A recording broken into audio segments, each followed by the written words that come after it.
Good morning. Here we are on the 11th of June. We will be continuing the general plan, 2050 Trinity County.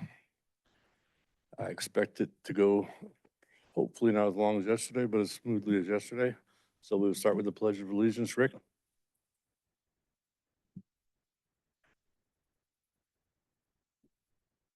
Settled here. I pledge allegiance to the flag, the United States of America, and to the republic for which it stands, one nation, under God, indivisible, with liberty and justice for all.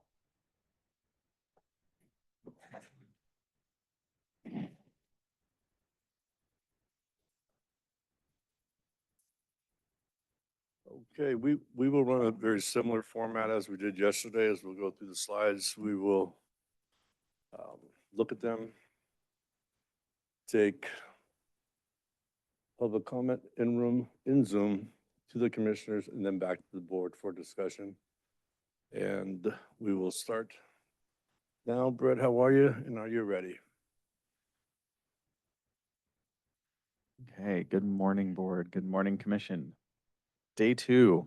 Let's start off with the community plans where we left off. So yesterday we ended up going through the land use element, touched on cannabis, and then got through 2 community plans.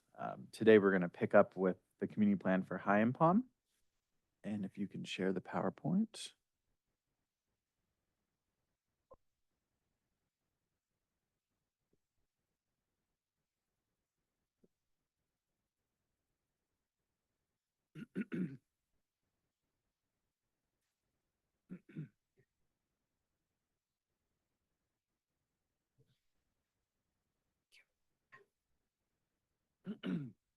Perfect. So the High and Palm Community Plan has 10 unique sections. There is no existing community plan. So this is one of the new ones that the board selected to proceed with as part of the 2050 General Plan Update. As part of this plan, there are 8 policies, 5 implementation programs. So what's new? There's new policies to preserve farmland, expand opportunities for local agriculture, policies to expand community engagement efforts in public meeting spaces, and then a focus on community wildfire preparedness, just based on the remote location of High and Palm. So on the public review draft community plan, we received 8 total comments online. 6 attendees attended the workshop back in October 2024. There were several common themes or issues that arose from the workshop. So the recommendation for edits to the emergency communications policy to better serve the community. There are recommendations, this is similar to other community plans, to just expand on community history and existing conditions. The request for more policies supporting tourism, small-scale agriculture, and there was a request to actually expand the community plan boundary. As with the other community plans, we'll walk through all of the various comments that came in and then recommendations from your staff, and then we'll hand it back to the chair to go through each of those individually. So the first recommendation was based on the aspects of community conditions. Like other plans, community members asked that we expand upon the history of High and Palm, focus on additional information, focus on the river, in this case, the fire department, evacuation routes, and more community history. The staff is asking the board to consider whether to incorporate more of these conditions when necessary. Additional requests came in for policy supporting tourism, small-scale agriculture.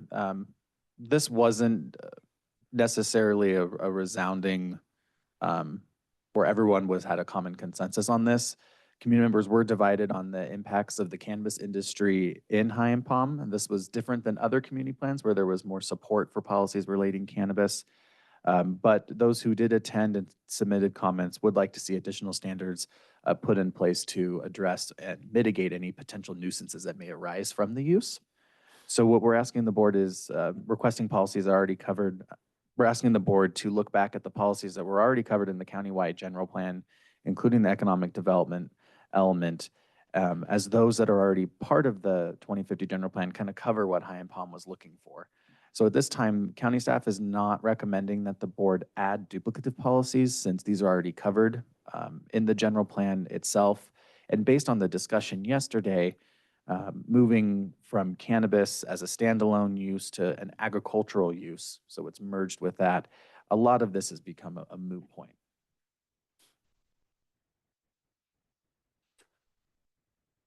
There were requests from several community members to revise program H4. This has to do with notification during an emergency. In this case, the program talked about replacing sirens, had an early warning system put in. This was modeled after Paradise. Paradise is one of the first communities in California that actually got a federal grant to do an outdoor warning system. Typically, you see those in the Midwest, but this was one of the first for a community for wildfire.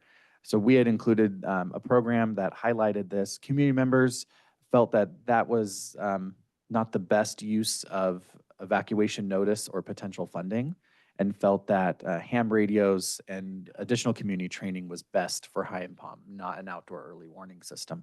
And so we did receive several requests to actually modify that program to move away from a warning system and focus on ham radios, which we heard from community members they already use within the community right now. There was a request to expand the community plan boundary to include additional neighborhoods. I do want to put this into context that about a year and a half ago, the board and the commission went through extensive meetings. There was a lot of community engagement on these boundaries. On the screen here shows the different touch points that we went through within each of these communities to determine those boundaries. There was an online mapping exercise where community members can draw their own boundaries.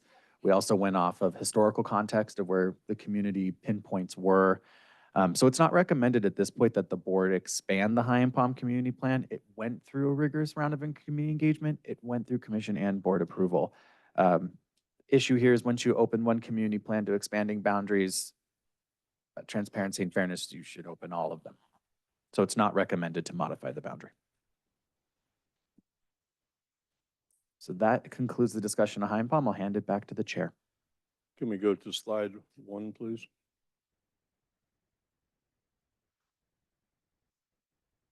Do we have any public comment in the room?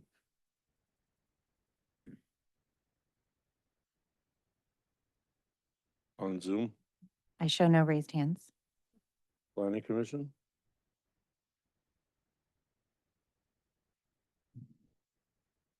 Do we have coverage for when they discuss the river about the values for the wild and scenic South Fork Trinity River? Is that covered in the introduction? I will have to go back and confirm that information for you. Okay, so I think that would be the only portion that we didn't really cover as much associated with the history component that we discussed yesterday.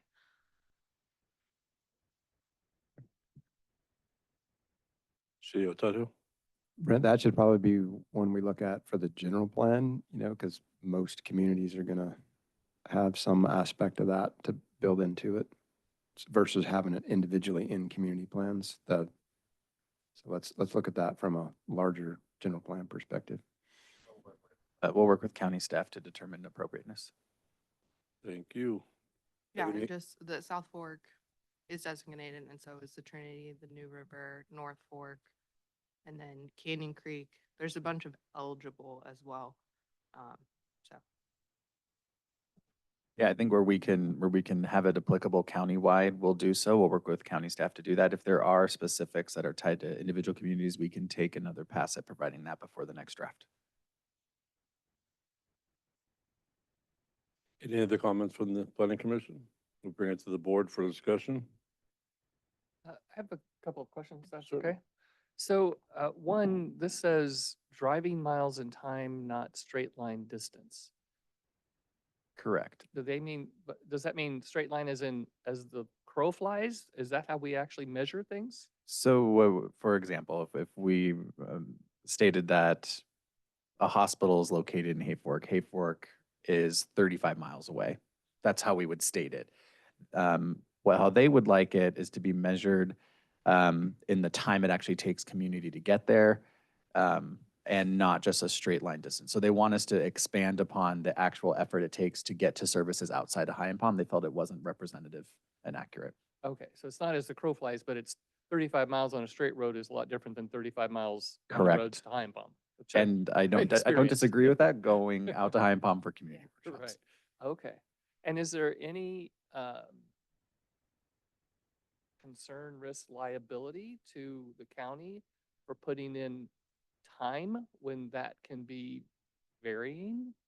Like somebody says, well, you told me it would take an hour to get to the hospital and it took 2 hours because of the snow or a road slide or I'm just trying to look out for us having any sort of liability in the future because we put times in there that people then counted on.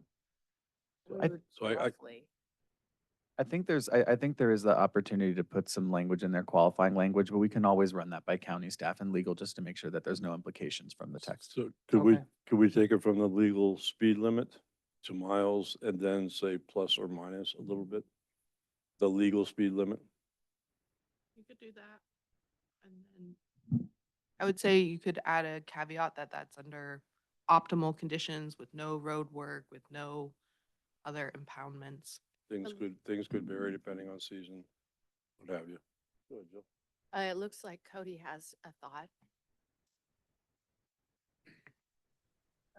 I was just wondering, so really in terms of time, when you talk about that, isn't that very subjective, driver to driver as well? I mean, I don't know if it's a good idea to be putting actual time on something when it's a big variable depending on road conditions, who's driving themselves. It seems like it would be better not to do that. I would agree. It's not typical to include that, but we're at least bringing forward the comments that the community submitted and then leaving it to the commission and the board to determine what's appropriate to include. So you touch on? In an effort to keep us out of rabbit holes, if we can just have direction to evaluate this and place in the appropriate language based upon best practices and legal considerations, we'll do that. Is the board good with that? Yes. Very good. We will move to slide 2. Slide 2 has to do with the various requests for policies supporting tourism and small scale agriculture. And this is where I had mentioned where the community was divided on the impacts of the cannabis industry in High and Palm, but would like to see additional standards placed to address potential nuisances. Thank you.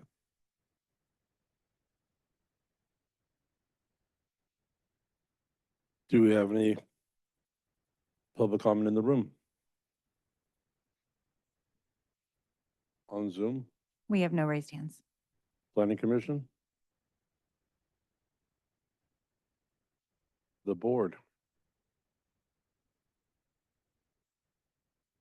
It does seem like this is something we are going to cover when we get into the zoning and we talk about the specificities surrounding the cannabis industry.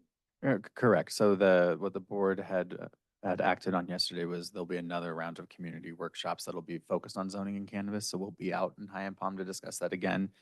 And there's also policies that cover these economic development aspects from a countywide level that are really applicable beyond High and Palm. So that's the recommendation, to not fold in additional duplicative policies. Any other discussion from the board? That seems reasonable.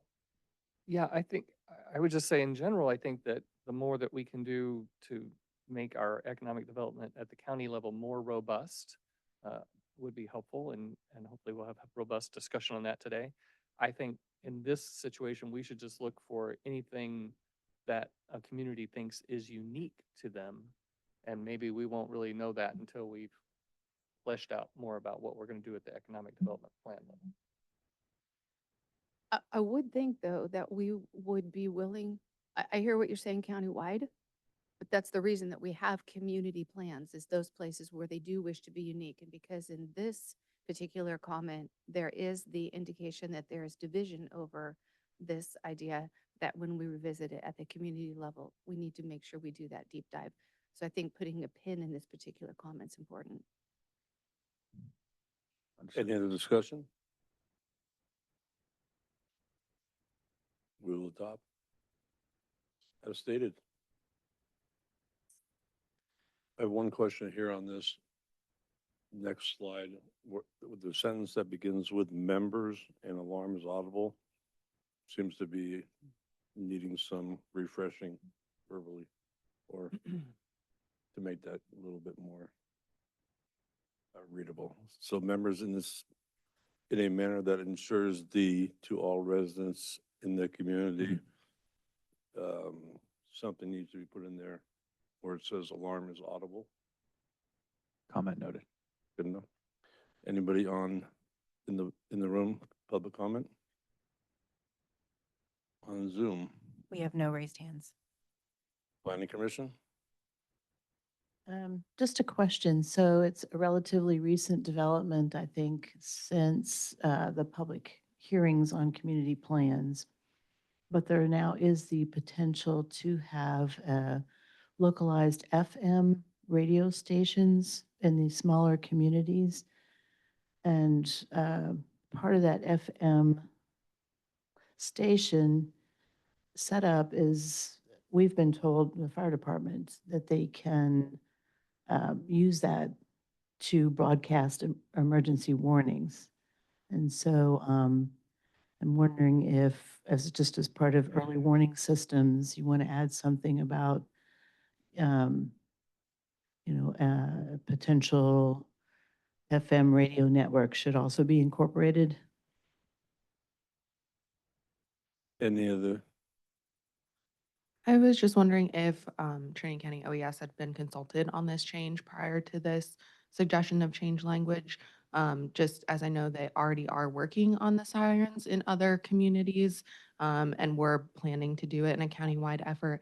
And so I was just wondering if this switch to ham radio had been discussed with us, and if it is something that they can support through grants, or if that kind of infrastructure, if there would be sufficient funding to make sure that enough of the community members are engaged in the ham radio system.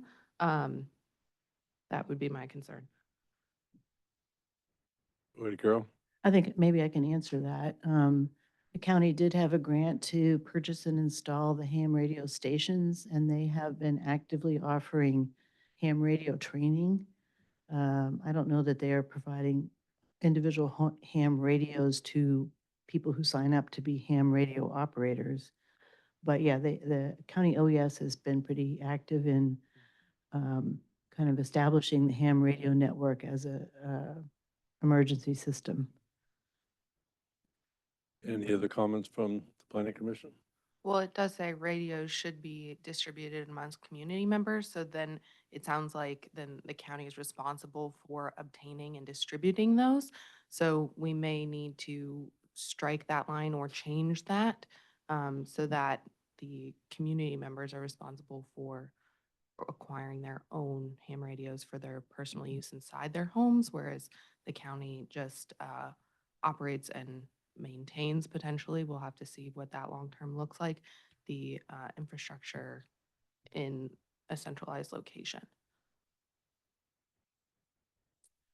Any other comments from the planning commission? Bring it to the board for discussion. Yeah, I think generally I would agree with what I'm hearing is that I like the idea of pursuing the FM radio stations. I've known a couple of people have mentioned that to me locally as well. And as you said, that we already have had training and some radios have been provided to people by OES, but I also wouldn't want us signing up for having to be responsible for this. I'm sure OES would continue to look for grants that might help subsidize or something if we could, but I guess the direction would be to look for ways that minimize our financial responsibility. I would suggest we add in, verbiage like, consider and evaluate, versus the hard commitment of creating an early warning system via ham radio. Is just so we don't have that hard commitment to do some of these, but we will consider and evaluate and take action as appropriate. I concur with that. I know, as Commissioner Fall and others have mentioned, we are developing this right now currently, so it's just a matter of time with the work that's being done with Fire Safe Council and VOAD and everyone, the sirens and all of that, so. Is the FM signal in Higham Palm strong enough? It would seem like it would be, and I don't know, I'm just asking. I don't know. I think maybe my understanding is that Velocity has obtained 10 to 12 low-power FM licenses through an auction. And I think they're 200 watts. So they're enough for, each small community. And the plan that has been described to me was to distribute those FM, systems throughout the county and then have the ability for the OES, Sheriff's Department and fire departments to kind of key in and, if there is an emergency to go, normally they would just be broadcasting tape stuff, but we could key in and supplement any emergency warning. That's the long-term plan. But right now, none of that has been implemented. Thank you very much. I did not know that. I've been surprised with how big the ham radio thing is in Trinity County, so I think that's a good way of going. And if they are able to get FM in Higham Palm, I see no reason not to put that. We just don't want to make any of this onerous on the county. So I would move forward with that. Are we good with that as a board? Should the FM component, though, be at the county level rather than at the community plan level? Fair enough. Are we good?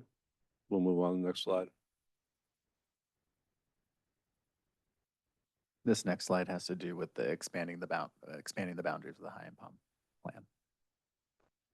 Do we have any comment in the room? On Zoom? No, you have no raised hands. Planning Commission? Board? I support what I heard from Brent that, it just opens a can of worms, and we did have extensive discussions about this before. And I even remember this coming up in Lewiston, that there were people that wanted to keep expanding, and it was kind of that thing of, well, if you're right there at the boundaries, you're kind of going to experience the benefits of it anyway. So I agree with just leaving it alone. We have consensus on the board. We'll move on to the next slide. Okay, on to the next community plan. This is Junction City. So this was an existing plan that the county had in place. So there are 10 unique sections. There were 96 existing objectives. 9 new policies were folded in, along with 5 implementation programs. So what's changed? Updated policies regarding transportation improvements, including roadways, public transportation, and pedestrian infrastructure. If you have had a chance to look at the existing Junction City plan, transportation and accessibility is a big part of it. New policies were related to service improvements, including internet, fire protection, and water. There were also new policies that encourage support small businesses along the highway. We received 4 total comments online on the public review draft. Public input from 8 attendees at the workshop in October 2024. Some of the common themes or issues that arose as part of that meeting, there was, I would say, unanimous request to edit the vision statement to include the importance of cannabis, agricultural use, and cottage industries within the community. That was not included in the original vision statement, but there were, through the different engagement touch points with Junction City, that was a resounding theme that was asked to be included. There were also requests to add community-specific cannabis policies to the plan. There were concern over the impacts of land use designation changes and its impact to agriculture in the community. There was a request to reduce future fire risk through targeted fire prevention cleanup, concerns over the constraint of future commercial development, specifically along Highway 299. This had to do with access and flood, concerns over pedestrian safety overall. And then, as with every community plan, there were recommendations for additional community history to be added. Let's walk through the recommendations. So the first request was to edit the vision statement to include the importance of cannabis, agricultural uses, and cottage industries to the economic health of the community. What's shown here in orange is the text that was recommended for addition, and red is the strikeout text. I will say that this was not a single request. This is encompassing several requests that our team, as well as county staff, went through to weave into this revised vision that's in front of you. There was request to add policy for community-specific fire mitigation measures, including coordination with TCRCD to provide fire prevention cleanup in targeted areas. This is something that county staff is asking the board to consider specifically for Junction City. There were additional various recommendations for aspects of community conditions to be edited for accuracy, similar to most of the community plans. There were some concerns over the impacts of land use designation changes on residents and the ability for current and future agricultural production. This is mainly specific to the cannabis industry and its local impacts on Junction City. As you can tell by the edits in the vision statement, cannabis industry to Junction City was very important. It's been brought up at all of the different community touch points. And so there was concern from community members that the move from RR to ag would be detrimental. But in this case, based on the discussion yesterday and the direction by the board, I think that's a moot point. We'll go back out to Junction City and revisit zoning standards specific to the community. Community members also felt that there should be specific cannabis policies and programs for Junction City included in the community plan. This is outside of the zoning regulations. So the intent of this was to have specific cannabis policies that would tee up zoning regulations for consistency. So we're asking that the board consider adding new policy. I don't see the policy being developed today, but if you provided staff direction to do so, we could. That policy would then go back out to the next set of community meetings where we would talk about the implementing zoning regulations as well. There was concern over the constraints of future commercial development mentioned specifically along Highway 299. This is the floodplain and FEMA flood zones, and then concerns over the widening of 299 and what that would mean if those future modifications were imposed by Caltrans, what that mean for access point and then eventual ability to develop properties along the highway that could potentially go away if the highway did expand. On the screen here are two actions that the county staff is asking the board to consider. This has to do with coordinating with Caltrans to ensure that future projects on 299 include outreach to the community so that the voice is heard about the impacts it would make to Junction City. Or there could be additional policies relating to Highway 299 as a scenic byway to categorize it as scenic byway to prevent future widenings and expansions within that area. So there's two routes the board and commission can consider taking. The board also should consider adding a policy to expand commercial development from the highway with the aim of ensuring continued future commercial economic base for the community. Their vision statement was to try to bolster economic development for Junction City and downriver communities, and part of that is expanding commercial uses. And the way to do that is to have more land use designations of commercial within the area. There was also concerns over pedestrian safety due to vehicle speeds along 299, a lack of sidewalks and pathways, overall accessibility. There was a request to modify policy JC 3.2. In the orange text are the additions for the commission and board consideration. And that concludes Junction City. I'll go back to the first slide. Thank you, Brent. Do we have any comment in the room?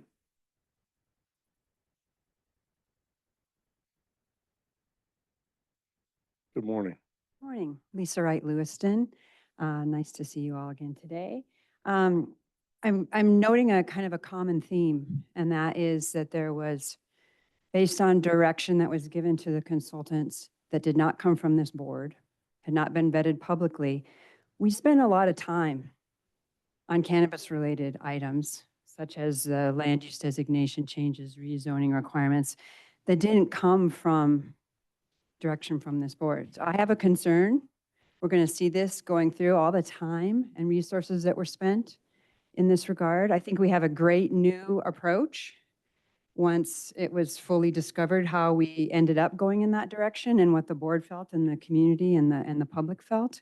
So what I'm going to ask for is continued staff interaction with the consultants post, these public workshops, that those be made transparent.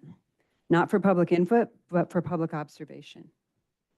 I have a concern, that there was direction given that wasn't really coming from where it should have been. So this is something I'm commonly seeing now, and I'm seeing it both in the High and Palm and this one, we were led down a path that was created by someone else. Thank you. Thank you. Any other comment in the room? Good morning, John. Good morning. I just walked in. I understand this is Junction City Community Plan. Can you bring up the slide that this comment is pertinent to? It's regarding the vision statement, John. This would be slide number 1, I think. And if possible, could we keep this slide up till we get to the 1-minute mark, as we can look through it as they're speaking? Thank you.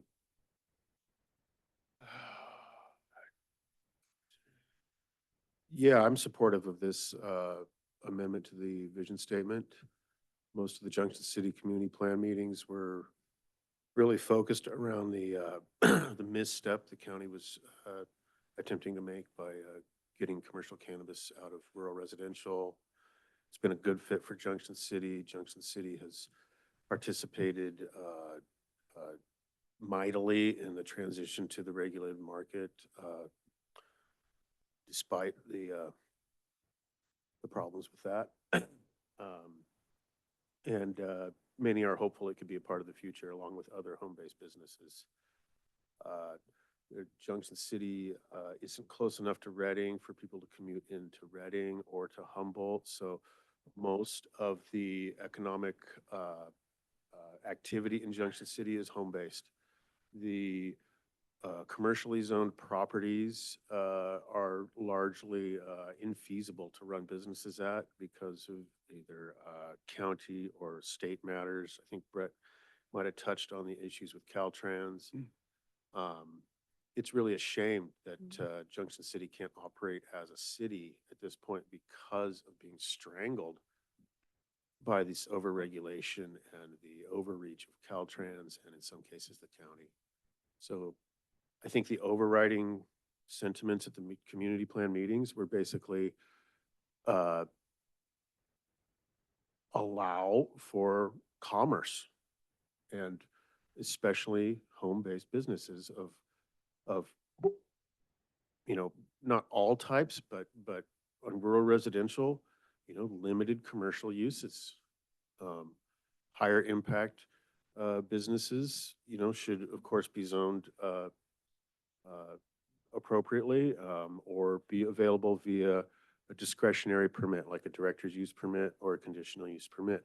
I think that's really what most Junction City people want to see, is the ability to operate a business where you live and or by right and or apply for those more impactful uses through a conditional use permit process. We want maximum flexibility in zoning and land use. So anyway, I'm supportive of this change. Thank you. Thank you. Do we have any more comments from the room? On Zoom? Steve L. Hi, can you hear me? Yes. Awesome. Hey, I support these changes, although in light of yesterday's direction to include cannabis rightfully as agriculture, some of this might be moot now, but I support it anyways. That was definitely the overwhelming consensus of all the community engagement. I really like the emphasis on the pedestrian infrastructure, which I was surprised to learn that was in the general plan from 50 years ago, and there's still been nothing done with pedestrian infrastructure. We have Red Hill, Dutch Creek, and Sky Ranch that all kind of come together, and it would be nice to have some kind of pedestrian access to the park that doesn't include an impossibly dangerous crossing right there at 299. So I really like that. I hope the county gives some attention and some funding to help create. I think that just really ties the community together. We've got the Grange, the school, those three roads coming together, and Canyon Creek all coming together right there. It'd be awesome to have some non-car access to get to the awesome JC Park. Thanks for your time today. Thank you, Steve. Any more? I have no other raised hands. We'll bring it to the planning commission. I support the recommended changes. Any other discussion? Duncan? Yeah, I do support the recommended changes, that including cannabis is part of the historic aspect that was just changed yesterday. As long as cannabis is an agricultural use, it doesn't need to be included explicitly in this. So should we, moving forward, instead of saying agricultural uses including cannabis, now just accept that agricultural use is cannabis? And Part of. yeah, it's one of the same, we'll say. Do we need, it seems redundant. We got agricultural including cannabis when cannabis is including agriculture. I mean, that would be to the discretion of the commission and the board. The only reason why we've included it specifically is that was the request of the community, was to really have that stand out as a part of the local economy in Junction City specifically. Thank you. Board? I have no, I fully support this. Just as a process question, when there was a request to reconsider community boundaries and our vision statements are something that were previously adopted, does this lead us to whether maybe there were, so far, I haven't seen comments from any of the other communities that they wanted to revisit their vision statements. But if we do alter this, do we need to provide that opportunity to the other community plans? To other community plans to revisit the vision? Mhm. Not necessarily, because when we brought out the plan, community members could comment on anything in the plan. There was, in Junction City, there was just special attention paid to the vision that it didn't properly align with prior feedback received. So that's, but no other communities really had any changes to the vision, but we did offer the opportunity to have recommended modifications if deemed necessary by the community. Understood, appreciated, and agreed. I want to be clear on why that line is different with the boundaries than it is with any other portion. Maybe I'm not following.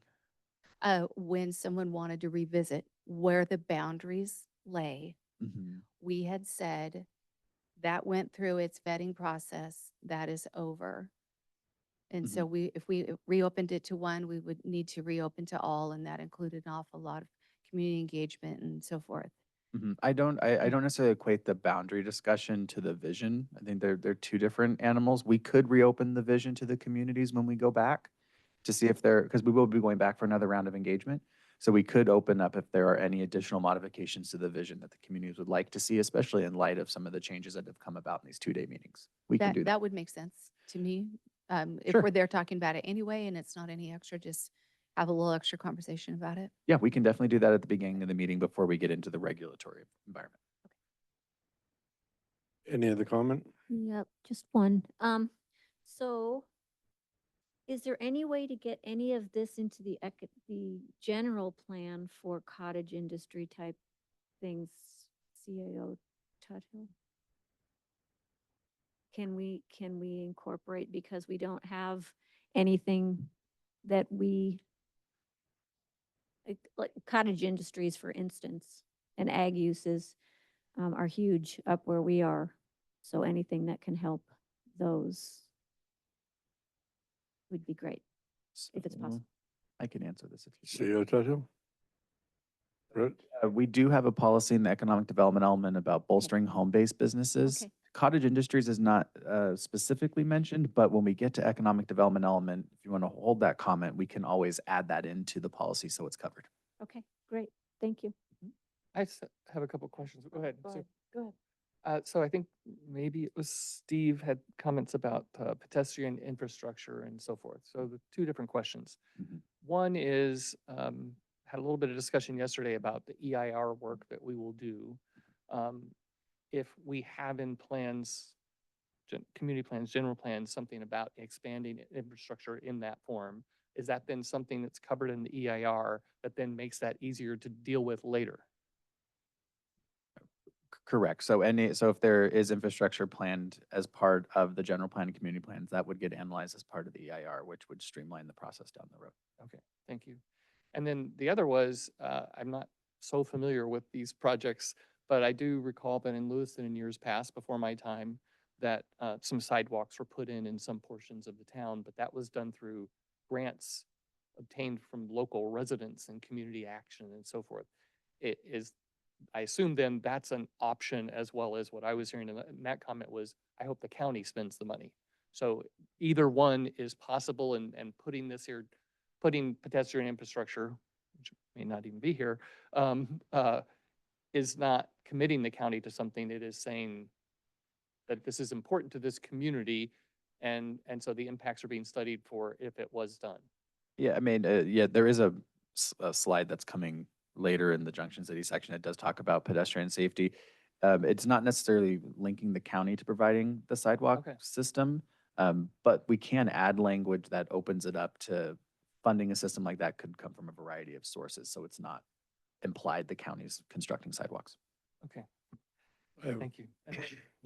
Just, I want to make sure that I'm clear that in the sentence where it says the community is supported by its local businesses, cottage industries, and agriculture, based off of yesterday's discussion, we no longer need to add uses including cannabis because cannabis is considered part of agriculture. So that uses including cannabis would be stricken from this based off of yesterday's inclusion in agriculture, so that we have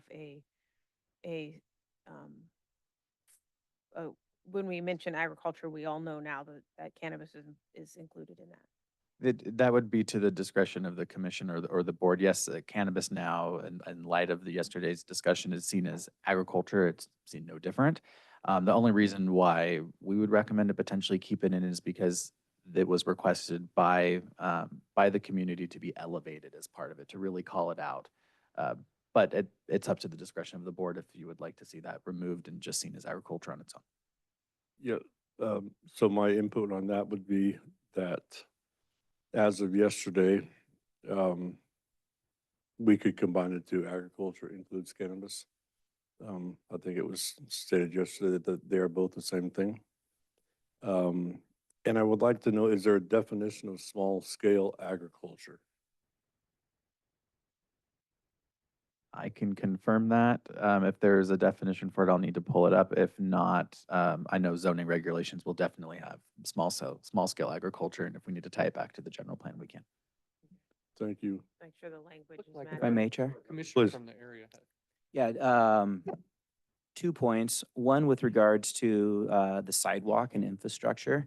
I see this as relative to the encouragement of water conservation. If we just have it in the plan as something that the community values and would like to see, then when there's a grant, there's direction from the community to the board, which would spell out clearly a letter of support would be beneficial. So I see the benefit of just having that in there without the responsibility of the county having to follow through on creating sidewalks.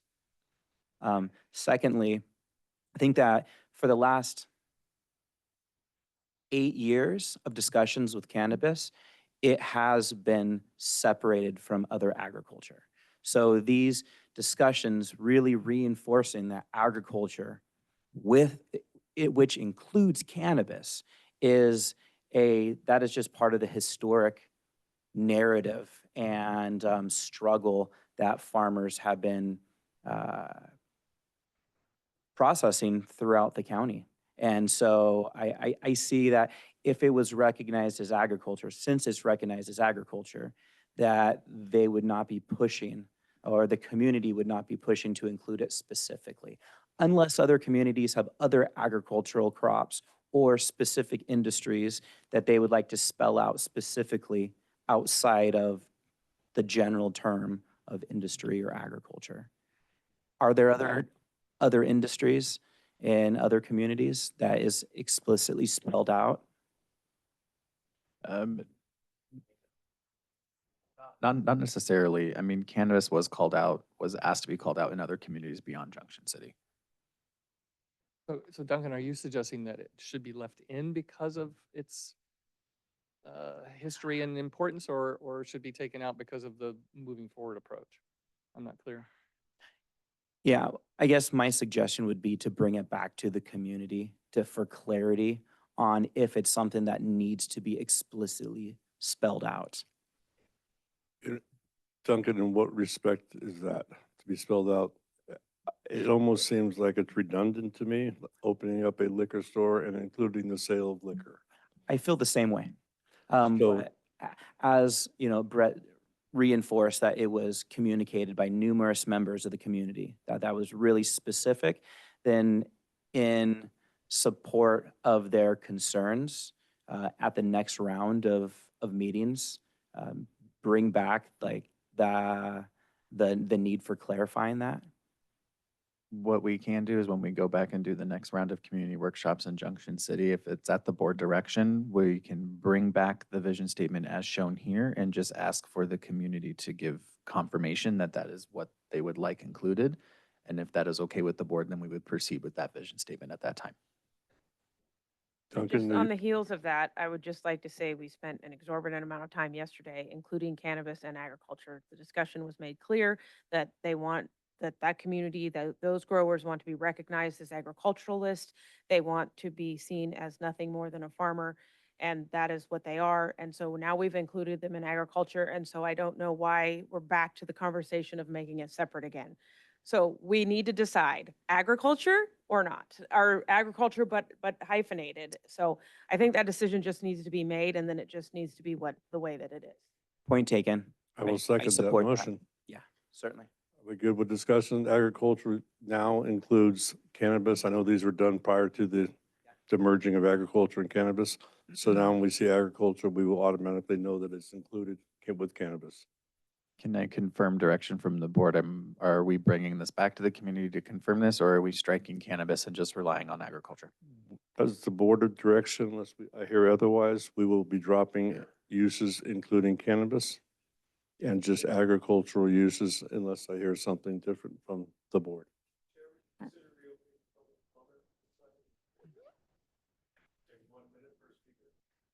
Excuse me? No, I think we're good, John. I appreciate it though.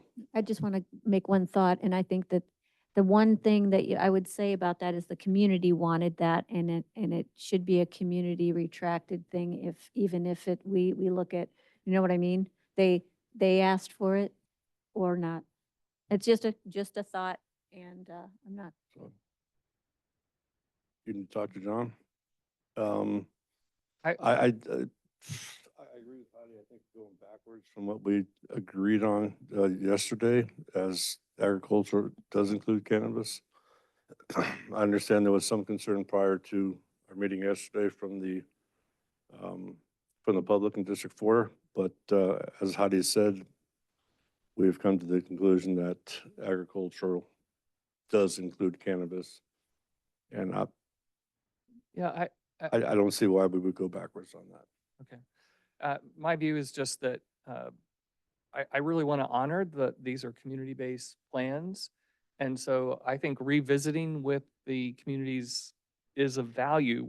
We could say as a board, we don't support this definition or calling out of cannabis as part of agriculture because we're making that at a broader level. But that could still leave for this community the opportunity to say, but cannabis is so important to us that we want to highlight it in some other way. So we don't want to say agricultural uses including cannabis. What we do want to say separately, and we promote cannabis as a asset to our community or something. So I don't want to cut them off at the legs for that, because we made a decision, but I see what we're talking about of, let's get away from referring to cannabis as part of ag because we just are universally saying that's the truth. But let's not say then they don't have an opportunity to somehow otherwise in their vision statement highlight something about cannabis. That's my only concern of cutting them off. Rick, are you talking about the agritourism part of things, perhaps? They could say they want to launch a park that is dedicated to cannabis history. Right. I mean, clearly there are communities for which this is very important, and this was how they thought it was the right way to instill it in their vision statement based on what we had in front of them before. Now we have something different in front of them. I just think we should give them another chance since we're going back to them anyway to relook at it. But we can say, we really want to move away from this distinction of cannabis from agriculture because we're moving beyond that. So that's just my input. I think it would be similar to equate it that if other communities wanted to highlight that they have a tradition of ranching or have a tradition of wineries and want to highlight that that is a type of agriculture that they value within their community, that would be appropriate to say that it's agriculture, and then you're subsetting like that this is our type of agriculture that we most relate to or are proud of, so I don't think there's anything against subsetting it if that's what the community wants to identify with. So yes, still a part of agriculture, but we would also want to, if other communities would want to say that we are part of cattle ranching or we are part of winery production and we have vineyards, that if they wanted to highlight that, I don't think we would take that away from them. So I equate it in that realm that we're just highlighting a subset of agricultural practices. So maybe it could say cottage industries and agriculture specializing in cannabis production or something like that. I don't know how to solve this. It seems like every time we go one direction, somebody wants it to go back the other direction, and then we want to, we need to streamline some of some of the language so that we are recognizing that we're dealing with unique communities, but at the same time, the language has to be able to be paired back to the general plan as a whole. And so, yes, we need to focus on the ability for individual communities to have their flair and their spice and their genre that they're the happiest with. But at the same time, we're writing this for the entire county. So there has to be some level of language that is equal across all lines and across reader, the ability to read it and fluidity.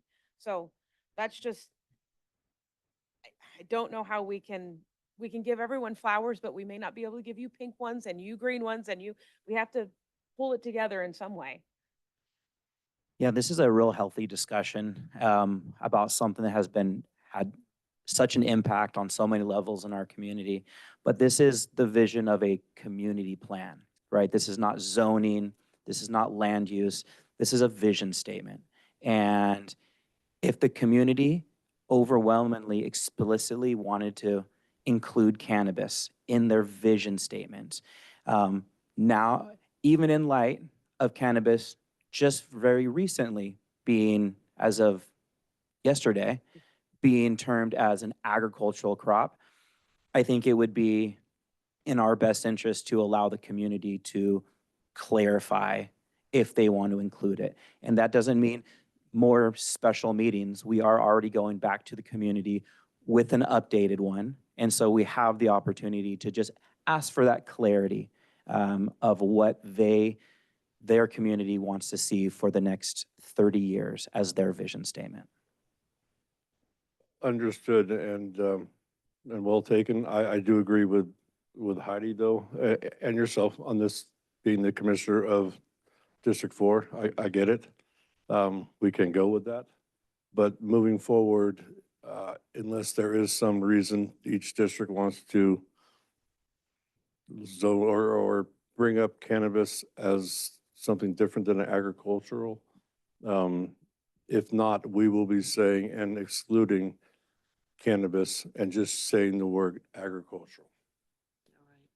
Yeah, I totally concur with that. I do see that a vision statement is a little more than land use. It's personality. It has a story. So I understand why we would want to have that clarity. But yes, moving forward in zoning and in land use, in all other regards, all agriculture is considered agriculture. I would agree. And go ahead.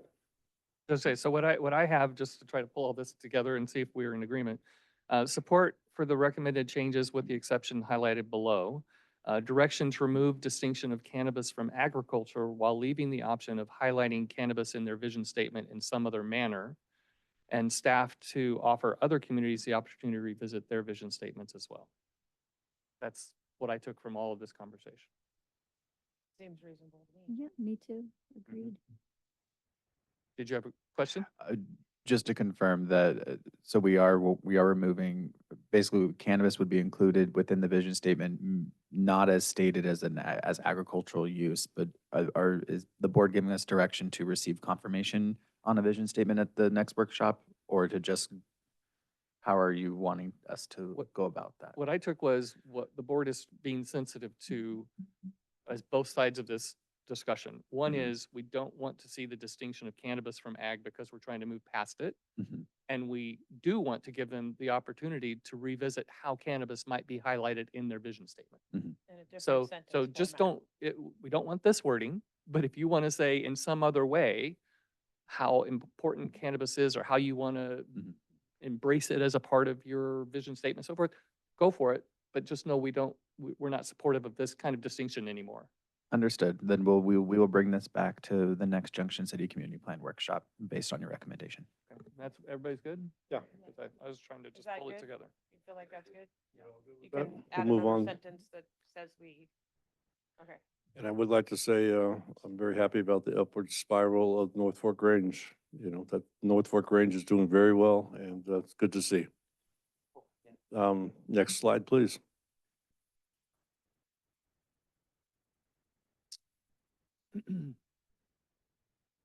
So this slide has two recommendations on it. First one has to do with the targeted fire prevention and cleanup, specifically for Junction City in coordination with TCRCD.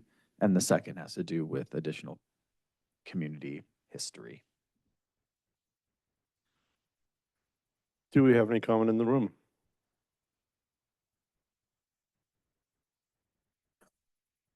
Good morning, John. John Brower from Junction City once again.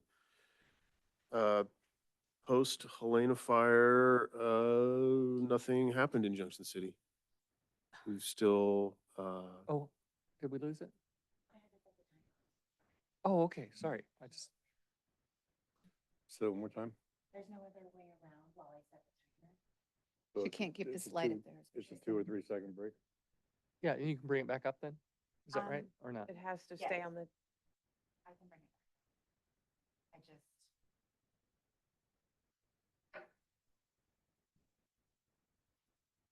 Just if it goes back and forth from the, no, I can't keep mine on the timer. Oh, Okay. Apologies. No worries, not your fault. Go ahead, John. post Helena fire, Junction City never got cleaned up. And things never got fixed. My understanding is we lost about 77 permitted structures and a whole bunch of unpermitted structures. And about 30-something have been rebuilt. The roads got some little patches here and there, but never really got repaired. The standing dead trees along side the roads, especially really important pinch points, evacuation points.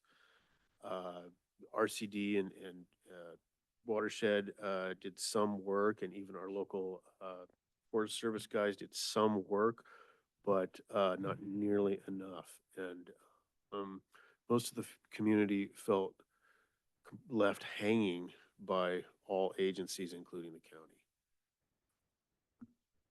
Devastating. And in the Monument fire, we get evacuated and locked down for a little over a month. and the fire didn't rip through the neighborhoods like it did during the Helena fire, but it did affect the area and the transportation and left even more standing dead. There needs to be a way to either encourage or force the Forest Service to do their job and protect the communities that they are on their boundaries. Or we're just asking for a much more tragic event. And so I'm supportive of adding this recommendation. I don't know how the actually the RCD has done a lot of community outreach and tried to get prescribed burn plans and other things in place that have been somewhat successful. And I think to continue that work is really important. So I'm supportive of adding this statement. Thanks. Thank you. We'll take a 30-second break right now. 30 seconds? That's not possible. Impossible. Can we have a 5-minute break?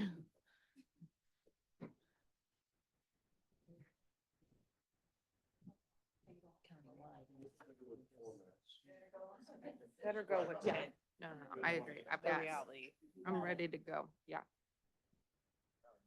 Chair, 25 seconds.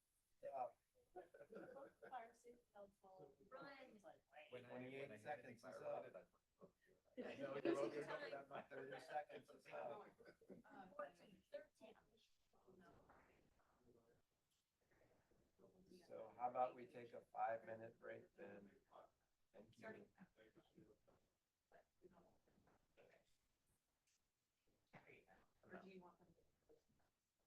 I'm just gonna put it for 10:10 or 10:08. Both. Just put it for send it out to my email.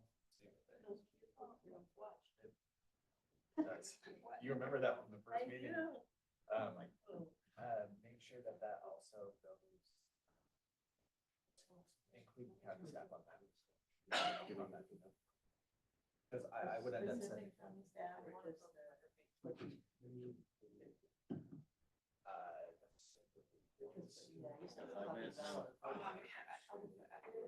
That's fine.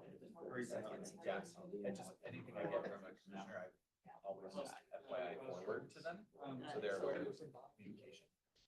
Yeah, Bob Morris has a lot of this. He's been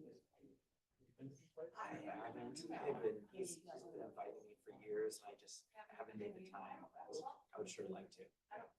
Yeah, I don't feel that. I think he did.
Okay, we will continue, Brett.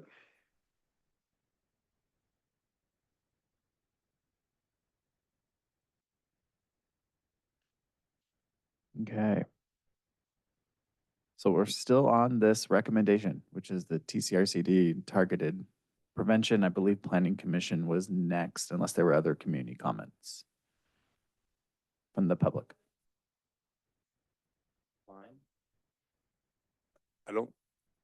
I think we did public, but not on Zoom, correct? I show no raised hands. Planning Commission?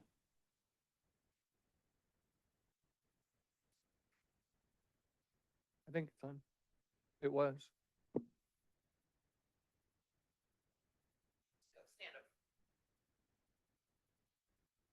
It was on already. So I would consider that this should be at the county level, that specifically because all of our communities are asking for fire mitigation measures.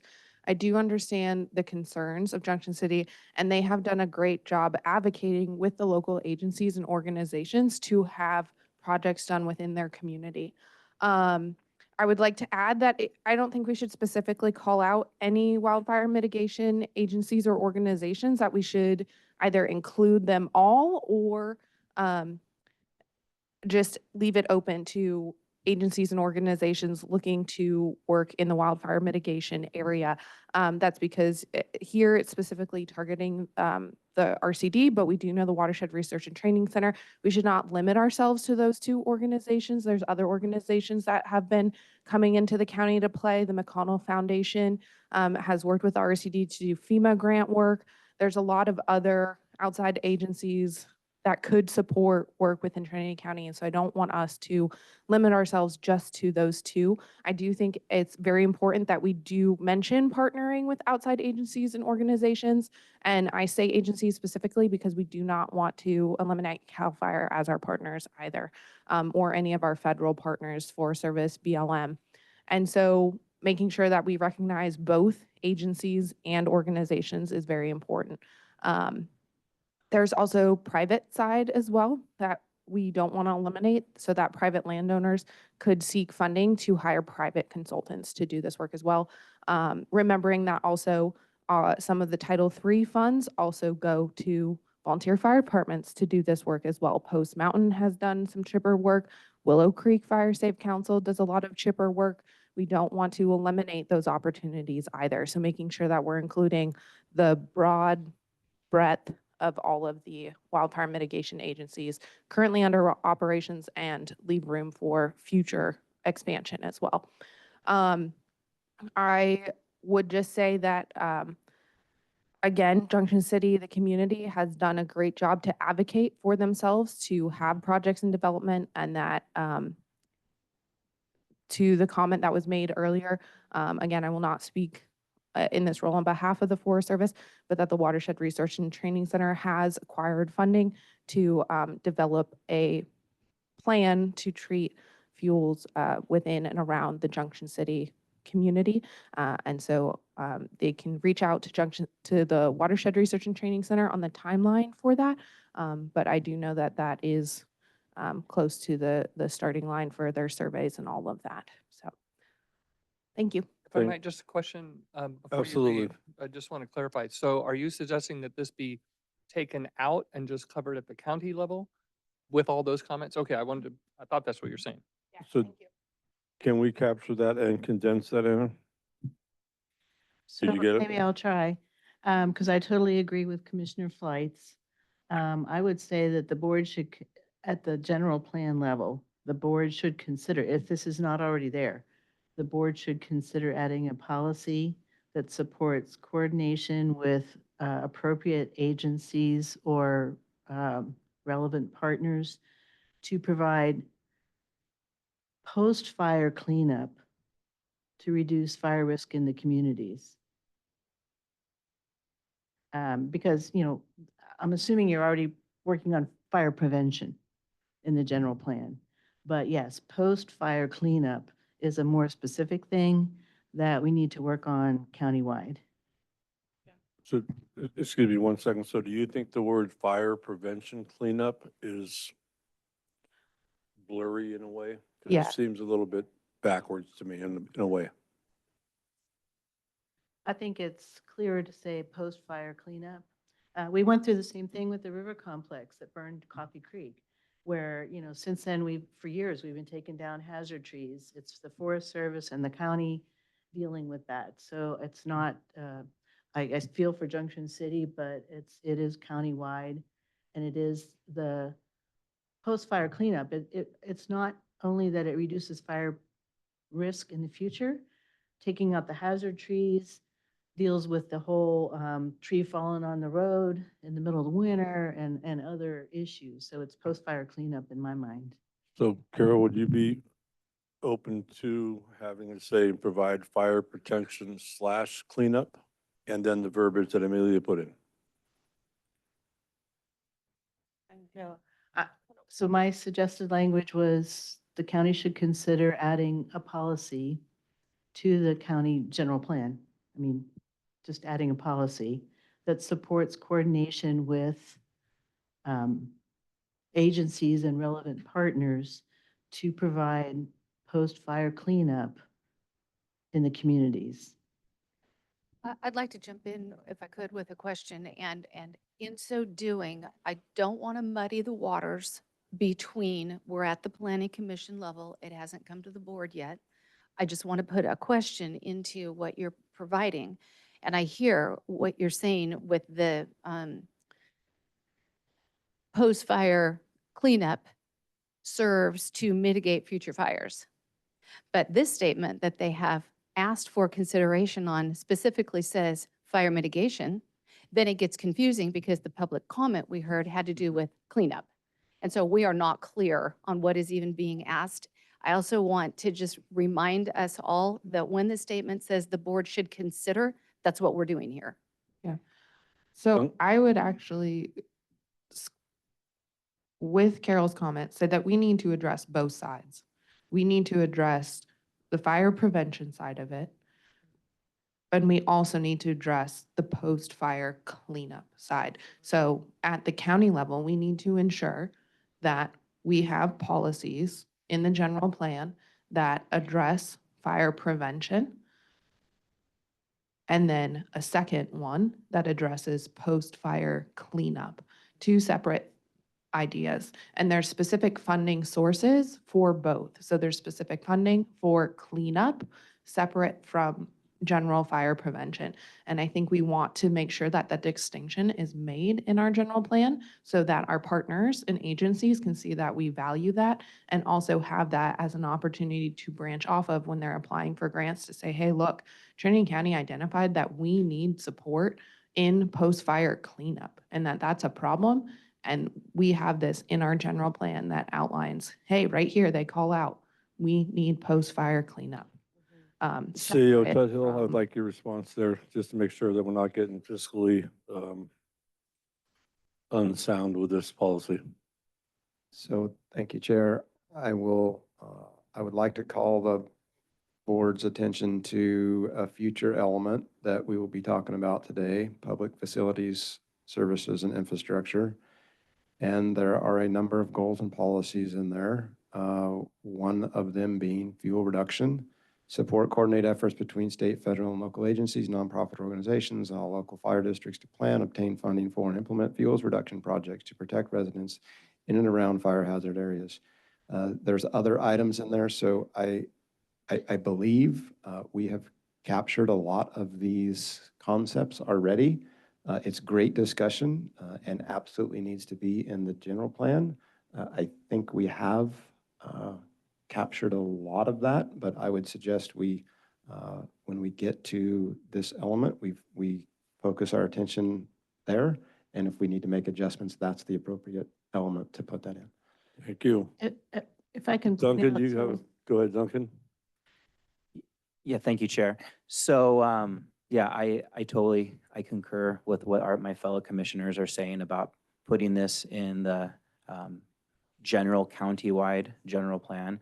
I would just like to point out that on the fire history map of Trinity County, there's different colors for how many times it's burned, and the Junction City community is burgundy. It is the darkest color. It is the most fire prone and susceptible. And it's part of the fire ecology.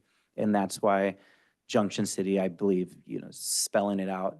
And if there's a place for it in the community plan to really reinforce the need for support because of its tendency to burn.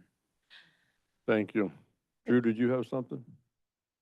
Go ahead, Just Carol. wanted to point out real quick, what Amelia was saying is there's specific difference between fuel reduction, which is considered fire prevention, and post-fire recovery. There's a lot of money available for post-fire hazard tree removal. And so the agencies do consider that a whole separate activity. And, it does reduce the risk of future fires. If many of you remember Roger Yeagle and his resistance to control, which was the origin of the vegetation ordinance, that's what he was getting at decades ago. Thank you, Drew. I just wanted to point out that, for a variety of the topics that came up as, requests for the board to consider yesterday as we were going through community plans, I think this is another one that ties to other existing elements, as Trent pointed out, and that some of these topics are also covered in hazards and safety element, which we'll be looking at later today. So I think it's just, maybe to streamline our process, we can put pins in most of these things and tie them back because they do probably apply to all of our communities. Yeah, I would agree. We'll try to keep away from redundancy here. Is the planning commission? I would Go add ahead. one more thing with my knowledge of working in the Junction City area and the issues that they have been facing post-fire, that when you go back to the community meeting, if you could have a question as to a goal that they would like to see for recovery. So one of the items that they're currently addressing, which is the invasive plants that have come in after the Helena fire. And so if they would specifically like to call out that for their community, they would like to see a policy of support for reduction of invasive species, plant species that came in post-fire. And so have that targeted as the more specific component for the Junction City community, or, and I don't, because I want to ask, are there other components that they want specific to Junction City that are not called out in the general plan? But that is one area that they have been working to address and still have work to do. We've seen lots of tree of heaven, unfortunately, Yeah. too, so. I agree. I think somewhat we're getting off into the weeds there with bringing in invasive species. I think that, is something that needs to be addressed, but maybe just a little bit off topic here right now. So I'm going to ask Duncan, can you make sure that the sentiments of your community, as Amelia just said, is brought forward at the next community meeting? Yeah, certainly. And I would like to just support what Amelia had mentioned to Brett to bring the clarity for the invasive species, because it is a clear and present threat to our community. Understandable. Go ahead. Everybody good? Dan? Amelia, did you have something else?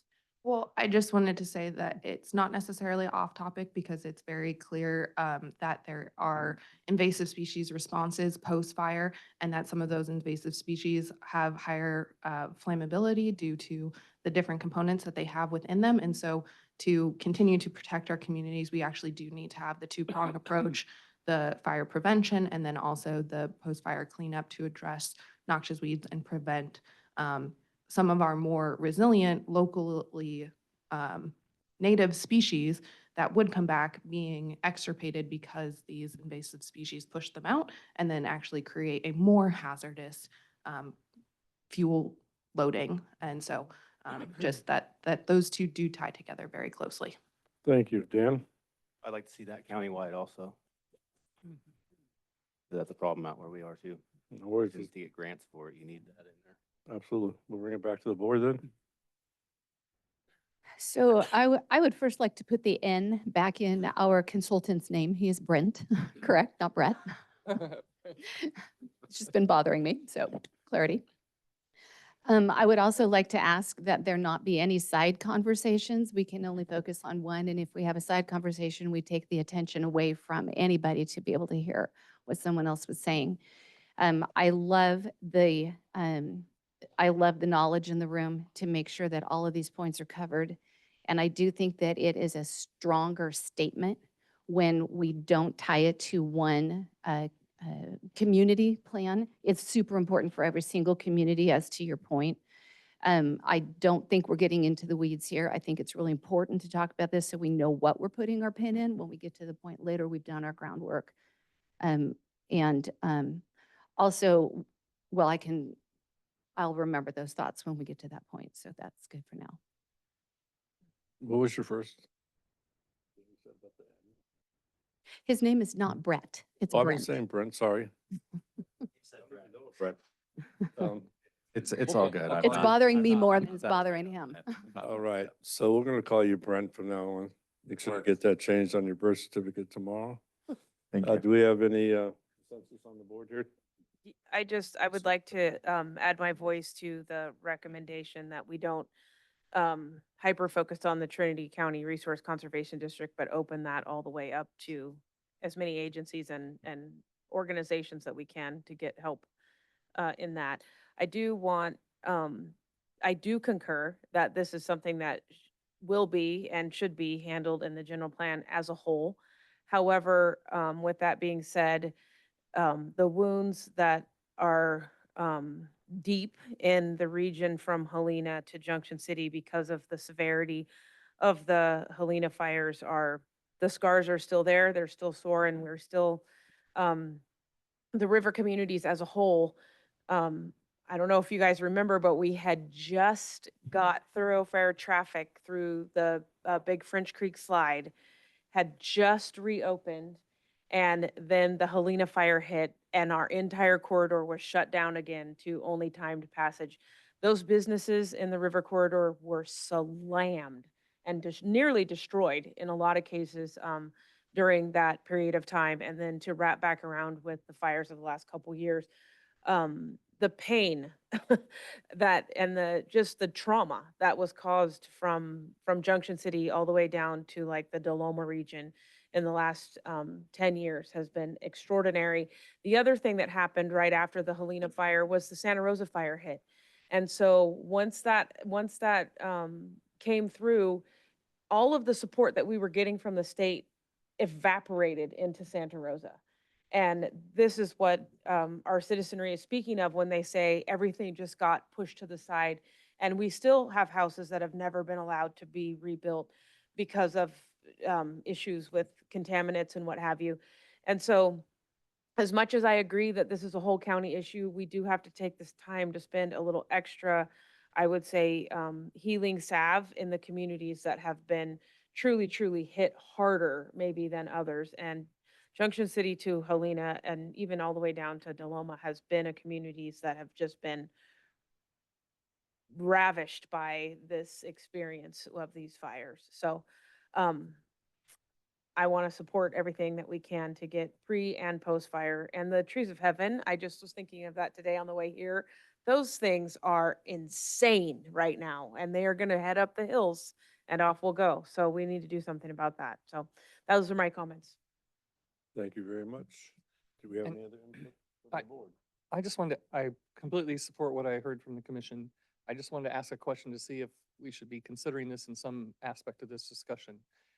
I gather that some of the community plans, maybe at least Trinity Center, references Firewise communities. But I don't see it in all, and I'm wondering, are we covering those at the general plan level? Should they be in community plans where those communities have Firewise communities? Because I just think seems very relevant to what we're discussing, and I just wanted to ask. Yeah, I mean, there are 17 Firewise communities in Trinity County, so it does seem it's a community. 13? Oh, 17 fire departments, sorry, 13. Firewise communities. Yeah, so definitely I would think that would be appropriate for the general plan to discuss how encouraging that certification reduces homeowners insurance, it makes us eligible for grants, the whole bit. Well, I would support adding that to our board input to do that at the general plan level then. I would agree. Are we in conjunction that we all agree to move that to the general plan part of it? Yes, I agree with And Supervisor CEO Cox. Tuthill? Put it on the agenda. Who, once again, reference us to this time, the hazards and safety element, which all great discussion, but these things are already in the draft document. Thank you. Are we good on the first bullet point? We'll move on to the second bullet point. And this is a familiar topic. This has to do with adding community history and so forth. So I will pass it back to public comment. Public comment, please. Zoom, We have no raised hands. commission, board. I think we just take it the same way we did the last one. It's, if we're going back and people have more to add, but it's not on anybody's plate but theirs to put it forward. And then I think also Supervisor Cox referenced making sure it's documentable, not just my personal version of the history of my community. I think we all agree on that. Mhm. We'll go to the next slide.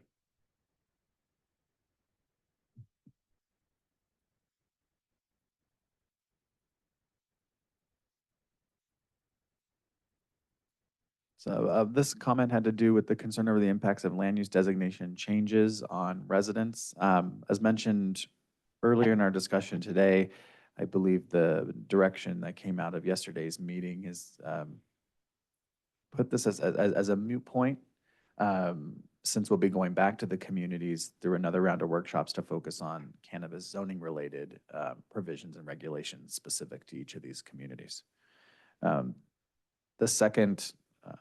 The second recommendation has to do with including cannabis-specific policies and programs. So this is different than the zoning regulations that we talked about yesterday.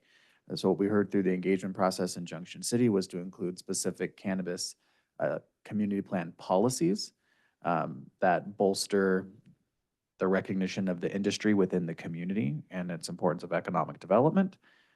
If the board does decide to add policies, I do not see us crafting those policies necessarily as part of our discussion today. That is something that we could craft and bring back to the community. Those could bolster the future development of the zoning regulations down the road. So Brent, you are thinking about tabling bullet point number 1 after we have discussion. I would agree, yes. I'll take any input from the room. Public comment?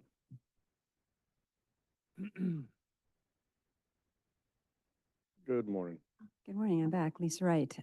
So a comment that you made, I think maybe based on the discussion thus far is cannabis is agriculture, is that rather than going back in the zoning section to just discuss cannabis, we should discuss agriculture and the zoning implications. So for example, in my community, my area, there's rural residential with a full 12 acres of vineyard, right? So I don't want to just slice it, that we're only going back to the communities for input on cannabis zoning, but really if it's part of agriculture, all agricultural potential uses. Thank you. Any other comment in the room? Good morning, John. Good morning. Regards to yesterday's shift to include cannabis as agriculture in the definitions for the general plan, it's a great step the right direction. However, it's also important to call out cannabis specifically in many cases, partly because cannabis is very unique within agriculture, both in state regs and in county land use. And there's lots of other layers of regulation, cannabis specific, commercial cannabis specific, that could benefit by calling out cannabis specifically, especially where it is so important to the community and such a potent element of the land use and planning. And as we move away from the controversies over time, hopefully it'll become less important. But even though we're including it in the definition of agriculture now in the general plan, it remains important and remains unique in many ways.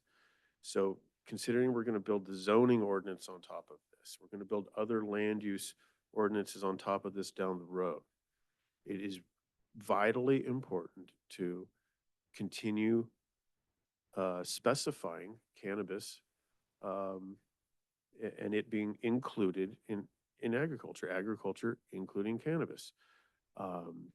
The previous Junction City Community Plan had timber cited specifically, not just agriculture, but agriculture including timber specifically in many, many places in the community plan.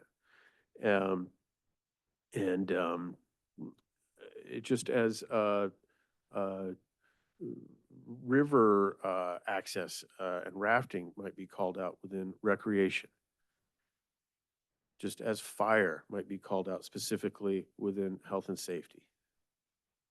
So I think it's an awesome step, mostly the right direction to include cannabis as agriculture in the general plan definition, but we should also continue, especially in such a specific plan as the community plan. In lots of counties, they don't call them community plans, they call them specific plans. So yes, Junction City specifically wants cannabis included in their community plan. That's clear as day. So I would encourage you guys to, yes, continue merging cannabis into agriculture as you can, but also call it out specifically where that's also pertinent. Sean, thank you very much. Yeah, thanks. Any other comments in the room? On Zoom? Steve L. Yeah, I agree with much of what John just said, and all of this in light of yesterday's discussion changes, and I guess I'm still digesting the downstream impacts of that, and it's hard for me to see us throwing away or tossing aside years worth of work that's been done by the folks in the community meetings based on I guess a verbal consensus yesterday at the board meeting. I don't know how permanent that is, how we've really had to fight to be included. And I mean, yesterday's discussion was awesome. But I just, is that permanent? It wasn't a resolution. It was a kind of a general board consensus. So I guess I'm hesitant to see us putting aside stuff yet. I mean, I guess I wouldn't mind it if this was a thing that I had some assurity that was from here moving forward, that the next board isn't going to say, no, cannabis is no longer agriculture. Or so I guess I'm just saying the same thing, but I'm hesitant to see us change all the work that's been done based on the discussion yesterday. And I guess I need more time to digest it and to hear discussion on how that impacts all these layers going down now. So I guess I would just encourage patience, deliberation, and caution, and just it's moving kind of fast and quick here for me. So yeah, patience. Thank you, Steve. If it's okay, can I speak for the board? As we said, that we did make the designation that cannabis is agricultural yesterday. And we're trying to keep those two together. And there will be some discussion, as Steve said, and a few other people, but we do not want to split hairs in that respect. We now have come to the conclusion after a long time that agriculture does include cannabis, or cannabis does include agriculture, as a consensus of this board. Drew, do you have anything to say? I just want to echo the sort of comments from Amelia earlier in terms of, and I get what you're saying, we could refer to agriculture broadly, but there may be certain communities that really want to call out ranching or specific components of what we would broadly term agriculture. And so since we're going to have another round of community meetings, I think that gives the community the opportunity to weigh in based on their updated understanding. And if they want to propose community-specific policies, which I think undoubtedly will happen, then that's the place. And I don't think we need to belabor the discussion at this point. Could I ask that we stick with our format? We are not done with our public comment, and I know there's more raised hands. Yeah, I just wanted to just get some clarity there. Do we have any more on Zoom? Adrian Keys. Thank you, Chair, Supervisors. Yeah, I'm really happy how things progressed yesterday. I do believe that cannabis should be considered agriculture alongside all these other crops. There are other restrictions pertinent to specific crops or to animals. So, things do get cited individually, even inside of the ag code itself. And it makes me think sort of like Castro Valley or Castroville, where they grow the artichokes. I'm certain that they have agricultural code, and the artichoke people and everybody else follow that code, but the place clearly identifies with artichokes, similar to Gilroy. I'm sure they have general ag code, but they're undoubtedly somewhere in their community plan or general plans are citing artichokes as a crop of specific importance, I suppose might be a good way of phrasing it. And that could easily be applied to other crops, from timber to grapes to cattle to any other thing. So I don't really see it so much of a conflict here, but like Steve Lyon said, being that this is new ground, we are having to sort this all out. And I agree that I think we should cite cannabis where it is called out in community plans, but still have it be considered agriculture. I don't see an inherent tension there. Thank you. Thank you. Anybody else on Zoom? I have no other raised hands. We'll bring it to the Planning Commission.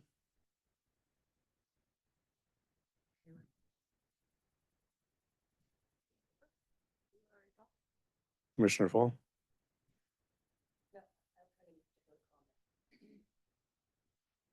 I would just suggest, if we're taking it back to the community, that we make sure that we're communicating what is covered at the general plan level so that they know what's already identified, and then ask them specifically what they would like unique to their community, right? So that's what our community plans are about. If they want something to call out cannabis and do something special in their community, they should have the ability to communicate that to move forward. But that if there's anything, I also just want to be hesitant that with development, we also don't need to be more restrictive to the cannabis industry moving forward.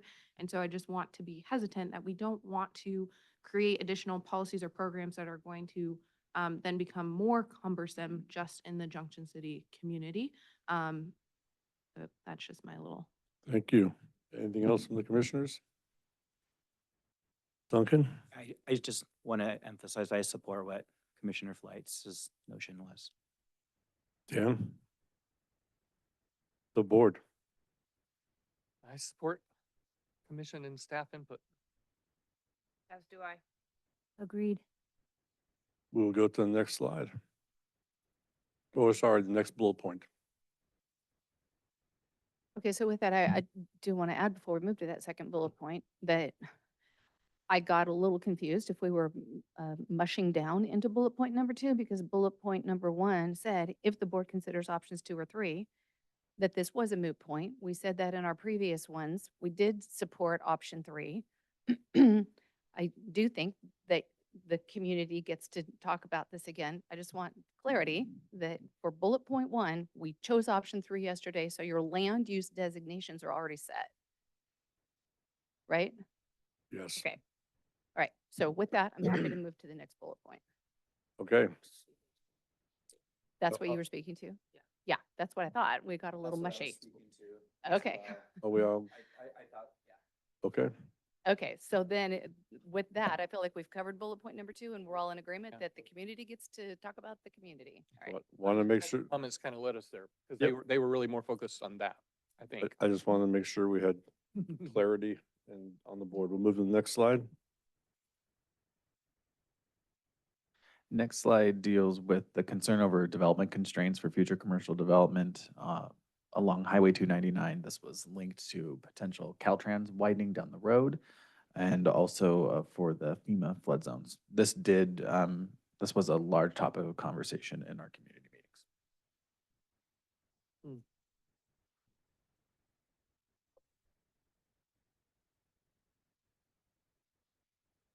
And there's 2 forms of recommendation. One, to consider adding a policy to coordinate with Caltrans on future projects. Alternatively, to consider adding a policy supporting the designation of Highway 299 as a scenic byway. When you do that, it does protect widening in certain areas and focuses on natural resources surrounding it. And then there is another policy for consideration to expand commercial development along the highway outside of the flood zone. And I'll default to public comment. Thank you. Thank you very much, Amelia. 1 second. Can we have public comment in the room, please? 1 second. I can't even hear you really. So we just wanted to add a point of order that Highway 299 is already designated as scenic highway. I think we should go through the proper steps. I understand what you're saying. Do we have any public comment in the room? I'm supportive of including this in the community plan. It's, once again, I think consultants and staff have brought forth pretty thoughtful summaries of the general gist of what came out of the meetings. And the language seems to me to capture the thoughts of the community generally and folks that participated in the meetings. And community plan language could be redundant to the rest of the general plan. And I think that's fine. This is the time and place for it. The work's already been done. They've already crafted the actual language.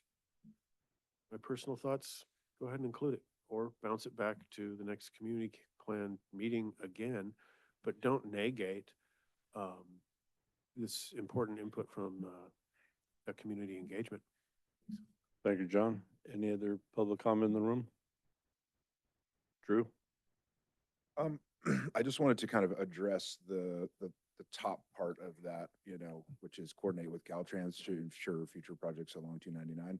So one of the things that we've encountered in Cannabis Project Review is that currently, I mean, I don't know what we as the county could do to modify Caltrans's, standards and their opinions on, kind of how development should proceed. But what I will say is that as it relates to uses allowed by right versus conditionally allowed uses, for instance, if someone, I'll use the Red Barn as an example. If they wanted to put in a restaurant there, it's a use allowed by right. It doesn't require a use permit, and therefore there are no referrals to Caltrans.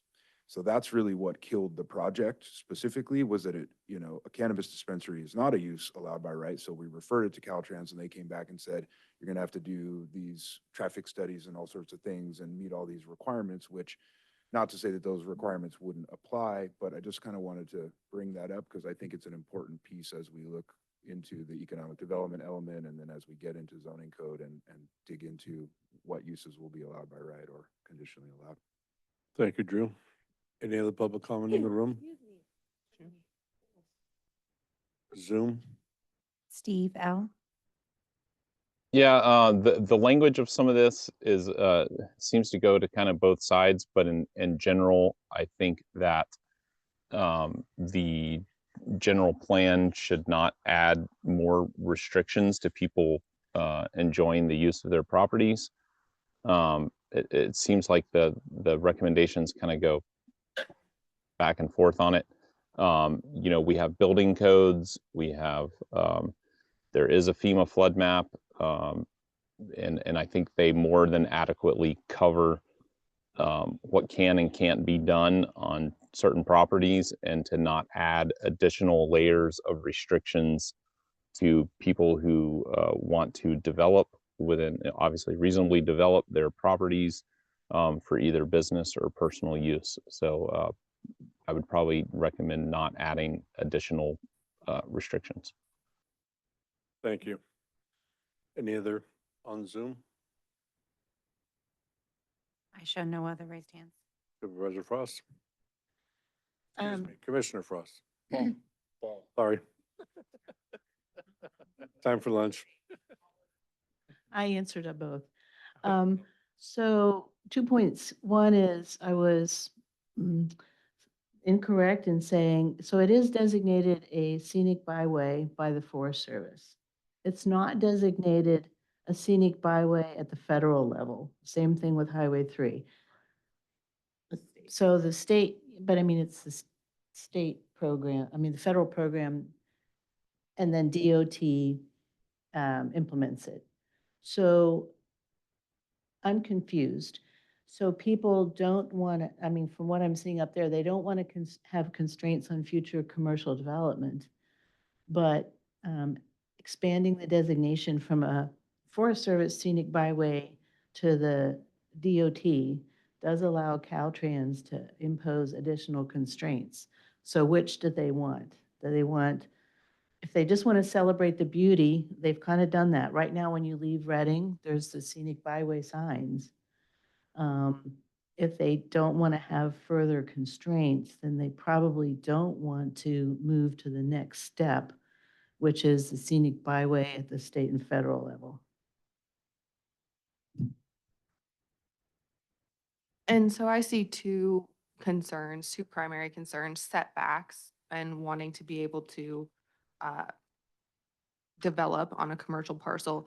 But the other part of that, which would be in coordination with Caltrans, is the access onto and off of the commercial property onto 299, where the widening may actually be beneficial and reduce the burden on the landowner, because there would be additional lanes or room for access onto and off of the commercial properties, which we know has been prohibitive in other parts of Trinity County.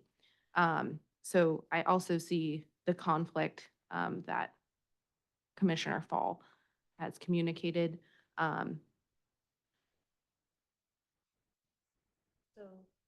So Duncan, do you know? Commissioner, do you know what the concern of the community is? I mean, do they want to have the scenic byway to promote the scenery, or do they want to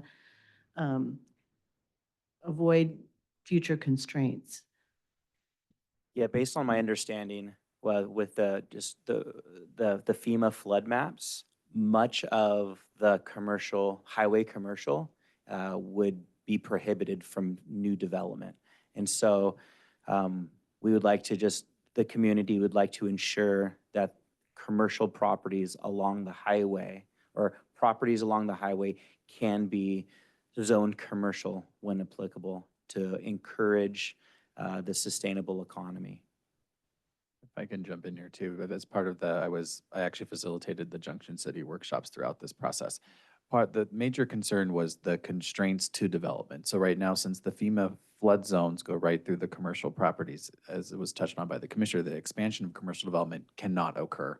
So part of that was also looking at other areas in the community that can be redesignated to commercial to allow future commercial development to offset it.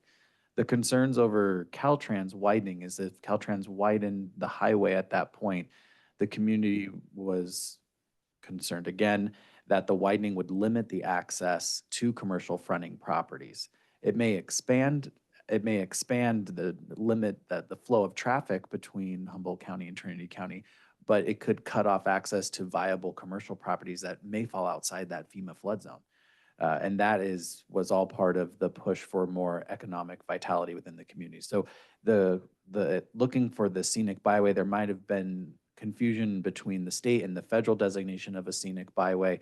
But the intent was not necessarily, yes, the surrounding beauty of the area, but it was to try to not add additional constraints to development within the community. I was at that meeting, and that was that was the consensus. Yeah, I concur.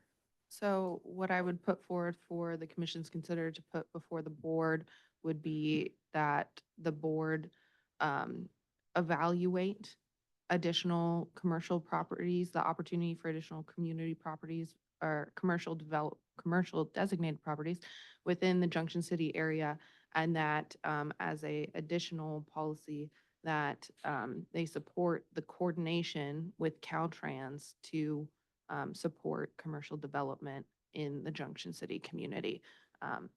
And leave it at that, because we won't be able to put any real hard lines in the sand about setbacks or widening or anything like that. But supporting the communication with Caltrans, I think, is the best that we can do and supports the concern of the community. Thank you. Duncan, are you good with that? Dan? We'll bring it to the board. I have a question for staff, just wondering, I'm fully supportive of of all of that. My question is on a little bit higher level. I was wondering what the efficacy of such a statement is going to be. Meaning, you can say that you would like Caltrans to do thus and so, because I have asked for a couple of thus and so's myself. And you're not going to change a FEMA floodplain, and I don't see anybody wanting to do that. I see you wanting to look at other properties to be commercial to get out of the floodplain and scoot your commercial back so that you can utilize commercial that otherwise wouldn't be there. But thoughts on that? Sure. Don't disagree with you. Easier said than done. As you know, Caltrans has a larger role, and you can't force Caltrans to do such things. So that's where the word coordinate comes in. But I do think it's important to highlight that the county supports this. If there are projects that come forward, the county can point back to its 2050 general plan. It can point back to the community plan and say, this has been something that's been stated, voted, adopted. Let's try to work together on this. If there's nothing to point back to, I think it makes it a much more difficult conversation. Fair, I would thank agree. you. Yep. Oh, sorry, Julia. I'm sorry. Yeah, I agree with that. Okay, we will move on to, there you go. Now, this should seem like a familiar topic because we talked about this in the beginning before we actually got to this slide. This has to do with pedestrian safety. And the recommendation was for the board to consider amending policy JC 3.2 to expand pedestrian-friendly infrastructure. I do want to point out that this theme of pedestrian safety was actually heavily covered in the existing Junction City plan, but it never came to full fruition. The orange areas were areas that were requested to be updated with additions. Hand it back to public comment. Any comment in the room? Yeah, I had quite a few phone calls about this specifically overnight and this morning. It's a major concern. It was never really seemed to be honored in via the previous community plan as far as development or Department of Transportation. But it's really important to the community. The principal of the Junction City School specifically asked me to emphasize this, and many community members, especially the people involved with the school, they want to see some connectivity between the school and the park. There is no safe way for kids, bicycles or pedestrians to get, or horses or anything other than a car to get to the park, really from anywhere. And it would probably require some coordination with Caltrans. It's their right of way. But it was called out in the previous Junction City community plan. It's being called out again. This is something the community really, really wants to tie the community together with that park. And but also the other pedestrian walkways and bikeways to and from the school. be great if the county transportation department could try to keep those open and usable, especially since the Helena fire with all the tree of heaven and Scotch broom and other invasives, they're mostly unusable and really dangerous for kids.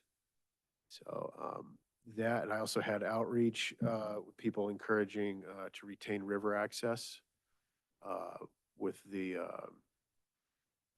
river restoration efforts, and that have every time there's a river restoration project, one of the impacts is we seem to lose access, and so that's being talked about, and the river rafting community with the businesses downriver really wanted to emphasize continuing access, river access, and so this transportation element of this is really important to Junction City. Thank you. Any other, Drew? I just wanted to make 2 points. One, I think that rather than saying expand, we could put something in that says, pursue grant opportunities or something like that related to this. That also ties back to the second bullet point from the last slide. And that also that I think this is something that could tie to the circulation element and be addressed there in some capacity. Thank you. Any other in the room? On Zoom? Liza? Hello, Liza Wisniewski, Junction City. I just would like to echo the importance of safety for the pedestrians, especially, the students walking to and from the bus stop, along Red Hill Road and Dutch Creek. And yeah, I just want to echo everyone else's comments that I support this, and I think it's an urgent matter that needs to be addressed. Thank you. Thank you. Any other comment? Steve? On Zoom?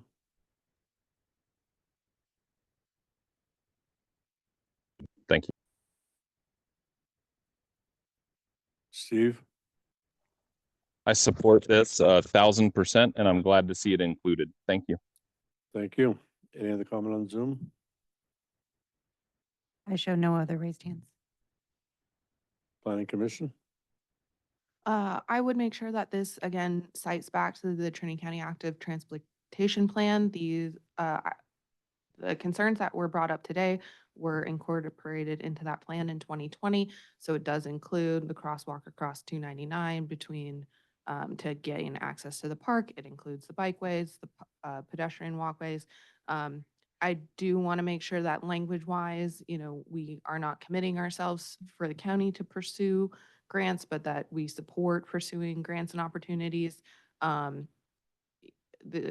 know that the county has attempted to get active transportation grants in the past, and I've supported those efforts, and it's not always successful. So again, I just don't want us to commit to that, but want to make sure that we show that it's valuable and supportive. And I do support that this item continue to be included in the Junction City plan, as it should not be brought to the county level because they have specific interests that they would like to see addressed. Any other comments from the commission? So I would echo Commissioner Flight. So to insert initially support opportunities to expand, and then at the end, provide additional transportation options to residents in coordination with the active transportation plan. Thank you. Duncan? Yeah, I support my fellow commissioners with this. This may be out of the scope of the county, but there is sore need for a turning lane on the highway at the Junction City store. There has been a handful of near fatalities, and it's really, really, really dangerous. And so I think this is echoed in that. I just wanted to point out that the most dangerous part of our community is that section right there. Thank you. We'll bring it to the board. I would like to just confirm that I myself have spent lots of time with the folks in Junction City standing at different locations so that I could fully experience the speed in which people travel, um, especially on the when you're going past the Grange and across the bridge and over to the school where there's a lot of students and just people wanting to do walks and things. There's sometimes folks are going very, very fast in that area. And then the way that that corner comes off of the straight stretch after people have been passing and they just keep that speed up to come around the corner straight into the community is pretty it's just and then folks trying to cross the street straight across to go up Canyon Creek. It's kind of a perfect storm right there, if you will. So creating a way for us to speak into that and to encourage changes, and also recognizing that half the town is smashed between the river and the highway. And so when you're up against the FEMA floodplain and then Caltrans right of ways and the potential widening of the 299, there is going to be a need for greater consistency and intentional actions taking place within that community space right there. So I appreciate what has been brought forward and agree with it.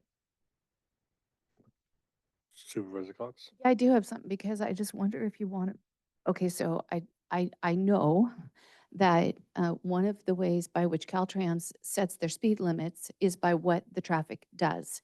They conduct speed studies. And if cars go a faster speed on a certain stretch of highway, wherever that be, and they gather this data, and I don't know the specifics over how long, how many cars, so forth, they'll raise the speed limit on that area.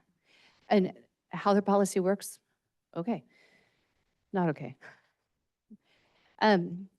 But I just wonder if we want to make the language in here a little bit stronger. This does say we support, safe pedestrian travel. But what exactly that means, and I don't have language in my head to suggest, but this thought comes to me that this might be the place that if we're going to refer back to, the community is really weighing in, and this is, what we see and what we want. It might be good to have it documented here. I'd just like to add something to that my biggest concern there, and it was brought up by John, that the past high school principal and now current principal of Junction City School, the safety of those kids going to and from school is probably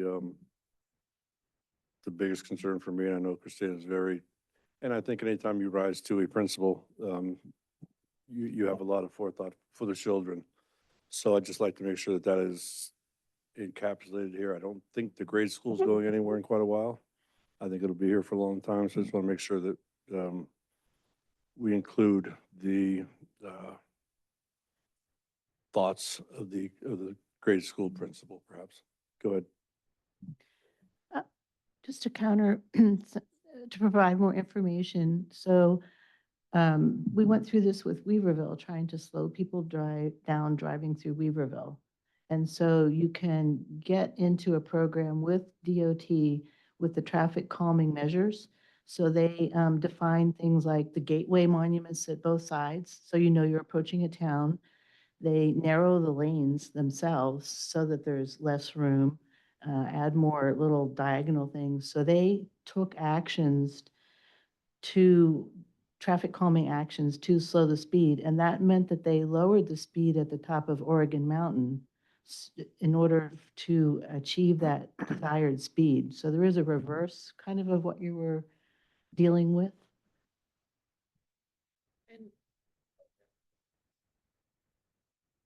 And we do have sections along the 299 corridor where the speed is reduced coming into different communities. Junction City and Deloma both have that where you slow down. It's only 10 miles per hour that you're reduced, but and there is increased signage to say that there are pedestrians in that area. So I do, but I would support additional pursuits. Duncan? Yeah, and additional signage. There are signs by the elementary school, but being that the elementary school has people children walking in every direction. And then there's no signs by the fire department, the community hall, or the North Fork Range to encouraging people to slow down. And so that, yeah, I support that, just encouraging appropriate signage and more signage. Thank you. Oh, I would just echo what I heard from Supervisor Cox. I mean, again, I heard support for the commission input that we received.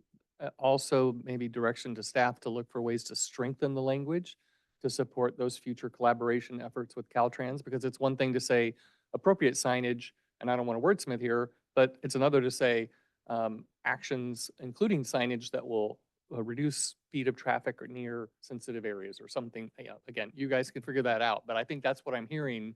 We should have more aggressive, if you will, so that we have something stronger to argue with Caltrans or leverage. And for clarity, it's, you know, it's highway, the state highway, as well as county roads. Okay, yeah, That we need the support with. thank you. Are we all in agreement? Yep, and I support the comments. I also really like the forward thinking about when these towns are growing, that we're thinking about much more pedestrian type things, you know, walking down the road, sidewalks, and addressing all those great things. Yeah, it's a Thank Thank- you. We will move on to the next slide. On to Lewiston. So the Lewiston Community Plan includes 10 unique sections. There were 76 existing objectives, 8 new policies, and 9 implementation programs. So what's changed? New policies related to service improvements, including internet and fire protection, as well as neighborhood amenities. There were new policies related to strengthening the community identity, wayfinding, as well as historic wayfinding. Updates and revisions to policies regarding expansion and diversification of local opportunities in tourism industry were also included as part of this. On the public review draft, 4 comments were received. We had our workshop back in October 2024. Common themes that came out from this were various land use redesignations, the request for residential units to be an allowed use on commercial properties and parcels, and then overall formatting requests to improve map legibility within the community plan itself. Some of the so there was one request for a parcel to be redesignated from agricultural to rural residential, and several requests pertain to the 141 Buckhorn Station Loop. Now, I do want to call these to attention to the commission board that both of these were discussed in great detail yesterday, and I'm not sure that require further discussion based on board direction. Any comment in the room? On Zoom? Did you want to move through all the recommendations like we Oh, previously? go ahead, go right ahead. Okay. Additional request for residential units as an allowed use on all commercial parcels to provide additional opportunity for business owners and employees to reside in the same property. The staff is recommending the board consider redesignating some commercial properties in Lewiston to mixed use. This is not uncommon. Mixed use has been historically used here in all communities, and it comes in different formats, not your typical stacked. You can have commercial use in the front, residential in the back, or within the same unit. So that is something for the board and the commission to consider. The request due to formatting, that's the bottom bullet. So this request was to add more road labels to maps. During the community meeting, it was made apparent by some community members that the maps were not clear, road delineations were not properly spelled out enough. So when you're looking at a community-wide map, you just need more clarification of where we're talking about. So we're just asking the board to give us direction to update all of those maps with some more roadways. And that is it as part of that. I will hand it back to, for public comment. Public comment in the room? Like I'm a solo Lewis tonight besides Rick. I would support the change to the multi-use. I think wherever we can provide additional housing in the county is important, and certainly Lewiston included. That's it, thanks. Thank you. Any other comment in the room? On Zoom? We have no raised hands. Planning Commission? Good to go when Amelia's not here? We'll bring it back to the board. I think as Brent said, we really addressed all this yesterday, so I think we're good to just move on. We'll move to the next slide. This had to do with the mixed use and then the roadway labels to maps within the plan. And then com- Dealing with both of them at once. You got them. This is one recommendation or two different? Two. Okay, thank you. Go ahead. Any public comment in the room? On Zoom, We have no raised hands. planning commission? The board. I definitely support allowing mixed use. Agreed. I agree. And we'll go on to the second bullet point. Any comment in the room? On Zoom, We have no raised hands. planning commission?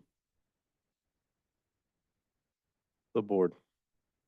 Label away. We'll move to the next slide. Yeah, I just want to highlight one of the things is that there have been some problems with like old schoolhouse road versus, and there is no old schoolhouse road. But that when Cal Fire goes to look for that, there's a problem. So that's some of the stuff they're trying to address. Thank you. Chair, I just want to clarify, is there going to be any cost associated with the renaming or adding names to maps? And then if we do it to Lewiston, do you want us to look at all the community plan maps? I don't foresee, and I mean, unless the GIS data from county is not up to date, there shouldn't be an issue with roadway labeling. I think as part of this, we'll take a pass that all maps are consistent, at least through the updated revised version of the plans. Well, we will use our current GIS data as is. We're not going to go create a additional GIS project out of this. So we'll do the best we can with the data we have. Thank you. I agree. Is this, I just maybe, why not? I just know that with the emergency response, there oftentimes is confusion as to where people respond on, I think, 3 different things that have Rush Creek in their labeling. And so if somebody could take a note and put a pin in that and see if there's any clarity that it is already in our GIS data that can be brought here or what have you. If there's something that we can do at this level to help mitigate some of those responders accidentally going to the wrong place, that would be good. Duly noted.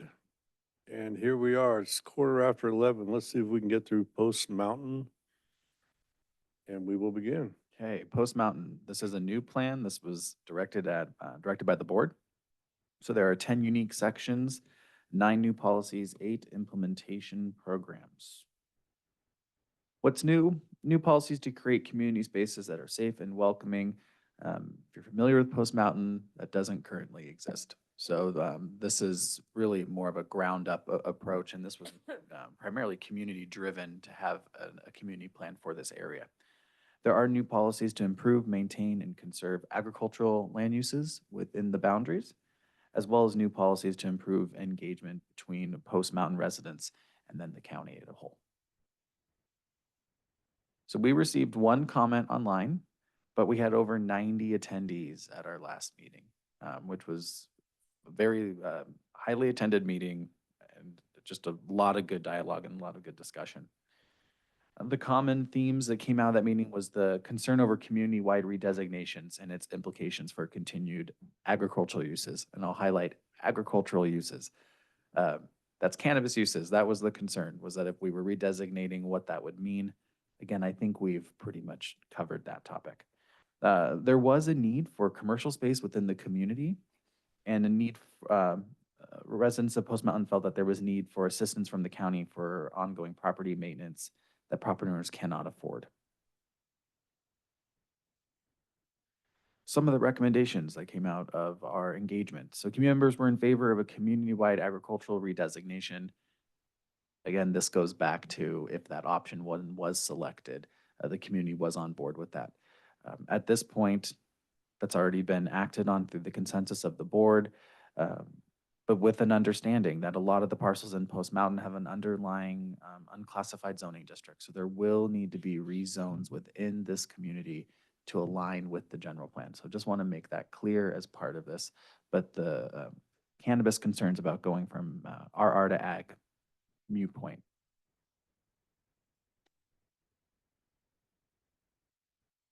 Community members were also noted the need for commercial space. However, most of the community has established agricultural uses that residents rely on for income. It would not be appropriate for commercial development. So when we were evaluating the land in Post Mountain, we were looking for where commercial would actually be feasible, understanding that they would like some commercial activity to take place. But through the discussion with community members, we were looking at where land could be designated for commercial, whether it would be best served out on the highway, I believe it's Highway 36, before you enter into Post Mountain. But no community members came forward through the community workshop that would be interested in redesignating their parcels to commercial. So in this case, no land was redesignated to commercial as part of this effort because there was no interest in redesignating their land. Otherwise, the county would be making that decision for a landowner, and that was not something that was decided on as part of the effort. There is an existing program, PM4, that looked at the co-location of new community facilities, and this aimed to identify potential sites and seek funding for co-locating this. This was something that was requested by the county, by the residents of Post Mountain.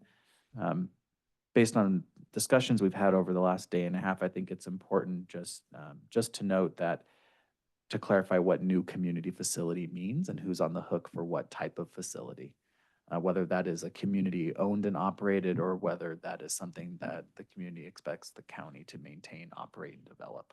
So just to keep that in mind. Some other information located here discusses where potential community facilities could occur within the community, but there was no no consensus amongst community members on this. These were just ideas floated by. Another recommendation was the community members also requested that the county develop a program, so similar to an implementation program, to assist property owners with necessary maintenance tasks that owners cannot fund themselves. So what we're recommending from the county staff level is the board should consider adding a policy that addresses this, but to not hook the county into funding it completely.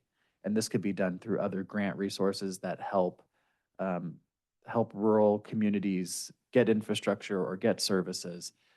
Think of this similar to High and Palm was looking for funding to help offset emergency planning or emergency services or medical services. This would be something similar. So if the county could look at grant funding for maintenance programs, would be our recommendation, but this would be at the discretion of the commission and the board. Thank you, Brent. Do we have any public comment in the room?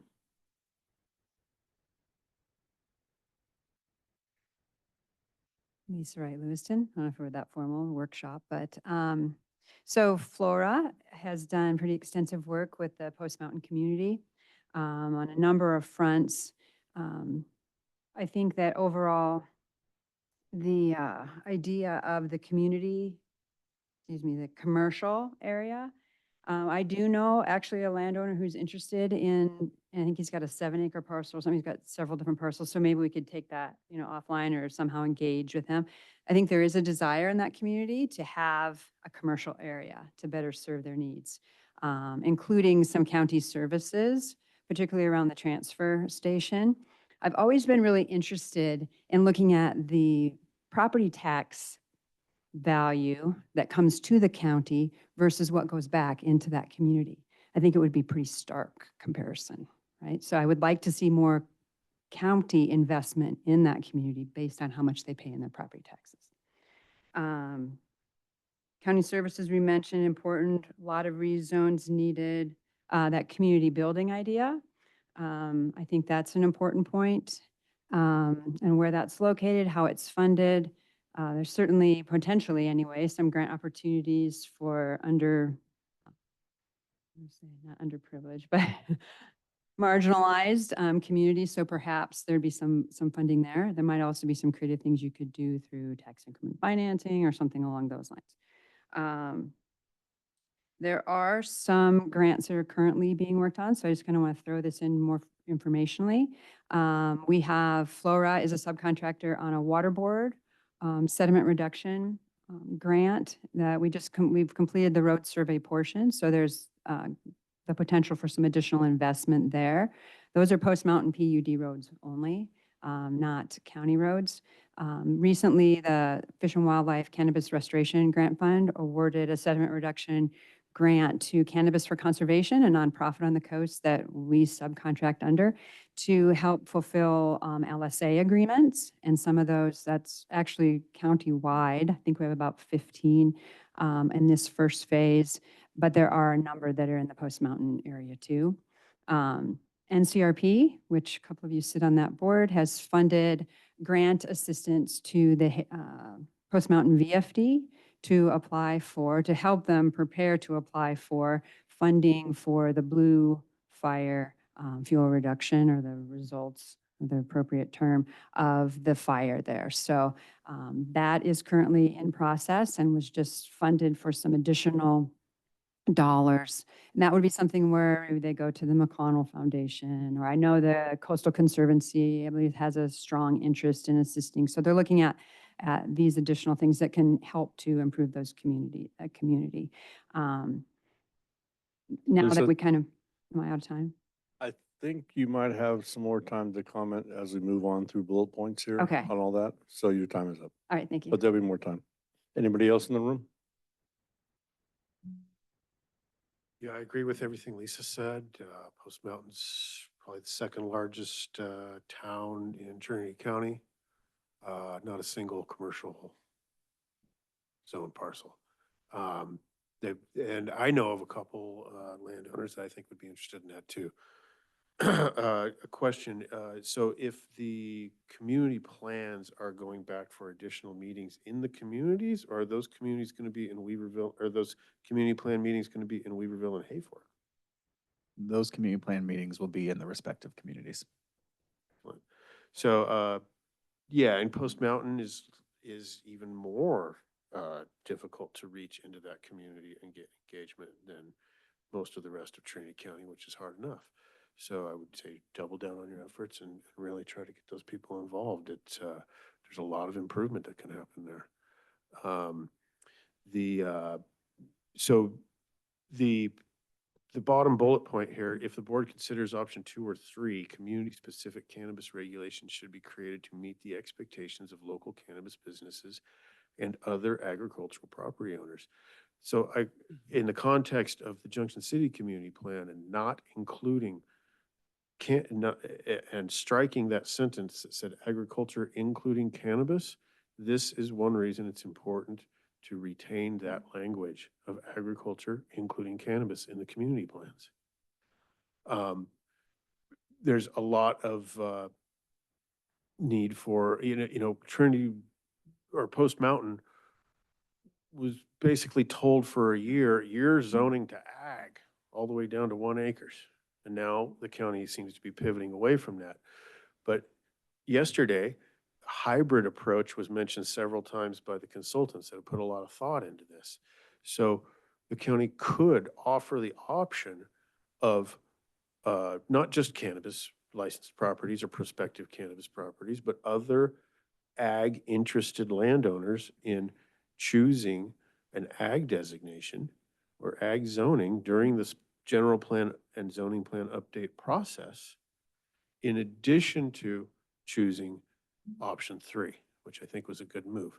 But that hybrid approach that was mentioned several times yesterday, I think there's a lot of room to open up this grand plan to more of that hybrid approach. And Post Mountain people are going to feel just burned by this. They've been told for a year, you're gonna be ag. And now all of a sudden, nope, something else. They're not really represented here in the room today, aside from Lisa and a little bit myself. And so I would encourage you opening our minds to more of a hybrid approach, especially pertinent to this slide. Thank you, John. Duncan, I just wanted to touch on something you were going to bring back to your community, the option of cannabis-specific events, we'll say outside of cannabis, correct? At the community plan, at the community meeting, sorry. I don't recall that in our discussion, but it's a good idea. I thought that was kind of the sentiment of just not narrowing it down to cannabis, that your community in particular would like to have cannabis and cannabis-related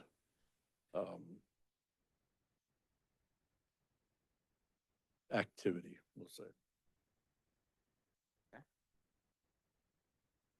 Do we have any other comments in the room? On Zoom? We have no raised hands. The Planning Commission. I don't have any general commissions. Are you moving to this first slide? One more time.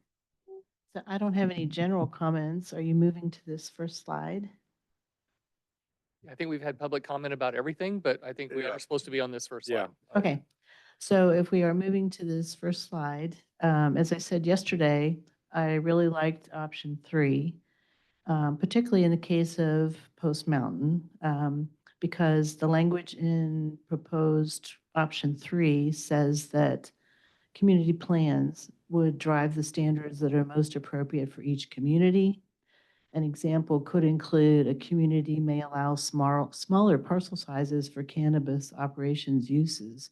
And I think there are a lot of parcels in Post Mountain that are smaller than 1 acre. They're like 0.9 acres and stuff like that. So having the ability in their community plan to, under option 3, to really look at how they want to have farms in that area, I think makes sense. So I think by going option 3, we're kind of getting at what they're trying to do. Are you basically saying the way that we addressed it yesterday for others would be the same way here? Yeah. Okay, thank you. I just want to be clear. I'm just saying option 3 lets each community kind of set their standards, and I think it would resolve issues in Post Mountain potentially. Thank you. Duncan? Yes, thank you, Chair. Brent, could you provide clarity? Is not most of Post Mountain unclassified? A lot of it is rural residential, the general plan zoning unclassified. So the zoning is unclassified, and so when there's I'm drawing a blank on the terminology, but the land use, when a land use is rural residential, can you have an agricultural overlay or zoning, or does that prohibit agriculture unless there's a complete change in not just zoning, but land use? If the general plan is RR and allows ag, there's the potential that the underlying zone could be agriculture because you can find consistency between uses. But we would have to evaluate that. I mean, most likely you would go with an RR zoning district. That's 100% consistent and it would still allow ag because ag's an allowed use. Right. Okay. Thank you for that. And all the parcels that are unclassified will have the ability to have their input on what they would like it to be classified as or zoned as. In the zoning code update. Well, Sorry, thought it was Pot- turned off. potentially, because it's different saying what would I like what would you like your zoning to be from a zoning designation, because it has to be consistent with the general plan. So if somebody has RR and goes, well, I want my zoning to be commercial, inconsistent. It wouldn't work. Then their general plan land use designation would need to be commercial. So what our first pass will be working with the county staff is to evaluate what did the land use end up being after these 2-day meetings. What zoning is consistent with it? If a property owner says, well, I'd rather be ag than RR and it's still consistent, we can make that change. But at the base level, we have to make sure that they align. But I mean, as we're going to do an alignment evaluation first. Yes. Great. And I just want to reinforce that there is a desire for many of the property owners to rezone to agriculture in the future. So there was a desire when when the discussion on the table was going from RR to ag. If, if it's not, if it's not going RR to ag, I agree, the ability for property owners to still go to ag should still be there because cannabis is now considered ag, so it could go either way. We'll just have to evaluate the parcel size requirements to make sure that we're not creating non-conforming parcels. Drew, do you have anything to add? Very good. Anything else from the commission? The board? And this is just the first bullet point we're talking on now. Yeah, my sense is that we really are, we addressed this pretty extensively yesterday for a different community plan, and the same thing applies here. I agree. Can we move to the next one, please? And this next recommendation has to do with the noted commercial space in the community. This was desired through the community meetings and the engagement. There was an existing program that seeks to fund and locate such a community facility and other commercial uses. Open to public comment. I will open it to public comment in the room. Good afternoon. Matt Jefferson, Trinity Center. I just want to address what you're saying when people were saying we only wanted to move from RR to ag because of that little thing that was going on. Just to point out, if you keep me as a farmer in RR and you do this other ag thing, current policy makes it so I cannot vertically integrate. If you don't allow the cannabis farmers in Trinity County to vertically integrate, you're completely crippling our businesses. We have to be able to package on site and get direct to retailer, or we cannot compete with big agriculture. So that's what that whole thing is. But if you lock all these people into RR and take their ability to vertically integrate, it's not a good thing. Thank you. Drew? I'll clarify a little bit of that comment from my perspective. Again, this comes back to what we allow for when we get into zoning code. I kind of touched on that as it related to micro business when I did the cannabis specific presentation a week or so ago. I did want to make a comment to this bullet point specifically related to commercial space. I think we've been looking at redesignations from a community or private property owner or agency specific perspective. And so question for Brent, is it possible, I'm assuming yes, but I just want it to be clarified, that the county can also choose to redesignate parcels? Yes, the county can choose to redesignate parcels. That's at the discretion of the board. Part of the process is we've been receiving property owner feedback if they wanted their parcels, but the county could redesignate land. I wanted to make that point clear, and then the rest of what I want to talk about related to that, I think we'll get into when we get into economic development element. Thanks. Thank you, Drew. Anything else from the commission? You're still in public comment. Oh, I'm sorry. Go ahead, John. Yeah. Once again, it's really important to have some commercial zoning in Post Mountain. You know, it's one of the things that perhaps this is being a little rushed, and it's one of the elements of this general plan that could have a huge impact on the county generally, but specifically that region. And you know, it's the second largest town in the county, so I really think it's important to take our time and get this right. Perhaps even more than engagement than just one additional community meeting might be prudent in this case. I think it's going to take some time to get this right. The community engagement in Post Mountain is very seasonal. It's deeply affected by the ag cycle. They're in spring planting right now. It is a busy time. They're working their asses off.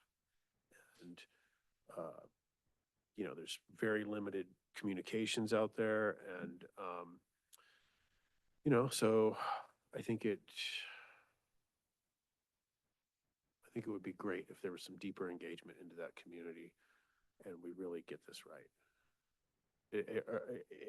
It's a festering problem that the entire rest of the state is aware of as an example of how a county can mess up a community.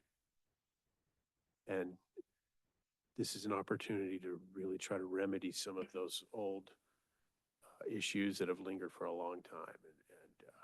So I think some additional effort in Post Mountain would be great, even if it takes more time. Thank you. Any other comment in the room? Slide. I just did all of them at Yeah, once, no, and we went through them all at once. Just a comment, because I didn't really finish up, regarding, and this is important to commercial as well, is the county received a clean energy grant to analyze delivery of electricity to Post Mountain. So that process just kind of kicked off, and that will be an important part of potentially where you'd even have commercial sites. I think the idea is we want to, get electricity to the fire station for sure, right? And then from there, where does it go? So that might be something if you're looking at redesignating or additional engagement with community members that maybe didn't show up, so we don't know for sure they don't want to, transfer over to commercial, to keep in mind. And just a point on the cannabis, just real quick. Flower is currently working with about 40 new applicants in Post Mountain, and they're very engaged in how they can build that community out as ag, but I don't think to the exclusiveness of that. There are a number of parcels that are vacation homes and people who have nothing to do with the cannabis community too. So it is broader than just that, even though sometimes they get pigeonholed that way. So thank you. Thank you. Any other comment in the room? Planning Commission? Oh, Zoom, excuse me. No raised hands. Planning Commission. I just had a question. So, this is a new community plan, but there's an existing program, PM4. Where is that PM4? It should say new program PM4. A new program. Okay, great. Thank you for the clarification. Duncan? Yeah, I have a question. Can agriculture be utilized on commercial properties? Go ahead. Not in a commercial aspect at this point. I mean, and especially how agricultural is currently defined. It's not uncommon for accessory commercial to take place on ag properties, and that would be regulated through the zoning code. I gave an example yesterday about like San Joaquin Valley has farm stands. You can have accessory retail where you're selling product. That would not be in the general plan. That would be a use that is permitted and regulated through performance standards as part of the zoning code. So could you have a post office on ag land? Not typically. Post office would typically be a commercial use, or in this case, it'd most likely be a public facility use, a PF use. A grocery store?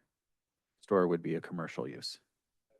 That could not be on ag land. It would have to be on ag zoning. It would have to be an ag auxiliary, like a farm stand. Correct. If you're looking for a full grocery store or a market, that would typically be a prohibited use within an ag designation. Right, and highway commercial also prohibits agriculture. At this point, yes. If there are property owners that want to redesignate their land to commercial in Post Mountain, which was brought up during public comment that we're unaware of, because that is something that's come to light since our community workshop, it would be helpful to get board direction to receive that information so that we know what that actually is, because we're not aware of that. Thank you. And can I just get clarity so that I know what we're expecting to hear from the Planning Commission? It appears to me that there's input about, does the commission and the board support this new program and its modification to include the potential use of county-owned parcels for the purpose? Is that what you're really looking for direction on? Correct. So part of the workshop talked about the county providing land for new public facilities. So it wasn't on private property owners to try to establish those uses. Gotcha. Is there county land throughout Post Mountain, or is there county property out there in that community? Two parcels? Those two that are There's mentioned. 2 parcels of land, 5 acres total, located between Ferd Court and Rattlesnake Road on north of Chrome Pine Road. Thank you. So, from Planning Commission, my perspective, I do think that, and the new program that they're proposing makes sense, to look at potential sites, and funding. But I would defer to the county whether or not they wanted to, transfer that land for that purpose. That's totally up to the county, I think. Thank you. Any more from the planning commission? I would just question if those parcels are actually viable for development before we really go down this path. Or you could say evaluate for those parcels or something like that. In my recollection, there's something to look into about those parcels before we would say that this is something that we would pursue. Because I'm not completely sure that they would be suitable for such development. And you're talking about the two that are noted here in the bottom bullet. Correct. Anything else in the planning commission? We'll bring it to the board. I would like to make a comment regarding the potential for county facilities. I think in the event that the county is able, probably one of the first county facilities that needs to be up there is a transfer station for waste. The problem with chronic dumping is pretty bad. And so there has been a significant amount of request for a transfer station there. So I think that if we are able to in any way provide that in the future, that would probably be one of the first things that I would look to. In regards to public comment that it was hard to reach this community, I just want to point out that 90 people showed up. That's more than any of the other communities. And so the folks I know are kind of got some wind in their sails as we see them coming before LAFCO as well in terms of establishing their service district area. So there seems to be right now, has been emerging and is now coming to, I think, substantial momentum in that community to start to develop itself and really get some foundational services that are needed to have maybe power first, and then a transfer station, or a transfer station first and then power eventually. But their community service district also needs to get to the place where they can take care of the roads that are within their district as well, because a lot of the pressure on the poor state of the roads gets pushed out towards the Forest Service and then out towards the county. But then there are roads within the jurisdiction of their service area that are not maintained as well. So getting that transportation situation more fluid, and then possibly a transfer station if we can someday, would be great. And then power, just as a basic rule, would be good. So I support their desire to grow and to develop. And if we can help them the very best way that we can, that would be great. And if those parcels are available to become a transfer site, then that's something that we should maybe look into as we can. I concur with Heidi. I think that they've made great strides. I think there's a lot of infrastructure that has to be put in for them to be on their feet, and they're doing that with a lot of help from everyone and us. And I think it's good. The transfer is definitely one of the first things that would be needed there, and I support the county, the parcel for that. If In addition to my earlier comments, I do want to give a shout out to the folks that have joined just recently joined the volunteer fire department and have got their certifications, and just the exuberance and happiness that they have expressed as they're experiencing those growing pains, but then they're also experiencing the result of those efforts. And I'm really quite proud of their efforts right now. They're doing a good job moving forward. Welcome to hear from staff, whether it's whoever that might be, about the land use for the county parcels. But my inclination, based on what I've heard, one, I support the program, the need for more commercial land for more shared use, all that kind of stuff. But when we hear that this is such a large and growing community, that to me means we were likely to need more county services provided there. So giving away, if you will, the land that could be used for those purposes doesn't seem like the best way forward. And we heard from two different people that felt like they knew multiple people that would have land that would be willing to rezone. So I would support the programs, support the approach of, co-locating services, but I would, unless staff says they think it should happen, I would not support using the county land for the commercial purposes. The comment I wanted to make, I think, is pretty much in alignment with your thoughts there, Rick. Potentially, if the board gave direction when we went back out for these community meetings, we could clarify this and potentially establish, different policies or programs that kind of differentiate, what the county might be willing to take on. Sounds like, transfer station might be something there with county-owned property if it's, a viable site, and then how we encourage community members to pursue redesignations, to pursue the rest of these private, endeavors. Supervisor, Just one more Do you- thing. So with this, with the assessments that they're paying, it'd be wonderful if we could help them out somehow to get a transfer station in there, as they've been paying those, solid waste fees for years. So it'd be wonderful if we could. you expand on the self-imposed fee that they're? If there's $100 fee that is on your taxes, on your property taxes for solid waste, except for the very rural areas, because, and they don't have a transfer station. They don't have anywhere to take their garbage. They have to go all the way to Hayfork. Like we are in Xenia, we don't pay $100 fee because we have to go an hour to Ruth to take our garbage. But it would be really nice if we could either, provide a transfer station for them or help them with, it'd be good. I think it would be wonderful if we could help them get a transfer station. If you can hear me, I'm really bad about that. Okay. Yep. Supervisor Cox? Yeah, I'm not familiar with the roads listed, Fern Court and Rattlesnake Road and north of Chrome Mine Road, but a quick search indicates that there's an adjacent parcel to that which the fire hall site sits on. CEO Tittle, do you know about that? That's correct?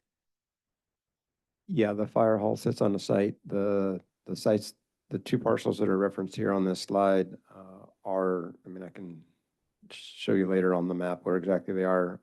They are two locations that we have, I would just say, very high level discussion, thought. I don't even know if I put analysis to the concept yet, but for a transfer site location. Now, as you're all well aware, there are many hurdles to jump over, from a Calver cycle perspective and from an environmental perspective to put a transfer site location somewhere. So those 5 acres there's two parcels, a little under 2 acres or 2.5 acres apiece. That is a fairly decent location. So when we talk about the new community facilities in the last bullet there, that's the concept, at least initially over the next probably, multiple years that the county would be bringing forth. Other types of services down there, I believe, are a long ways off, but we should be engaging with the community to see if there's some interest in, other parcels being designated for commercial use. That would be probably a prudent step in the right direction. And I would just like to clarify, I did a quick search and it says that Lewiston is just as far from the Weaverville station as Post Mountain is from the Hayfork station. So I get, and I don't disagree, that it would be great and lovely and wonderful to have a solid waste facility there. But this distinction of we're so far away and we pay, we should get something more, frankly, I don't want a solid waste station in Lewiston, and I'm happy to make the 15-mile drive that I do pretty regularly to go to the dump. But I think that I don't agree with that characterization. I do agree that it's a needed service. Does population play into your thinking at all? I've heard many mixed views about the population of Post Mountain, depending on the year, when we were in the green rush, whether it's harvest time versus a pretty stable Lewiston population of a couple thousand people. So, yeah, I don't know. My thoughts only. One other thought I would have for Post Mountain is that they pick a community leader because of their, the language barrier that we have there. And someone who, it doesn't need to be among resident, it could be anybody to come and facilitate their thoughts to the board or the planning commission. I think that would be a good idea for them. As we all know, they're a little bit hesitant in that area. But I do agree with But 90 people showed up to the community meeting. agree. So I think that it's been painted a couple times in this conversation that there's an inhibition, but 90 people showed up in Post Mountain. So very proud of them for doing that. And I think the community meeting was effective. I will say the community meeting was effective, and even though there was a language barrier at times, the live translation between representatives from Post Mountain and county staff was on point. Adequate enough. So Very good. my sense of where we are at this point, and it sounds like maybe we're going to get some additional input, but that there's agreement of the need for solid waste facilities if possible and appropriate, which might be a use for county-owned land. There's support for the new program and for mixed or like co-location of services. My sense is there's direction for the county to retain ownership of the county-owned land and use it for public facilities versus for commercial property, but that we can pursue these individuals who have been loosely identified as being interested in the commercial property rezoning, and that's how we can solve that problem. That's what I think I've heard. I agree with all of that. I want to have my own further clarification that when we talked about our option 3 yesterday and broadly thought that was the best decision for everyone, now I'm hearing that in Post Mountain specifically, people would have preferred that it had been redesignated to ag instead. Can we still fix that problem by the overlay of that particular community and the needs there? Through zoning, yes, that can be worked out. Again, if property owners wanted to be redesignated to an ag designation, that still would be okay because agriculture would still be allowed. The only thing we'd have to revisit, I'd mentioned earlier, is the parcel requirements, because right now, parcel requirements, I believe, are 10 acres, county staff for ag. We were proposing to lower it to 1.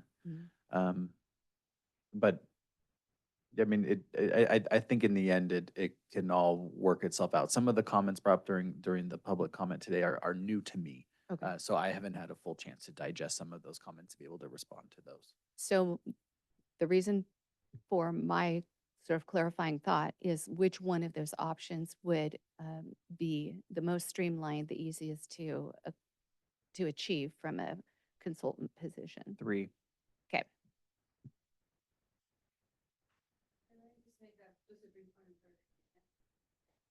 I don't know that they necessarily want to go to ag. They did that as a result of. You should probably use your mic. I don't think that they necessarily wanted to go to ag, but when they were told, if you don't go to ag, you won't be able to apply, that led to them all putting in requests to go to ag. So that's probably a discussion, say, what is the advantage to you? Is it going to go to the small parcel? There's some more discussion now that isn't necessarily going to be required. That's helpful. Okay. Very good. Thank you. Do we have consensus? Sorry. I just have one other suggestion to consider, is that looking at this, and we've been talking, it sounds like mostly separating commercial from agriculture. I would encourage an opportunity for this community to also evaluate mixed use like we have for Weaverville Historic District. And so that we look at that opportunity to not limit the development within Post Mountain. And then just my last thing, I know we're hung up on these two parcels a little bit, but my recollection is that there's an environmental reason why the county has those two properties. So again, I'm not sure that those are suitable for development. They might be suitable for a transfer station, but again, that's definitely something that needs to be evaluated. Thank you. Next. We will bring it back to the board. I would support the inclusion of the suggestion when you have the community meeting of how mixed use might benefit them. Yeah, we can definitely open that up for discussion. Mixed use would work if someone wanted to do commercial activities, but it would eliminate the ag portion too. So it's just, I want to make that clear that if you're going to mixed use, ag wouldn't necessarily be an allowed use in mixed use. It's really meant for commercial residential operations. But I think what we can look into is, which we've already talked with county staff about, is accessory retail, accessory commercial uses on ag properties for selling goods and products. So we can definitely look into that too, which could work in Post Mountain. We have, go ahead. I agree with Commissioner Hall about the ag, the 10 acres and the down a little bit below the 1 acre on some of those. If we can somehow, if there's some, just thinking, just in case, so we're not staying at 10. Brent, have we encapsulated all of that? We have, and we have one more slide. And then I think to Can't the chair, wait. that would be your natural break at Thank you that so much for point. suggesting that. So final slide is the community members also requested the county develop a program to assist property owners with property maintenance they cannot afford. This is what I had mentioned in the introduction, was that staff is considering this could be a good policy to include, but I think the language has to be finessed so that it relies on grant funding and doesn't hook the county up. Open to chair for comment. Public comment in the room.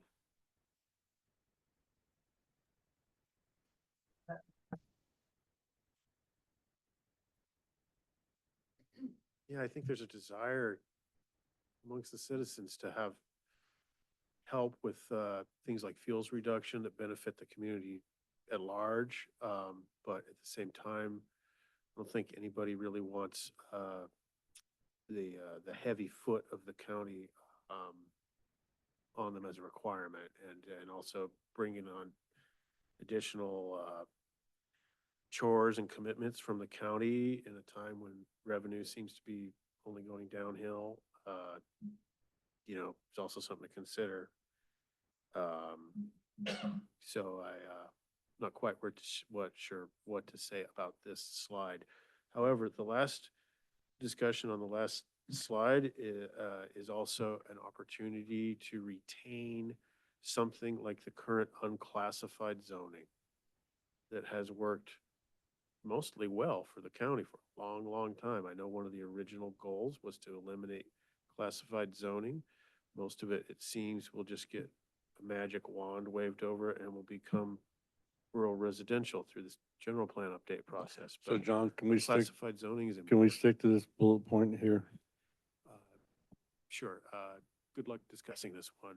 I don't have strong thoughts on it. Thank you very much. I appreciate it. Just real quick, I think this kind of was why I went with the grants that are already underway.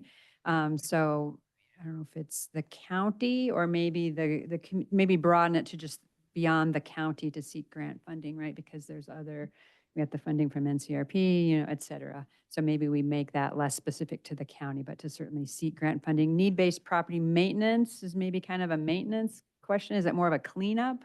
Because there's a lot of trash, there's, areas where it was burned, fuel reduction, that kind of thing. So maybe little tweaks there, perhaps. Thank you. Good afternoon, Mr. Presley. How are you? I'm doing good, sir. How are you Good doing? to hear. So grants are the way that we're going to make all this stuff happen in Post Mountain. I think we're already kind of aware of that. We have the clean energy grant that's going on right now to hopefully find a way for a feasibility study to get power there.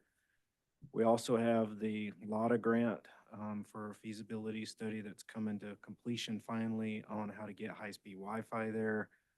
Recently, the county applied for a CDFW grant to go to Post Mountain to clean up environmental degradation type stuff from historic cannabis sites. We have not received approval on that one yet, but that's kind of what's going on with the people with my department, but then other consultant agencies around the county trying to help this place out, get on its feet.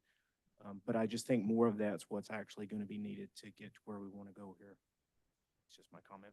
Thank you very much for adding that. Do we have anybody on Zoom? Adrian Keys. Thank you, Chair.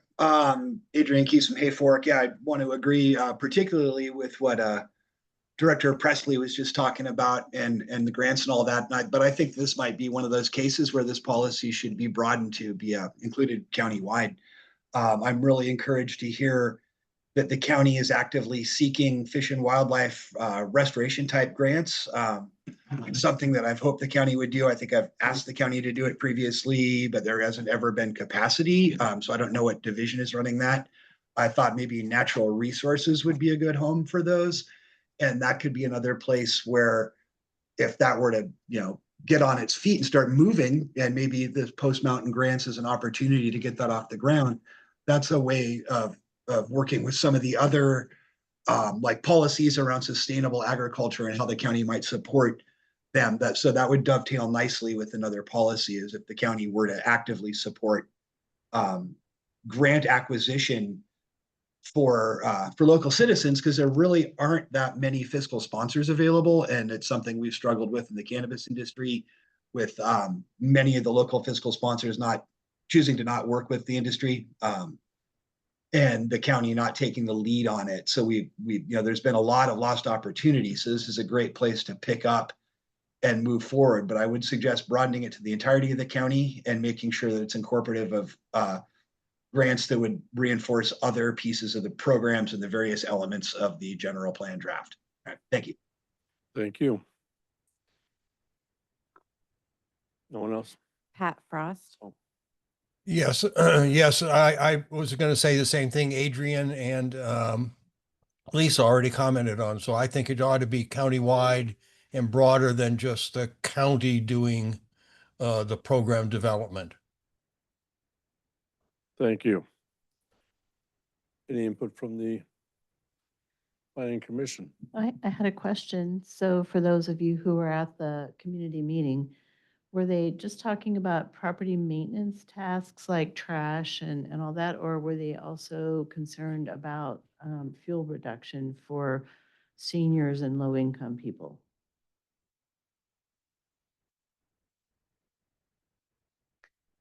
Supervisor. In general? Go ahead. You were at the meeting? General. In general, In okay. general. Because I was just reading the safety program, hazard and safety plan and those policies, and there is not a policy there that helps seniors and low-income people do fuel reduction, which is a big thing. So maybe when we get to that point, that would be something to add that would tie into maybe one of the needs for some of the people in Post Mountain. Thank you. Any other comment from the Planning Commission? Just as we're developing this, just see some more specifics about what types of property maintenance they're looking for, roads, sediment reduction, those kinds of things for the properties, but also making sure that we're looking at it at the community level itself too, for the community managed road systems, community managed water systems, for future development, that we're not just limiting it to parcel by parcel needs and asks, that we're looking at it for the community and supporting community requests and goals in the future. So if the community wants to develop and maintain community water systems, that's also covered. Thank you very much. We good? We'll bring it to the board. I just would like to add to the list of efforts and potential resources in terms of doing some environmental cleanup up there. The North Coast Resource Partnership Group has an illegal grow ad hoc right now, and they're working, Liam and I are both on that ad hoc, are working on ways to help counties and communities with degraded landscapes from historical illegal activities. And so that may be something that is when and if those dollars come down as a county, we can be kind of pre-thinking a way to position that towards this specific location to help try to get some of that, some of those properties cleaned up that have had some pretty bad activities on them in the past, to say the least. But I just wanted to fill that as an option that may be coming forward. I agree with Heidi, and I think that's the reason why we are on that ad hoc, you know, with Trinity County in mind first, and NCRP is a multi-$100 million a year grant business. So I think that there's a real possibility that we can get something to clean up illegal cannabis debris in the future. And myself and Heidi will keep on that. Do you have any other comment from the board?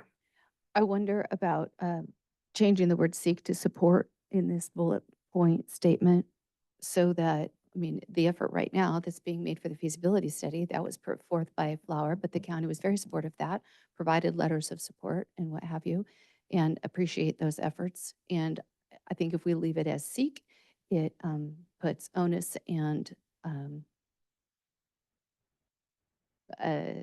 it tees us up for disappointment where we don't have staffing available to go do all of that seeking. But we should absolutely be in a supportive position and be very responsive with letters to appropriate folks and letters of support. Agreed. Completely agreed. Yep, just a support role, more of a support role so that the individual property owner has a stake in that, to clean up properties and things too. But absolutely, just a support role, no policies or programs.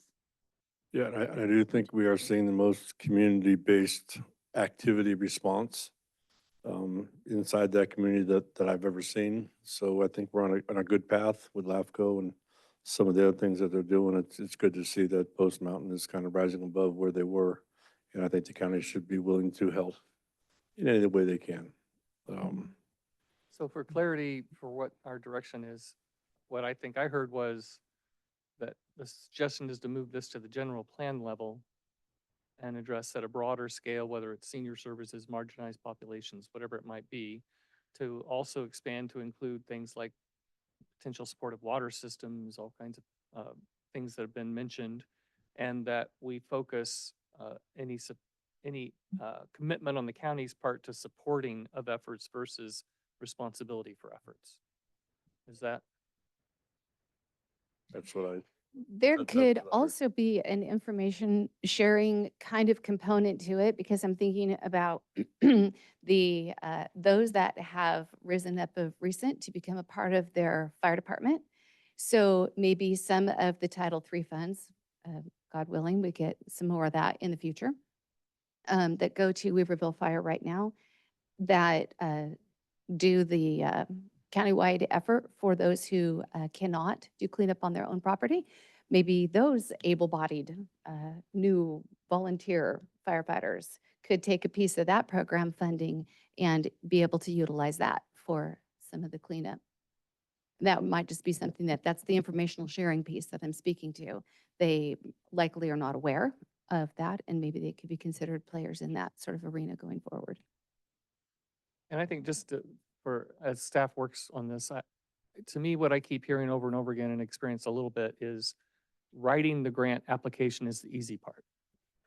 It's the ongoing program administration, tracking of the work, reporting back to get reimbursed if that's the case, finding matching funds, all those sorts of things. So it's, if we hired a staff of 10, we probably couldn't keep up with all the expectations that there are. So to me, if we can focus on perhaps education, as I was just hearing, so that we help people understand, if you want to write grants, here's education and perhaps a toolbox. If you need to understand though, here's the after effect, here's what you're committing to. And again, education and support in that way, because I just think it's unrealistic to expect the county to step up in any significant way based on our current financial situation to support these efforts in any way beyond that. I wish it wasn't the case, but that's where I feel we are. Agreed. I think that encapsulated the majority of what our thinking was. Thanks for everybody's input. I know Post Mountain's a very complex community with a lot of complex issues. Let's take a break for lunch. How are we doing on pace? Oh, yeah. What 30 time? seconds. Back at 1:15. 1:15. How are we doing on pace? Um, A long day? It's gonna be a long day at this pace. Is it? Okay, yeah, it'll, what I figured.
Yeah.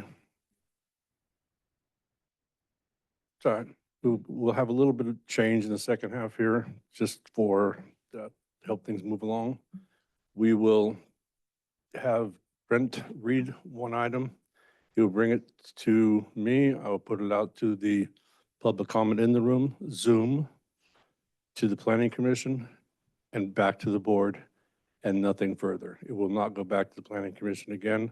So I hope everybody understands that. And that little change is we're going to go one by one instead of him reading them all and then us going back and kind of regurgitating all of them.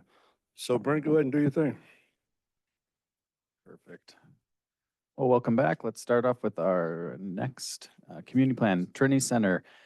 This again is a new community plan. There was not an existing one at direction of the board. So there's 10 unique sections, 9 new policies, and 10 implementation programs as part of this.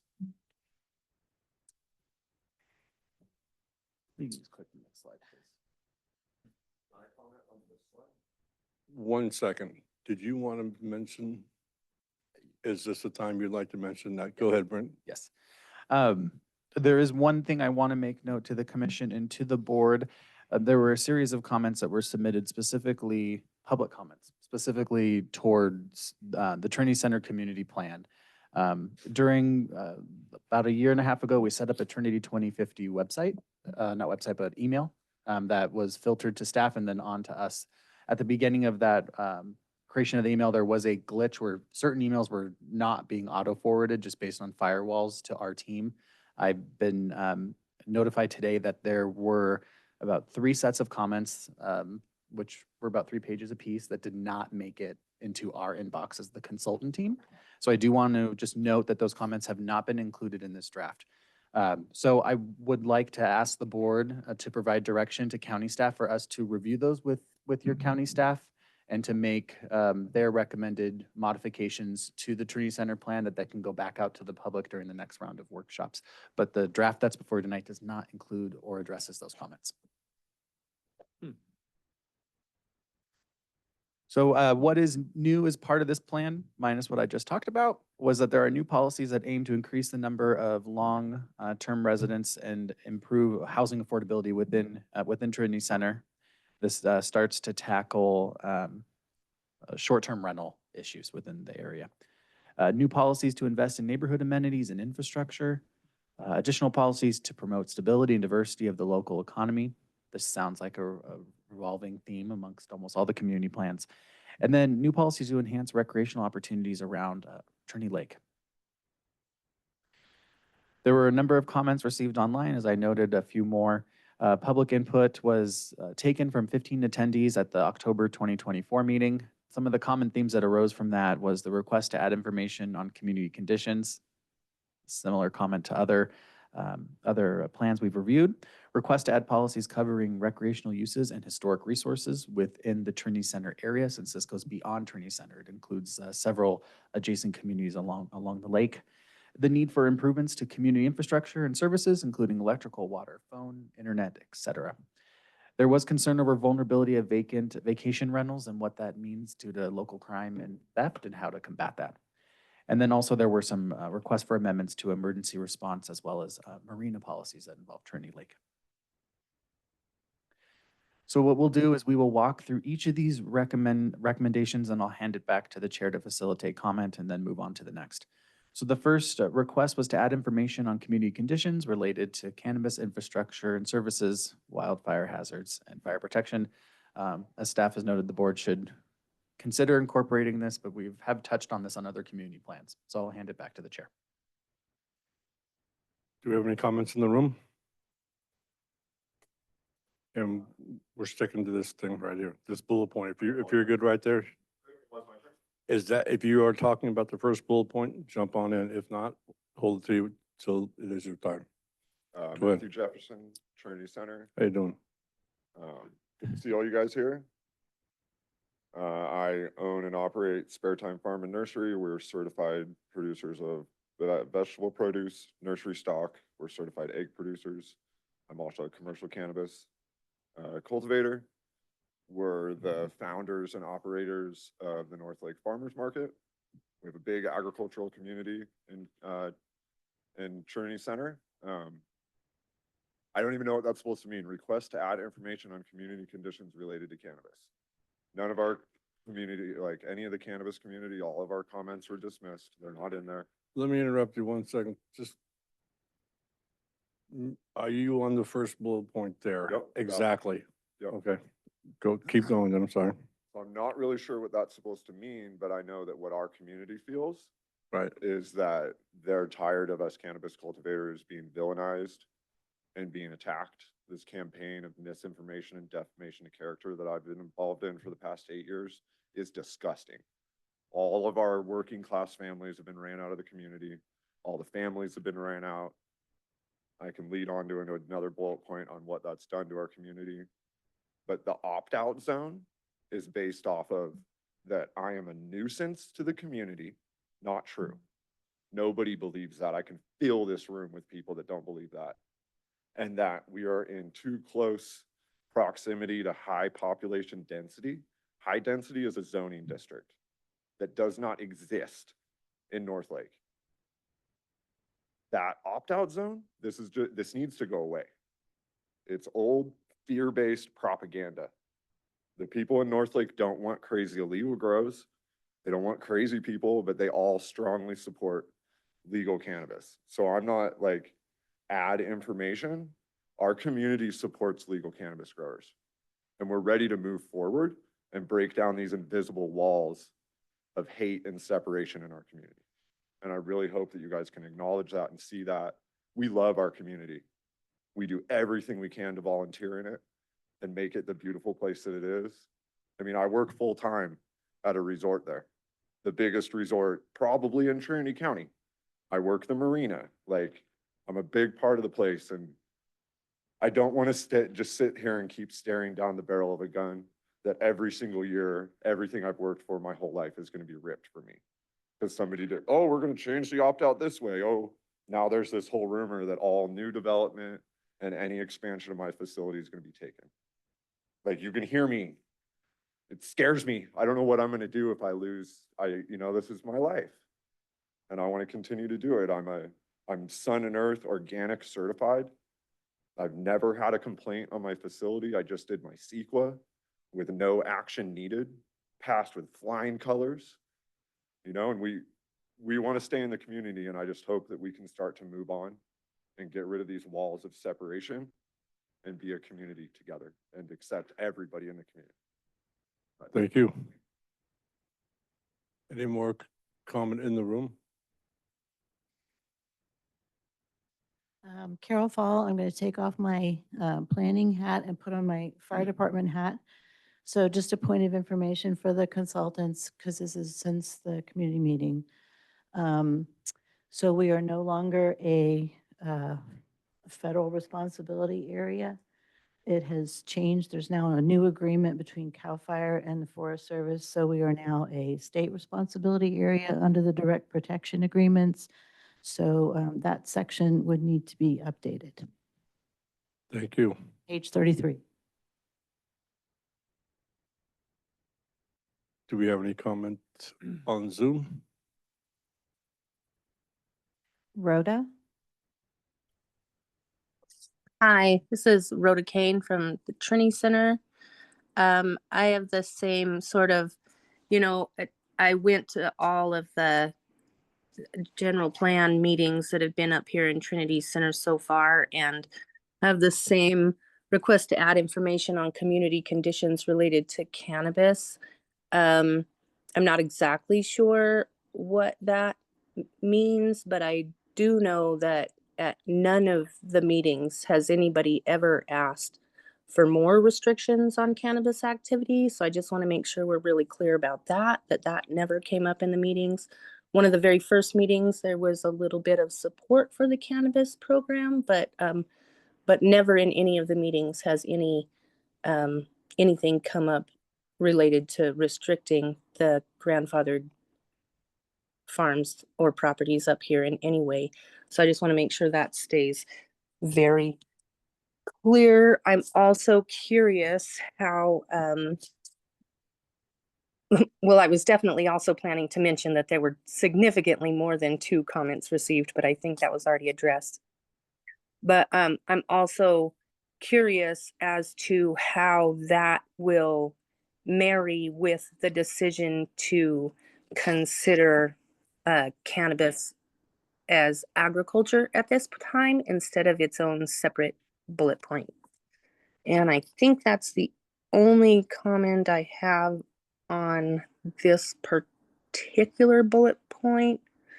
But I do think it's important in the general plan that we do highlight the fact that the cannabis industry is and has been a vital part of our county's history and identity, a beautiful part of our county's history and identity for a very long time. And I would like that to not be forgotten. Thank you. Thank you. Anybody else on Zoom? Pat Frost? Hello there. So to the first bullet point, I certainly support that request for the board to incorporate community conditions and history. And I agree with Rhoda and Matt. We need to work together to make sure that we accurately reflect the contributions that the cannabis industry, in particular Matt and Rhoda, are having in our community. And I also think that my comments are probably some of the comments that did not get included because of the glitch in the computer system. So I apologize if I'm saying things that are out of turn. Thank you. Any more on Zoom? I have no more raised hands. We will take it to the Planning Commission.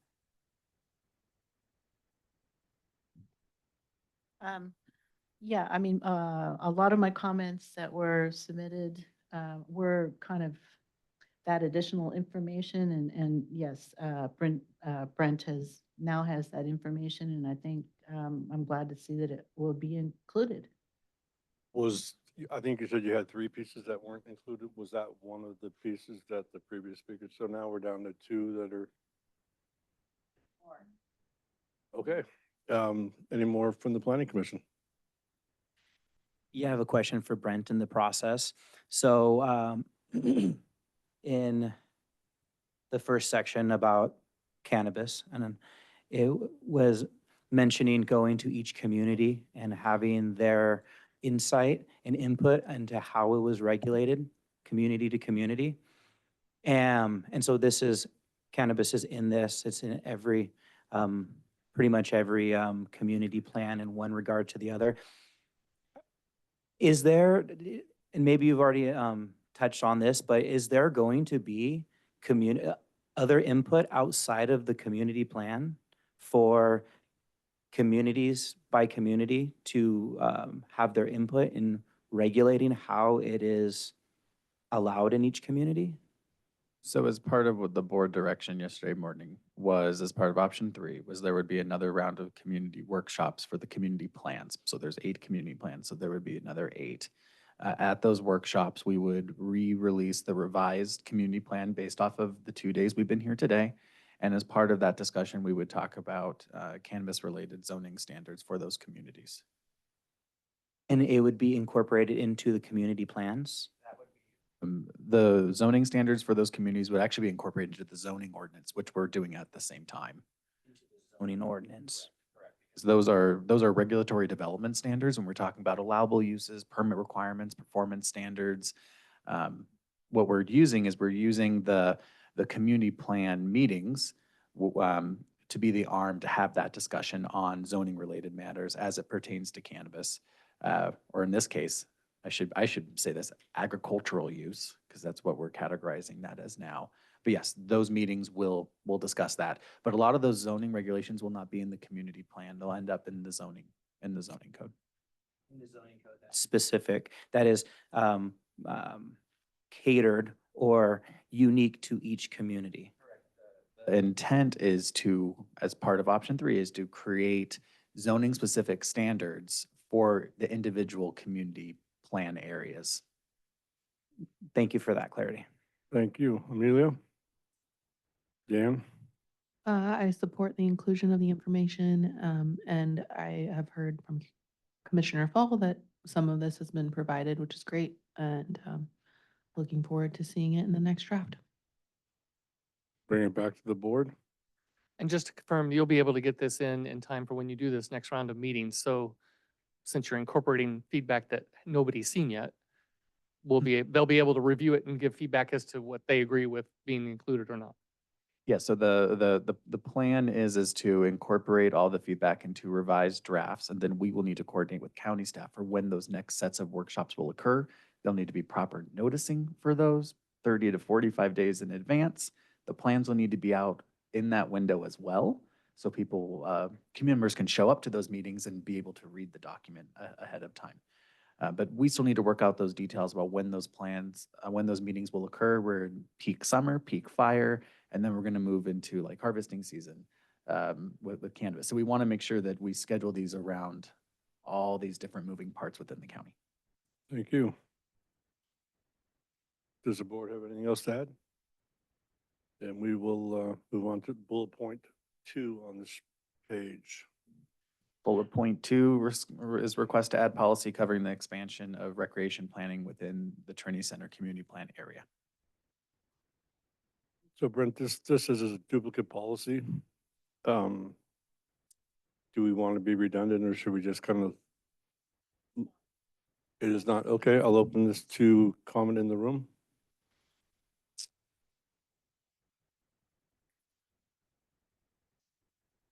Lisa, right? Good afternoon.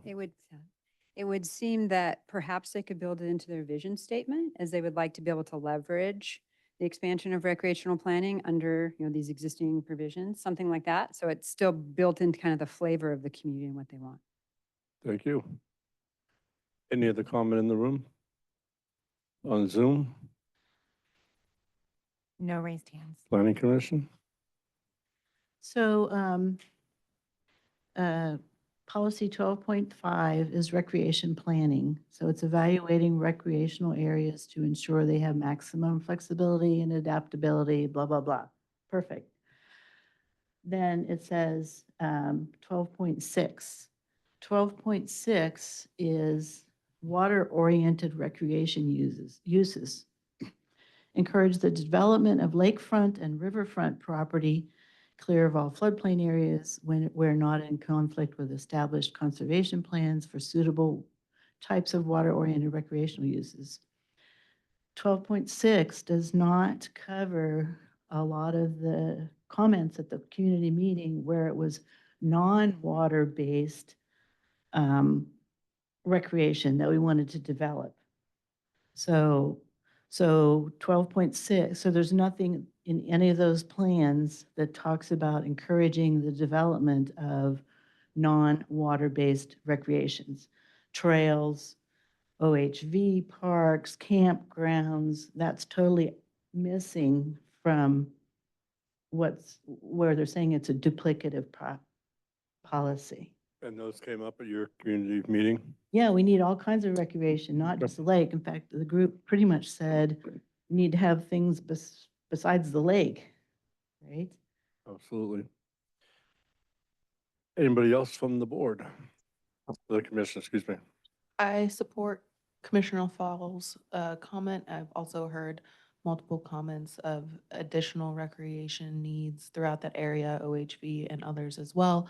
And so I would support inclusion of Trinity Center specific policies for expansion of recreation.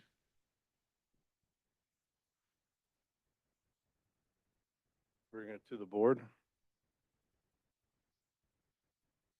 I support the recommendation and with this clarification about what exactly we're trying to look to expand, to include. Sure. All right, we'll put that in as a caveat to that we didn't get everything there. We'll move to the next page. The next recommendation is the request to add a policy supporting the maintenance of and investment in historic resources as shown on screen. And the staff recommendations, the board should consider adding the language to program TC4, which is non-lake-based tourism strategy.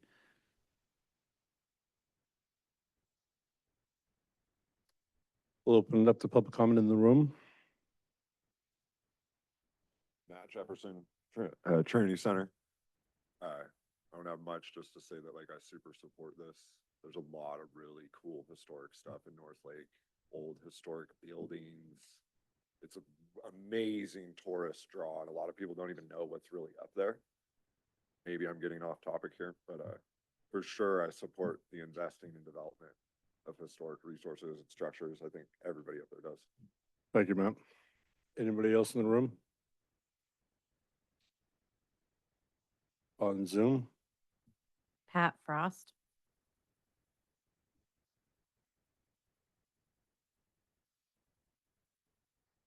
Pat Frost. I support this recommendation, but as a general comment, I wanted to let you know that from the cheap seats here in Zoom world, we can't really hear anybody at the podium. I was thinking I was never hearing them. How long has that been going on for?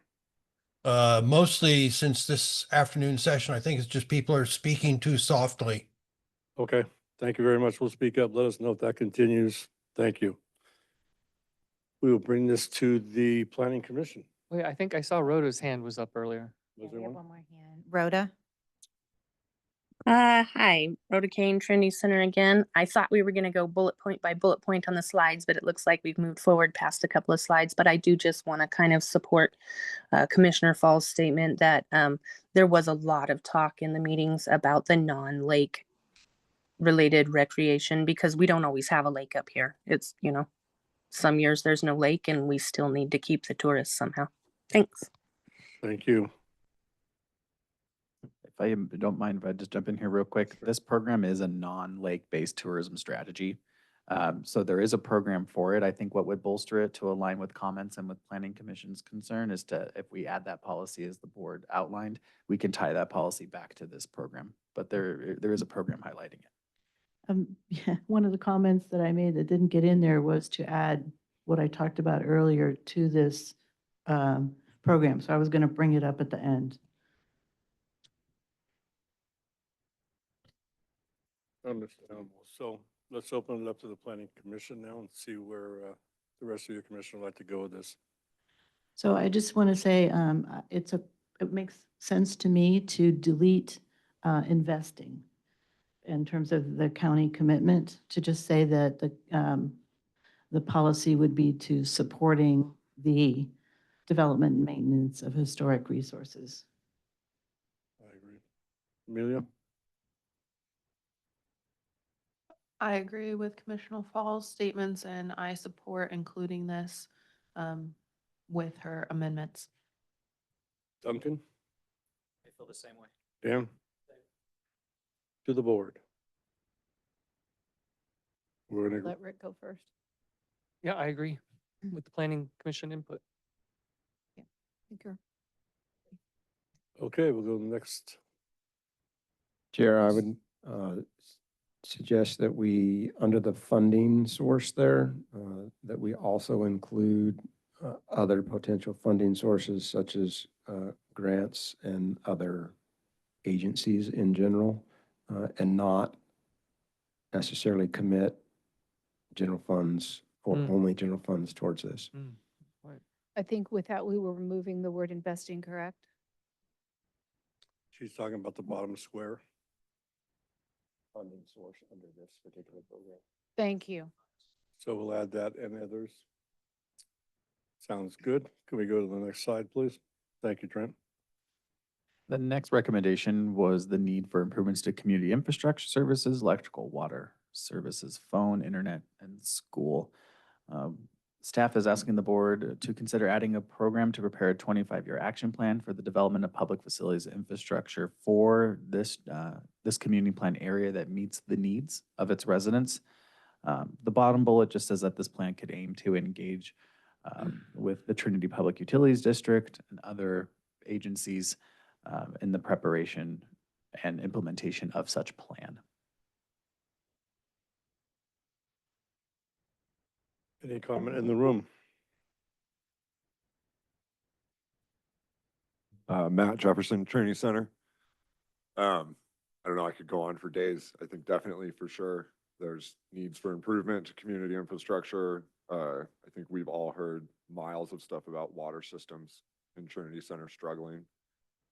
And I'm going to kind of put something out there that I know is just kind of a lost cause, but you know, like I live in East Fork and I'm 13 miles from a power line. We have 2 commercial businesses in East Fork.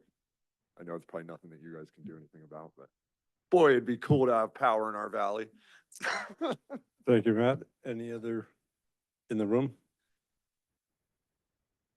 On Zoom? Pat Frost. Once again, just want to support this recommendation. Thank you. Thank you. I have no other raised hands. We'll bring it to the planning commission. So this came up because, you know, we're one of the parts of the county where our power goes out a lot, our internet goes out a lot, kind of like downriver. I would like to add a word where you talk about this plan could engage with Trinity PUD, engage with phone and internet providers. Right now it says to maintain, to expand services. I would like to suggest that you add maintain and expand services because of the threat we're facing right now with AT&T wanting to do away with landlines. We rely on landlines. So we don't need to just engage with the phone providers to expand services. We need to have them maintain the current services. Amelia?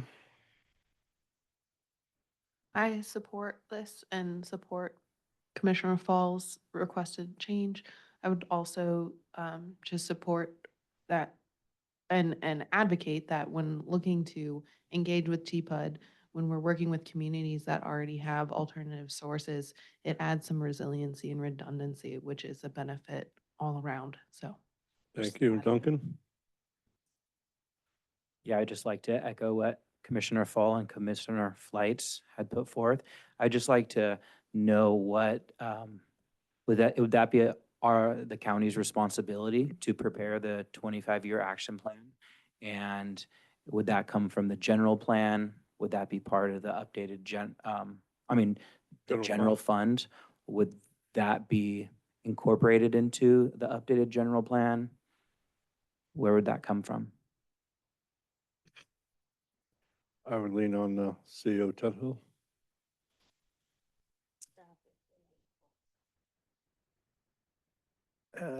Or Drew. We don't have funds for these type of activities right now. I mean, it could be a board direction in the future.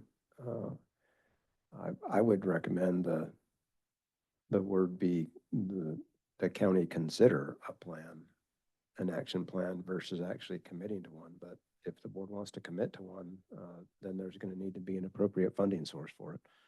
Thank you. Drew? I just wanted to make an overarching comment related to this, where we see that communities are asking for specific policies that tie together to the other elements, such as, infrastructure, that maybe would be helpful to, as we go through the drafts revisions, to include references to community-specific requests that tie to other policies and programs within those standalone elements. The general plan is, you could consider it a 25-year action plan. So, Thank you. Appreciate that. Dan? Good. The board? If that is a 25-year action plan, that then is something that the county has to report to the state annually on what kind of progress you're making? Not necessarily, because it's not a state tracked plan. That would just be a local plan that the county would prepare, but it wouldn't be prepared as part of the general plan. I'm just echoing CAO Title's comment. Is there any space for a community-driven desired plan such as this to be spearheaded by community members themselves, or does it have to rely on professional staff from the county? You can have community-driven plans, but how that's brought forward for county consideration, that would have to be a discussion at the board and at the CAO level. But does it even have to involve the county when they're asking for PUD to expand their services? Potentially not necessarily, but that would take further comment beyond our discussion today.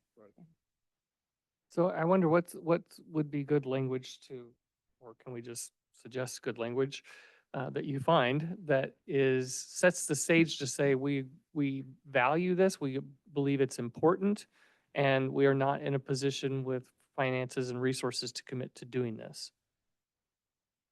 So it's like, yes, we support that this should happen.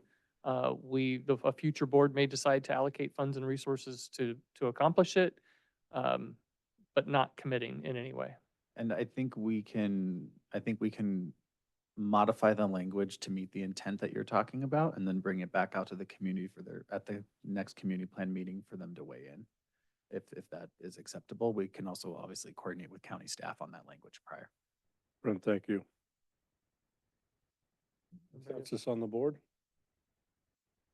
So the consensus is to hear the updated language, correct? Yeah. Good.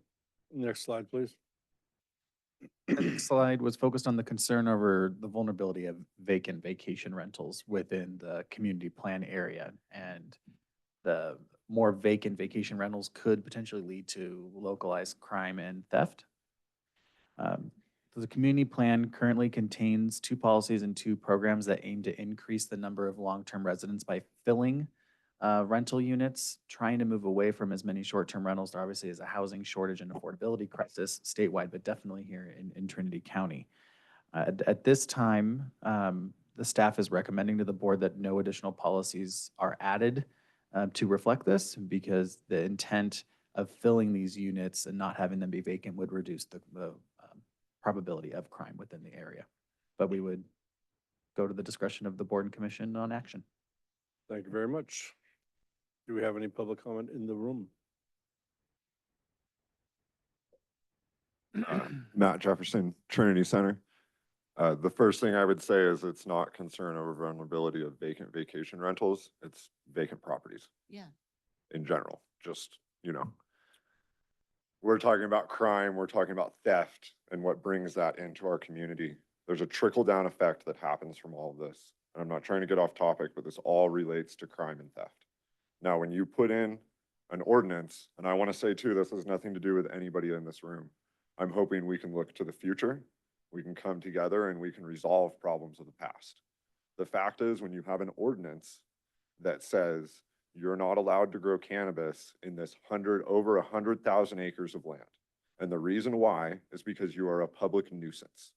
When you state that, that creates fear mongering in the community. It empowers people to steal from us, to break into our properties, to rob us, to confront us in front of the stores and yell at us and call us human traffickers. It's encouraging hate in our community.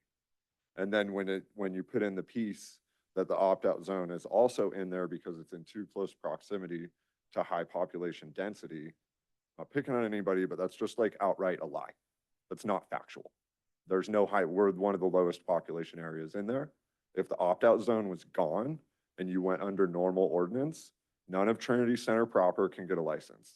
None of Covington Mill can get a license due to setbacks and zoning. Coffee Creek area, there's like one property and that guy's not even going to keep growing anymore. So it's like all you're really doing is you're making it so all of us that live out in the hills outside of town that have historically been growing cannabis. Because remember, before 85, 90% of the legacy cannabis in this county was grown up there and Denny. And as Proposition 215 came in and we had medical laws and things like that, people came out of the hills and they went into the valleys. So we're taking cannabis cultivation from the area that made this up here. I don't think that's not right. I don't think. But either way, when you have these kind of ordinances put into place, it tells this small group of opposition in our community that it is okay to treat us with disrespect. It is okay to do these things. And I've had my property broken into and vandalized multiple times. I've had the cops out there multiple times. I've had people arrested. I've had threats of violence put on top of me. And they think that it's okay because there's an ordinance in place that says, well, you're a nuisance to the community, so I can do whatever I want to you. And then by not allowing people to operate their businesses of what they've been doing historically, that's running out our long-term residents. Because that's one of the big ways that we make money up there is we have home-based agricultural businesses. Matt, thank you very much. Thank you. I appreciate it. Anybody on Zoom? Pat Frost? So once again, I agree with Matt that our issue with housing is broader than just the vacant vacation rentals. It's just vacant properties in general. And I think a comment that I had made that didn't get included, I'd like to include for your consideration now is, do we need something in this plan to identify the appropriateness of multifamily dwelling units in the Trinity Center area, tiny homes and auxiliary dwelling units that we need to include those in the fix of our problem of available housing. Pat, thank you. Thank Anybody you. else on Zoom? Rhoda? Hi, same thing. Now we're skipping over slides, so I'm worried I won't have a chance to comment on the next one. The program TC-1 short-term vacation rental impact study, which I think is what we're talking about, but also the impact study in particular, to identify and explore ways to mitigate. But I just want to make sure that it did come up repeatedly at our community meetings that this vacation rental issue is having serious negative impacts on the water companies infrastructure up here with losing grant funding and stuff like that, because so many of the long-term housing has been turned into short-term rental housing. And so when we do the impact study, I just want to make sure that that makes it into there. That's a super important part of it, is how it impacts the community water companies when all these people stop living in their houses and start short-term renting them. Thanks. Thank you. Anybody else on Zoom? We have no other raised hands. Bring it to the planning commission? So I'm puzzled by this. It's not, the concern isn't the vulnerability of vacation rentals to crime and theft. It's that there are so many vacant vacation rentals. And so what that means is that permanent residents can't find a place to rent because they're all Airbnbs or they're just vacation homes. In the community plan draft, they pointed out that 58% of the housing units are either seasonally occupied or used as short-term vacation rentals. That means only 40% of the homes right now are available to permanent residents, and I can tell you that has been decreasing. We have had more vacation homes moving in and more Airbnbs. So how do you have a sustainable community if you can't have permanent residents? Because we've become a vacation thing for the Bay Area.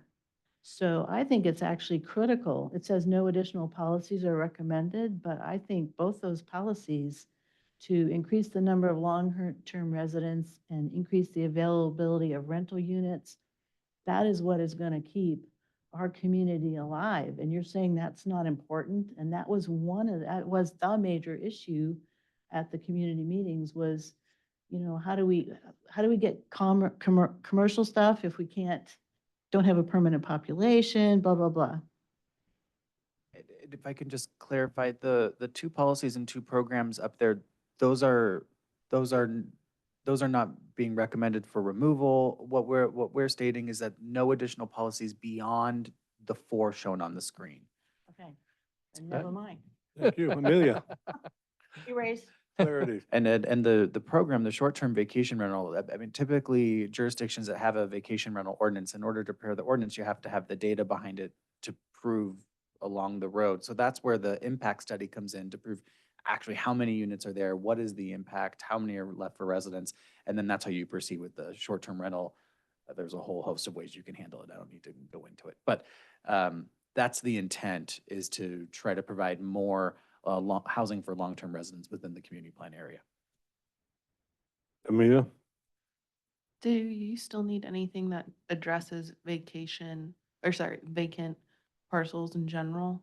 Or are you happy with it with these short-term rental policy and programs? Okay. Then I'm in support that there's no additional policies. Duncan? As am I. Dan? As am I. Thank you. Bring it to the board. First, I'd just like to clarify for Rhoda's benefit, because I think I've heard a couple times from her, she's concerned that she's missing the opportunity to weigh in. So my understanding, those blue bullets that we're looking at, we're covering all that's within that blue bullet each time. You are So correct. everything that's under that, if there's two blue bullets, then we'll cover those separately, but otherwise it's everything, okay? Yes. Okay. And then, I also heard comments about the opt-outs and so forth. And yesterday we did have some comments about potentially, changing that to lessen the boundaries of that. But none of that's in here that we're talking about within this section. My suggestion yesterday was to reconsider the boundaries for the Coffee Creek opt-out, to not exclude, East Fork and all that, so that they're not in the opt-out area anymore. That Coffee Creek area is not in the Trinity Center community Okay. plan. All right, so I was just a little confused when that was coming up as part of the comments about this, but so connecting those dots, I support what you've got here, and we've certainly heard on multiple occasions about the significance of this problem, and we just have to find a way. We're not going to find it today, but this sets the stage for us to do that. Thank you, Carol. Are we good as a board? I do have to just let everyone know, I have to step out for a brief meeting that I was not able to get out of. I'll be back shortly. Good enough. We'll see you about 3 o'clock. Thank you. We'll go to the next slide. So just for clarification, there are two blue bullets on this slide, so there'll be two chances for public comment. First bullet is requesting the modification to program TC3 to make the existing marina a full-service marina instead of planning for the development of a new one. And staff's recommendation is to consider amending the program as shown. Orange is new text, red is the text that's been struck. Any comment in the room? Matt Jefferson, Trinity Center.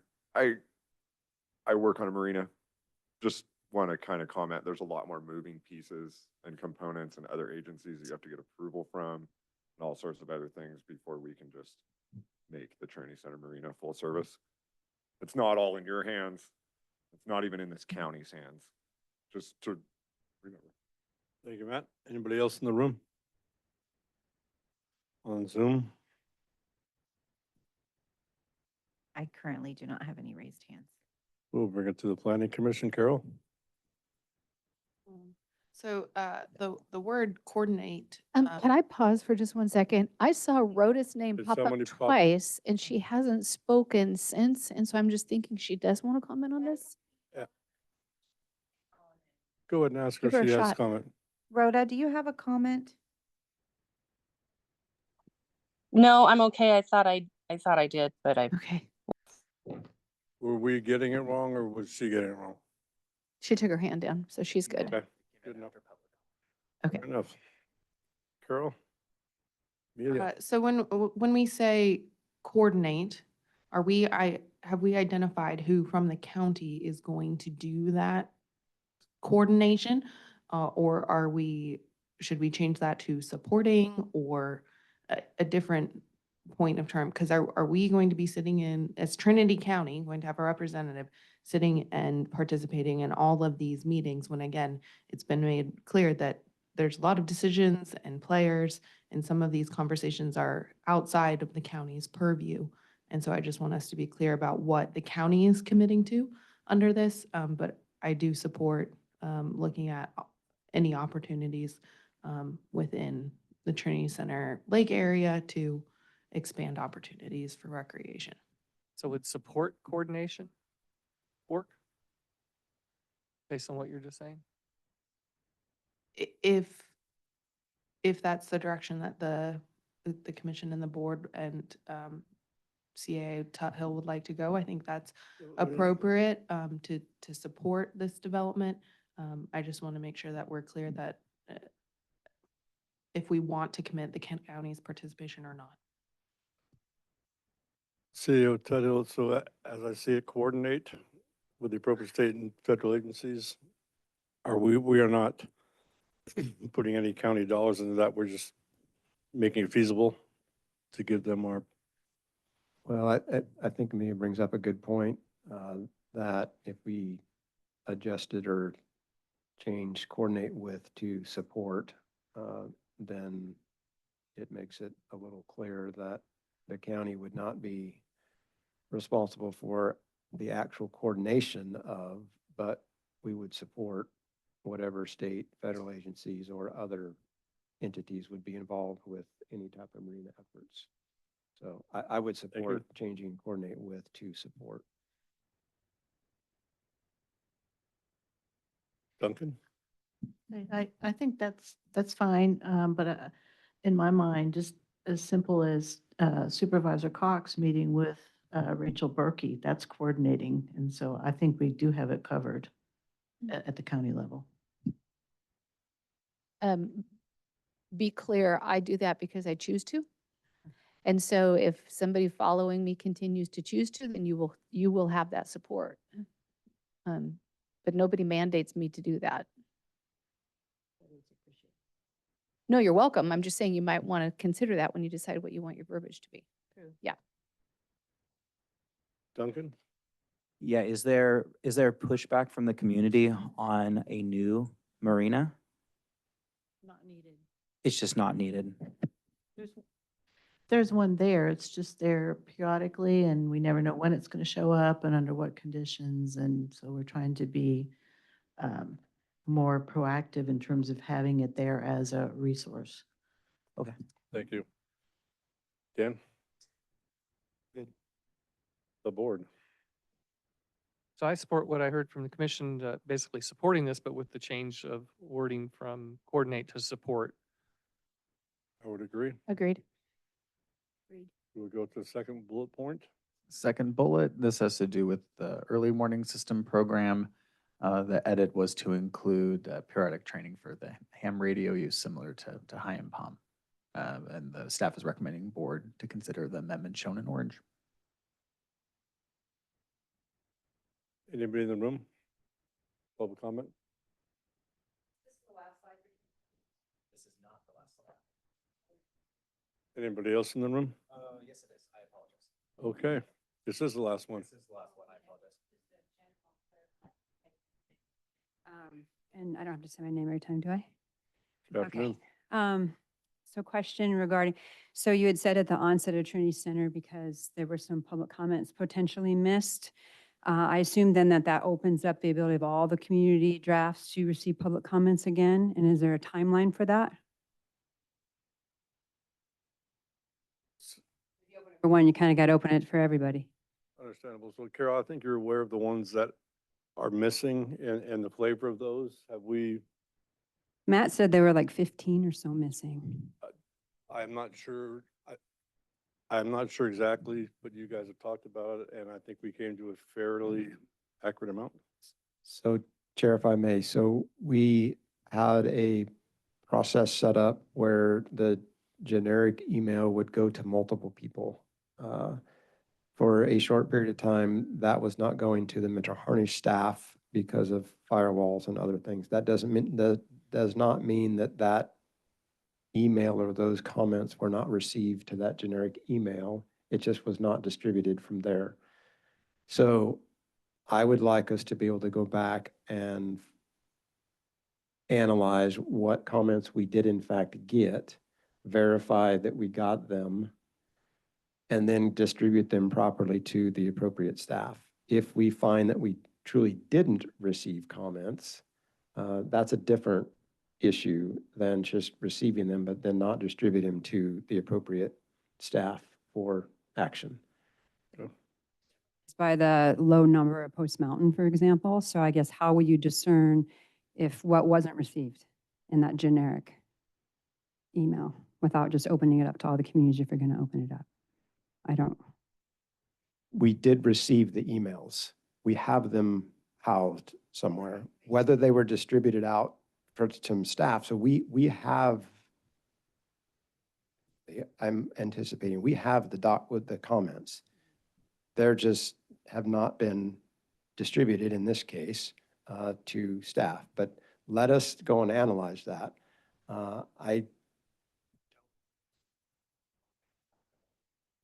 I don't support opening back up the general plan or the community plans for general public comment right now. And if I may respond just to the Post Mountain discussion real quick, because I do have an answer. I do have an answer on that.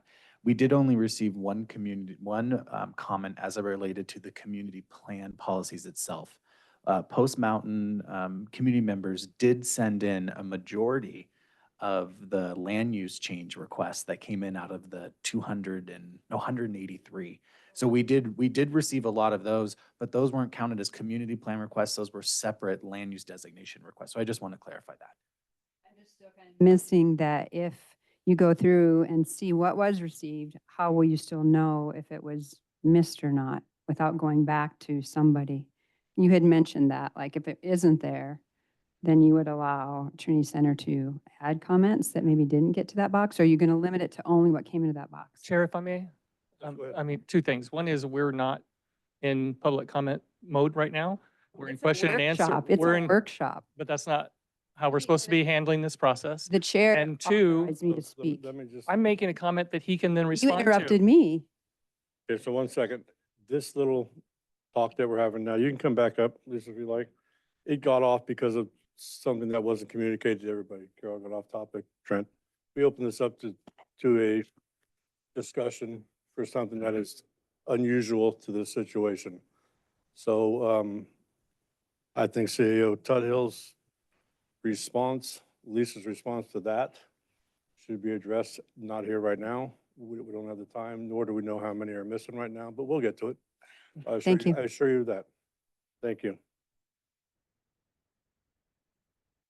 Matt Jefferson, Trinity Center. Just to clarify, because of what you two just said, there's two pretty detailed comments from me and Rhoda. The rest of them are what you just called request for land use designation. So that does probably explain why most of the emails that I'm talking about were not Exactly. in the comments, 100%. I wanted to comment on the first slide. I think it's been said about 20 times. Hang on a second. Keith Groves has the community plan for Trinity Center. It Going exists. back to the first slide. But it's from back in the day. There is, I'm just saying, it says no Good enough. community Thank you, plan, Matt. I appreciate that. but it does exist. And I Okay. wanted to thank you for, I did not see the meeting yesterday. I appreciate us being acknowledged Thank you very much. and everything like that. I hope you guys can acknowledge we have a second property that's right on the line of the Thank Trinity you. Center Community Services District. Matt, I have not talked over 3 minutes. twice. We will take it to Zoom. I have no raised hands. We'll take it to the planning commission. Support adding ham radio use. Amelia? The board? Yes. Yes. We will go to the next slide. Sorry. So I have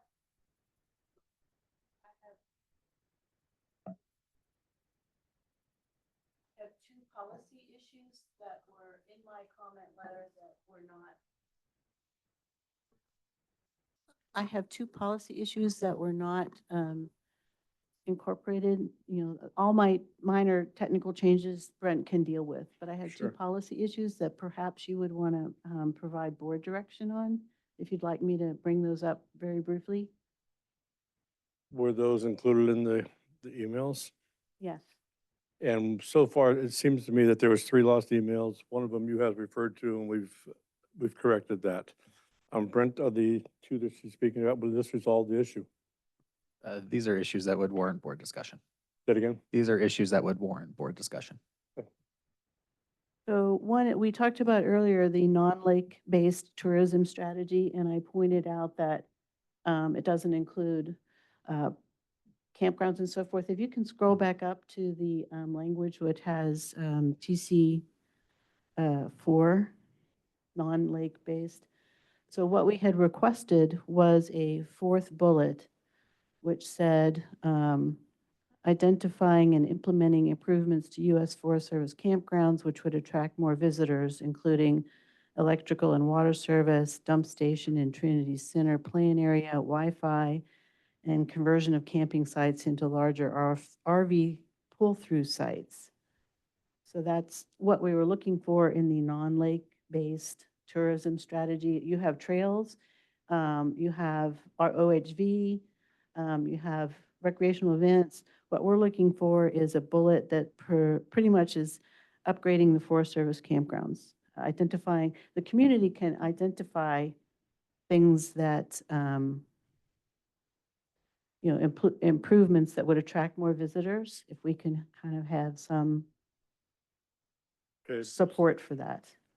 so you're asking for a 4th bullet there underneath identify opportunities that came from your community? Yes. Okay, could you tell us the next one, please? Okay, that's the one policy question. The second policy question gets back to my question yesterday about community, what's the term? Community expansion zoning. So do you want to talk? Go ahead. This gets back to when we originally looked at the 2050 land use diagram, working with county staff, the determination made at the county staff level was to remove 2 designations out of your existing general plan, which was village and the community expansion. And as part of those removals of those land uses, we replaced them with land uses that reflect the existing use that's on the ground today. Part of this discussion that I think Commissioner Fall can get into in a bit more detail, is that community expansion area, especially up in the Trinity Center area, focused on larger properties that were under TPZ designation originally, are no longer part of that and potentially have development potential in the future. And I will hand that back to you to explain. I didn't know if you wanted to take those two issues up separately. Whether or not you wanted to consider adding that fourth bullet before I delve into community expansion issues. So would I be wrong in assuming that these two things make up the three mails that you were missing? Those were the policy items that didn't get That didn't get in? carried over. Brent, I would leave that to you. The rest of the edits from Commissioner Fall and Pat Frost from the, for Trinity Center, and the three that I'm aware of, are just technical edits that we can work with county staff on. These are the two policy directions. Staff, based on what we've heard, staff is okay with adding the fourth bullet. It's represented from what we heard at the workshop. I do think that the potentially bringing back in the community expansion area does warrant a discussion by the board. That's a significant land use change. And we would need direction from decision makers before we implement that. That's fine. I was just looking to make sure that we were actually clearing up the three. We are clearing up the policy direction needed. Thank you. So we will add the fourth one to this bullet point here. And Okay. Brent has that suggested language in the comments we sent, and so he can massage that. So the issue is, my question yesterday was, if you have private timber and at some point they want to go into some sort of development, a subdivision, mixed-use development, whatever, right now, they would have to go straight from timber to that, from RE to that development. We have parcels, the one parcel just south of Trinity Center is almost 600 acres that they took out of TPZ. And that currently in the overlay is community expansion. So they took it out of TPZ. They're telling you, we're thinking long-term that we want to develop that property. So rather than have them go through a lot of gyrations to show that they're consistent with the general plan when they want to go from timber to development, I'm asking whether or not you want to keep community expansion as an overlay or a land use category where you know that someone is in that mode, so that so that in the future, when they want to actually develop the property, it's more feasible for them to develop the property. And staff is good with that, Brent? I will default to staff on that. I will say before I default to staff, the intent, I think, of what Commissioner Fall is saying is that community expansion is almost like a holdover designation. Sure. In between relinquishing your TPZ and before you're looking to develop it to something new without going, without assigning a 100-acre parcel straight to mixed use or not knowing what that development's going to end up being in the future. Staff, does have anything to add on this specific topic? I think the point that Commissioner Fall is making is quite important, related to housing and economic development generally, in terms of the existing process that we've established. If the owner of that specific parcel knows what type of development they wish to pursue, they could certainly make a, redesignation request through our existing process. But since Brent explained it's kind of a holdover designation, I think they kind of need to know what they're going to do, but that ties back to some of my questions or comments earlier. If the county is aware of specific parcels and we want to earmark them for future development, then they could be redesignated appropriately for that. But it sounds like in this particular scenario, what they would end up wanting to do is a subdivision, which essentially, since it's TPZ currently, would require them to do a general plan designation and the appropriate rezoning to accomplish whatever development plan they had. So I don't know if there's I very much get what you're saying. I don't know if there's a perfect solution, but we should definitely figure that out in terms of economic development and housing. I don't think SBI totally knows what they want to do with the property right now. That's the problem. They have just said, we own this chunk of forest next to Trinity Center. We've already logged it. And so at some point, you know, the real estate people, we've talked to them about adding a fire station and, you know, community park and all that kind of stuff. So they're just, they don't know what they're going to do, but I want to make it easy for them to do whatever they want to do.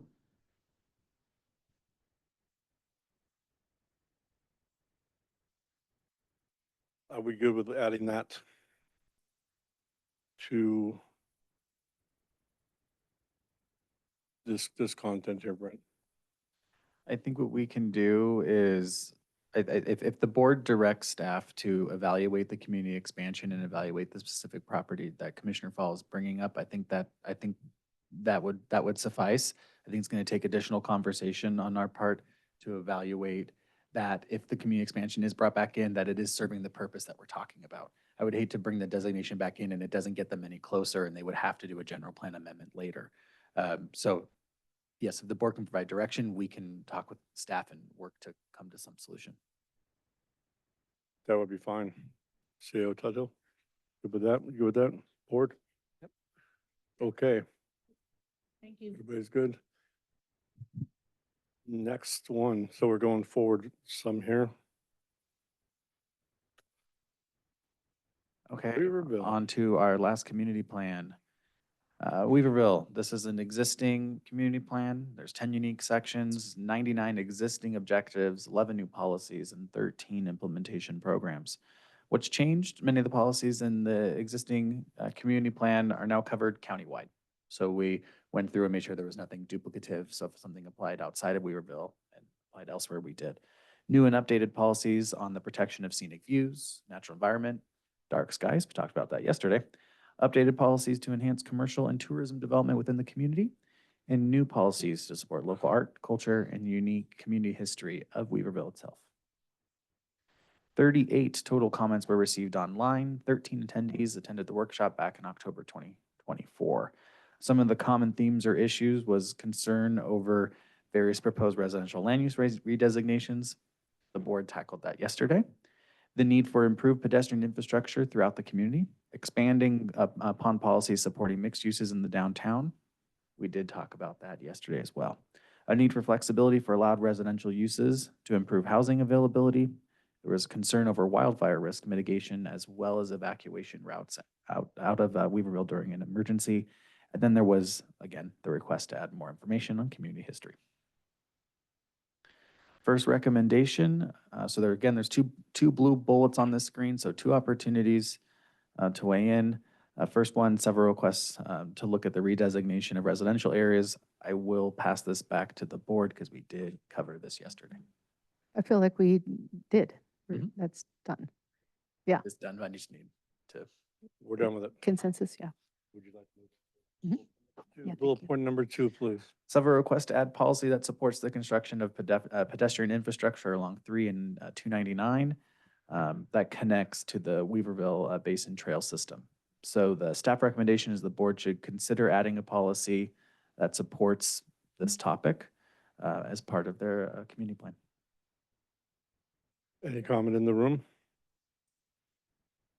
On Zoom, No, we have no raised hands.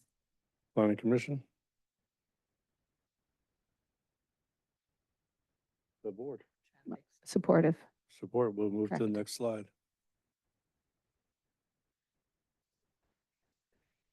Correct. What was that?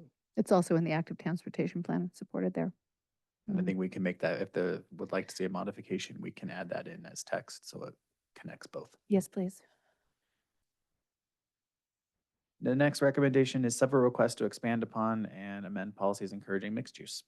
So we had talked about redesignating parcels yesterday, and that was already acted on by the board. This is looking at modifying policy WV 2.1, and the orange language is the addition. Any comment in the room? On Zoom, No, no raised hands. planning commission? The board. Supportive. Yes. Bullet number 1, request to address evacuation routes in the Weaverville Community Plan. I do want to point out that TCRCD is working on a countywide evacuation route plan now.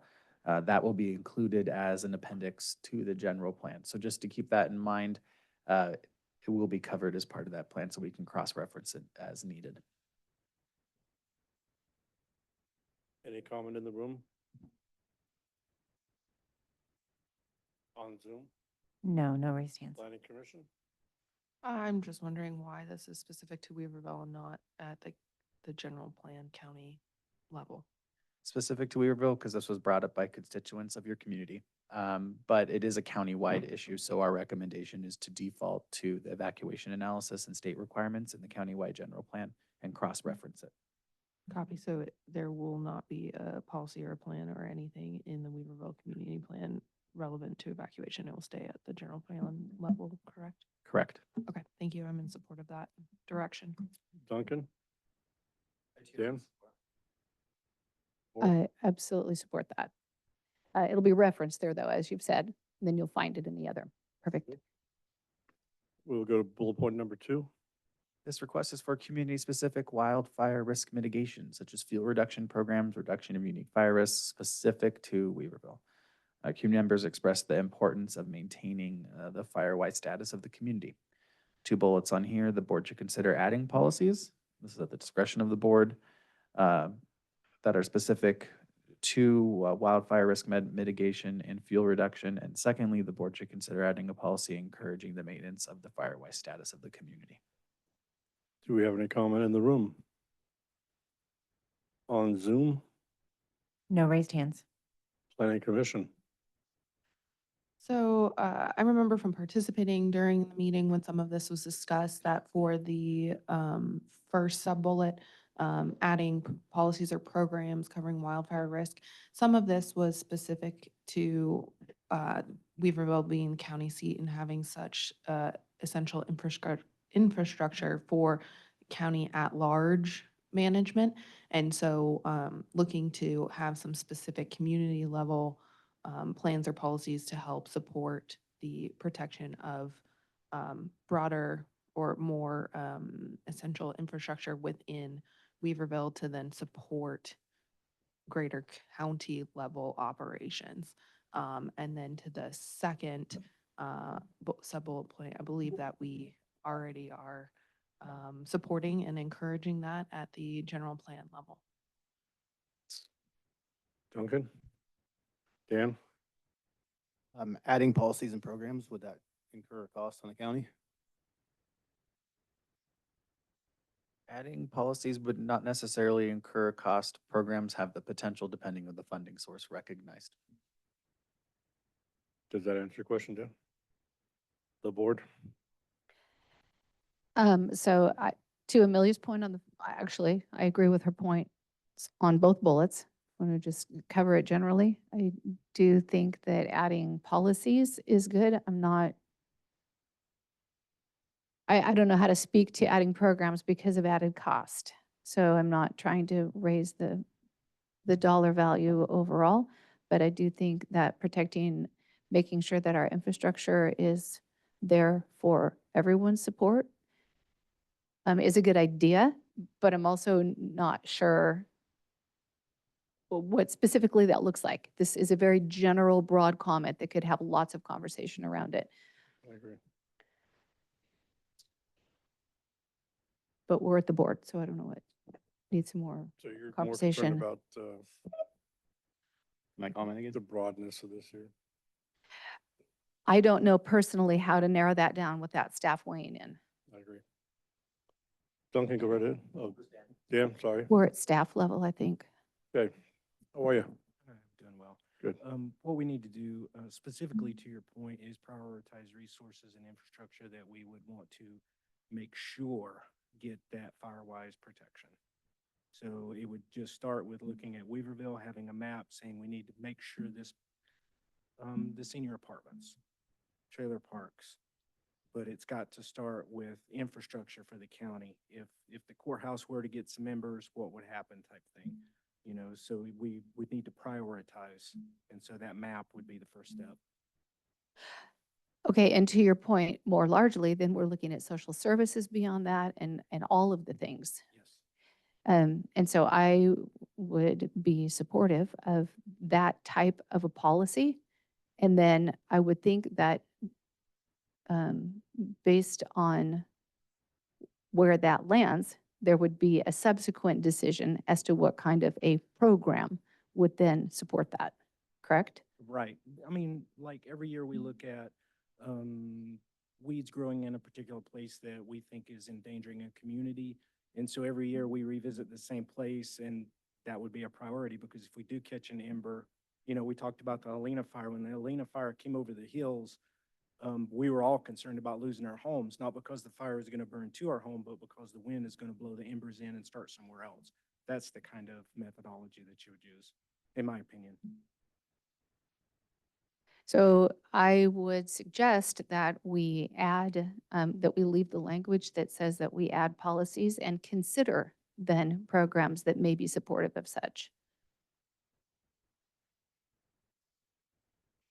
Does the board have any opposition to that?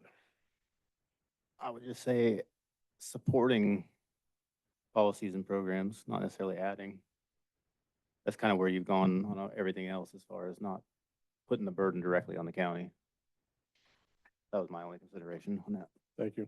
Supervisor Cox? I think that we've already said that adding a policy doesn't add to the cost. And I think having a policy in place makes sense for staff to weigh in on that. And then considering programs that would be supportive of that seems to strike the balance between providing our protection and also guarding our finances.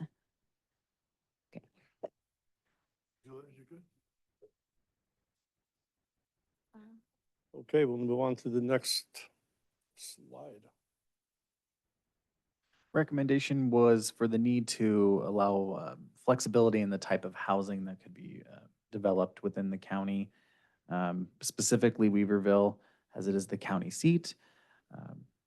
The county's tiny home ordinance is currently in the process of being reviewed by the board. The ordinance aims to allow tiny homes to serve as primary residences.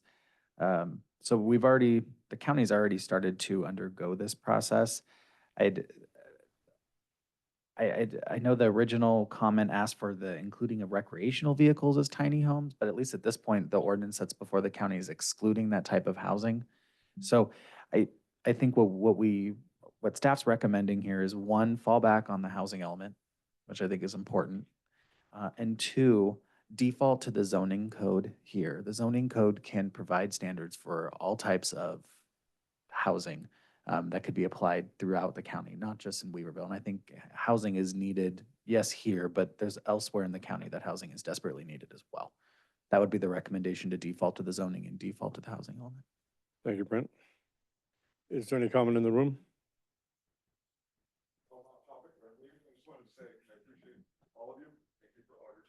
Thank you very much. Have a good day. Thank you. Any other comment in the room? On Zoom? No raised hands. Planning Commission? I support staff's recommendation. As do I. Good. We move on to the second bullet point. Familiar territory, Been there. community, conditions, history. I'll default to the board. Anybody in the room? Zoom? No raised hands. Commission? Board? I will offer to support as needed to help implement. Thank you. The board? We default to previous conversations. Thank you. Next slide, please. Made it through the community plans. So this portion of the presentation is complete. Our next step is to go through the remaining elements of the general plan. I'll default to the chair if you want to break here before getting into the elements, or if you want to roll into the elements now.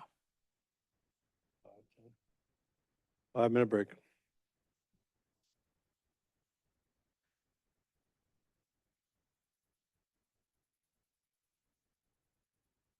What are you doing over there? Getting there.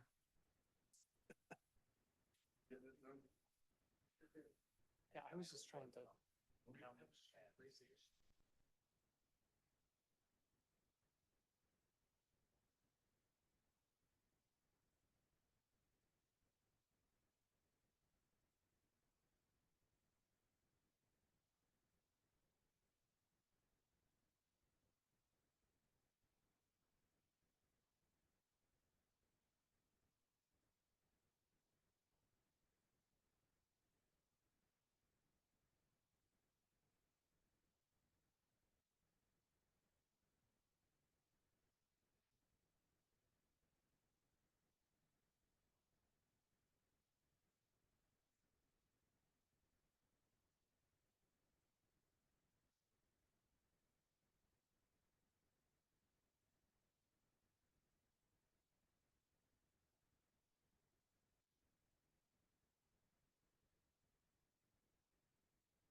Okay, welcome back.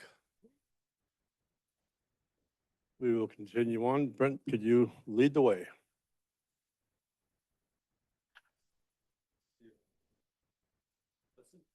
Pass that.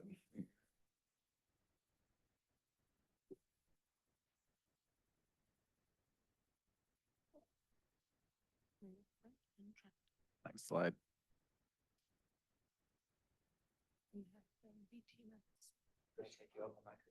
Yeah, yes. Perfect. So we have moved on to the remaining elements of the general plan. So for the last day and 3/4, we've actually just focused on the land use element and the community plan. So now we're going to shift into economic development.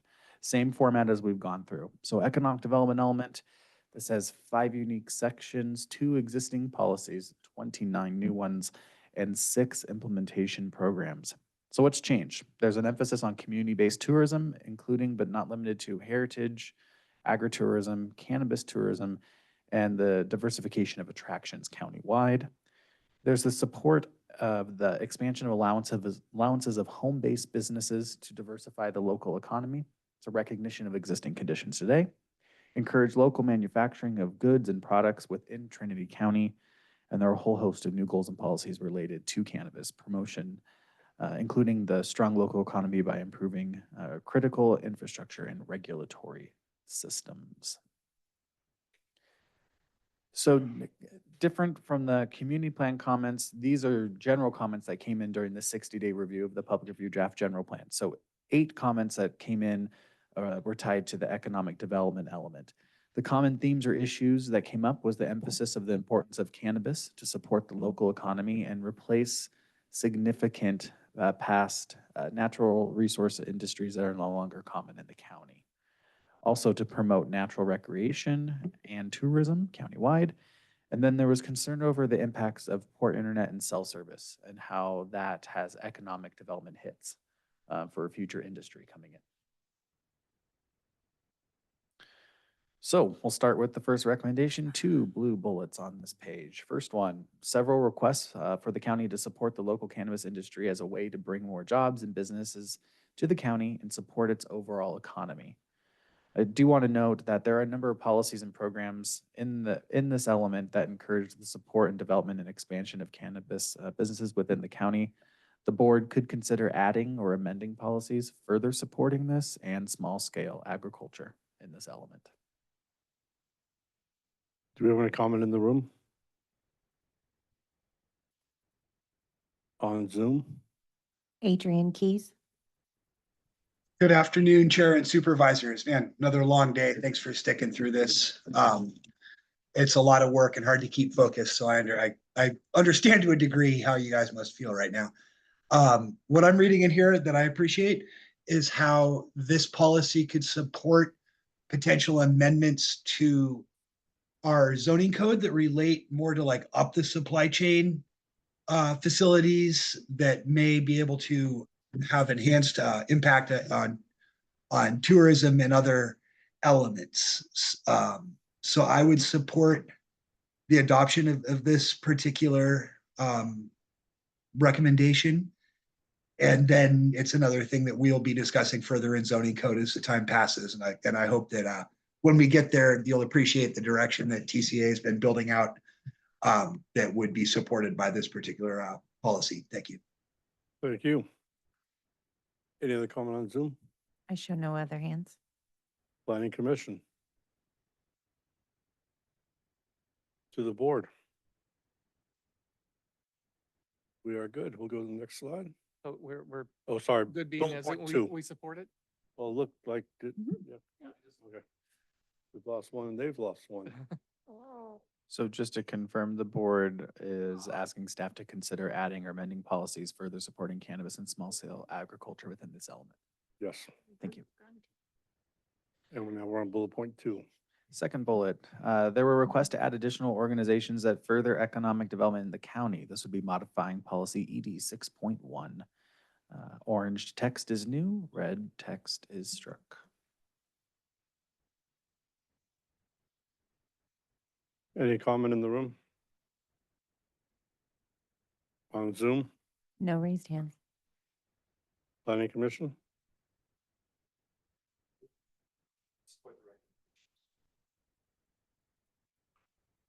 The board?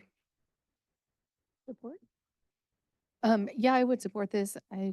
I've made this comment before. It applies here as well when we are so specific with names of organizations like the Smart Center. 25 years is a long time. I would hope that they would still be in existence and have grown stronger, but that is a program funded beyond our county. And so just to reiterate and confirm that if we did 5-year updates and something were to change significantly, that could be cleaned up. But it does make me a little bit I don't know. I'm not nervous. I'm not uncomfortable. It just seems like nobody's got the clear 25-year lens to know. I would agree. Most general plans don't get this specific when it comes to organizations because they come and go, unfortunately.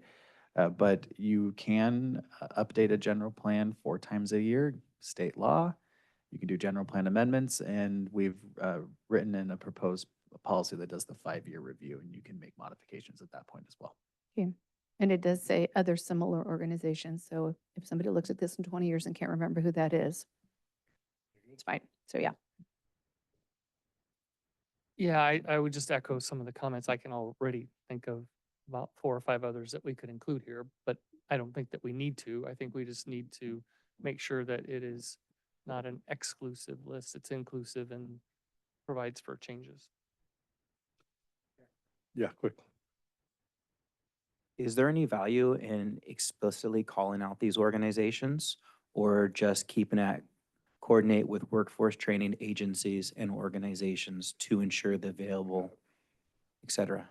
I think we're gonna probably use the same literature that Mila used earlier in one of our discussions. We weren't just gonna say the Watershed Center or RCD and others, so it's open to all candidates to qualify. Specifically calling them out can provide benefits in the grant world to show that they have already coordinated or are already in favor and supported by the county. And so it's just another reinforcement component that, okay, they've already seen good work done and that, for future projects, they're specifically listed. That makes sense. Yeah. If that's the case, I'd be curious which other 5 or 6 Supervisor Litwell are thinking of. Well, I'm my brief time on North Coast Resource Partnership, they fund a lot of opportunities. The Sierra Nevada Conservancy, we just launched some new grants that could cover some of this. When I see those grant things come in, there's many organizations that are putting out stuff that can be for training, for equipment, for all kinds of things. So yeah, it would just, maybe the direction is to, modify it to reflect potential for other entities to be involved and identify others of high priority to address, what we heard from. Yeah, yeah. So we want to leave it open-ended. Welcome back. Actually, I think if I heard Supervisor Litwell correctly, he is giving direction to look at other high priority organizations that might be included. Yes, Yes. So it would be. I agree expanded that on the with list. that. Mhm. Okay, we'll go to bullet point number 2. Oh, sorry. We'll go to, If you don't mind, Chair, if the board member Luau, if you can please provide that list of other agencies you think are pertinent to county staff, we'd appreciate it. Did he give you a note? I did. Okay. Okay, next recommendation. This is from the Watershed Research and Training Center. They requested edits to section 4.1, which is the business and employment section. This is just modifying some text and adding some in staff. Staff is good with the recommended changes here. They have no further implications, shown in orange. do we have any public comment in the room? No raised hands. Planning Commission? In the listed items there, we have rafting, kayaking. We should add boating, traditional boating. Fishing needs a comma after it before hunting. but otherwise in support of the changes.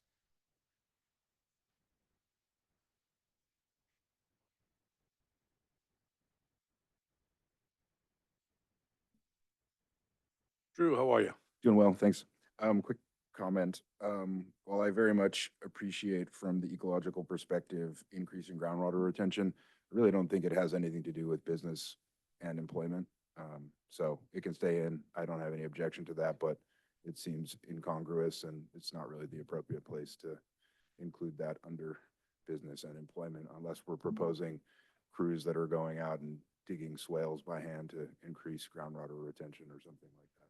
Well, from my limited exposure with Nick and his team at the Watershed Center, they get a lot of money to go do watershed renovations, which does improve groundwater retention. So I'm assuming that's what he means.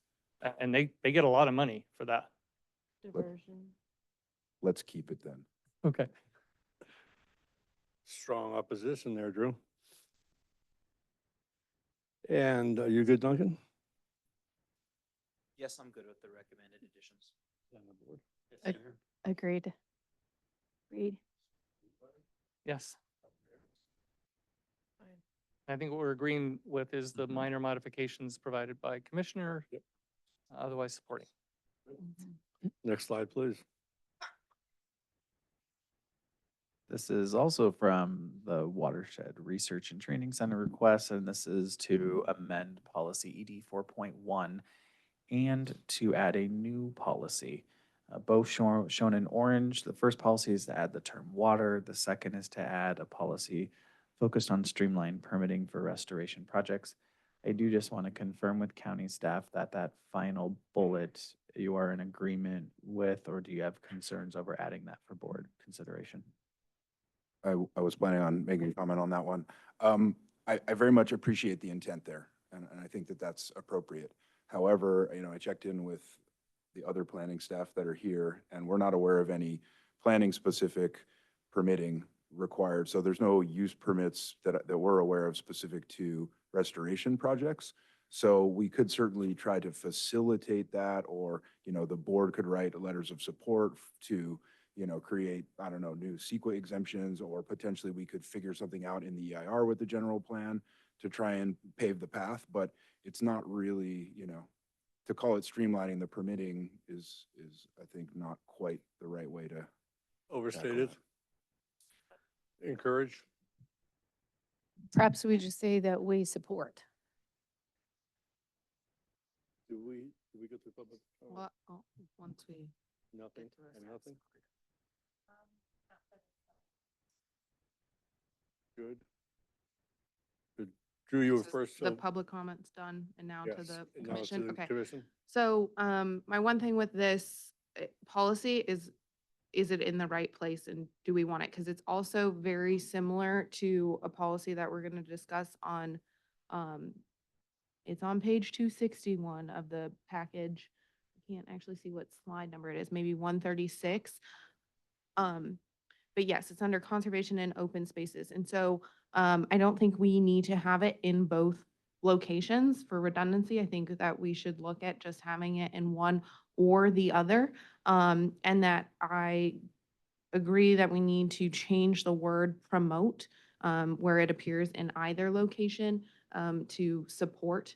And again, most of these streamlining, efforts are being held at the state and federal level to help promote this way through. Their county does engage when it comes to mining items. And so the county does engage when we have, or when there are needs for the organizations to engage with the county relative to existing mining claims or recovering mining claims, restoring mining claims. That kind of stuff is where the county does currently have a role. I think that's all, but I would like to only see this, I don't think we need to have the policy twice. I think it does fit better under conservation and open space than in this economic development site, because for the restoration and everything, I don't know that we need to have promote the streamlined exemptions, so. If I may jump in here from staff's perspective real quick. I agree with the commissioner. It is a policy that was flagged for addition in conservation open space. Same for streamlining. The language is slightly different between both, but not enough of a difference. I agree with staff that there is no discretionary action currently required for this. So the permitted streamlining, I'm not sure what the county would actually streamline in that effect. So if it was removed out of economic development, it wouldn't be detrimental as removed. I do think in the later on under conservation and open space, which also says promote streamlining, you could remove that and just say promote restoration projects, and then list the type of restoration projects that could occur. If I may have it back for a moment, I would just also like to ask that maybe we need to go back and clarify with the Watershed Research and Training Center that it meets their intent, because it looks like this one is actually targeted to increase and restore natural resources, timber, agriculture, recreation, scenic, mineral resources. And so I don't know if they're trying to get to permitting for those types of actions as well, or just restoration projects. And so just want to make sure if we're increasing timber, agriculture, recreation, and we're streamlining permitting for that, that's different than streamlining and permitting for restoration projects. So I think there's a little bit of teasing out there that we just want to clarify with the Watershed Research and Training Center to see if we're meeting their intent, if we only do one policy under conservation and open for streamlining, or if for streamlining for restoration projects specifically, or if we need to have a second policy that addresses streamlining for agriculture, recreation, scenic development, mineral resources, et cetera. Thank you.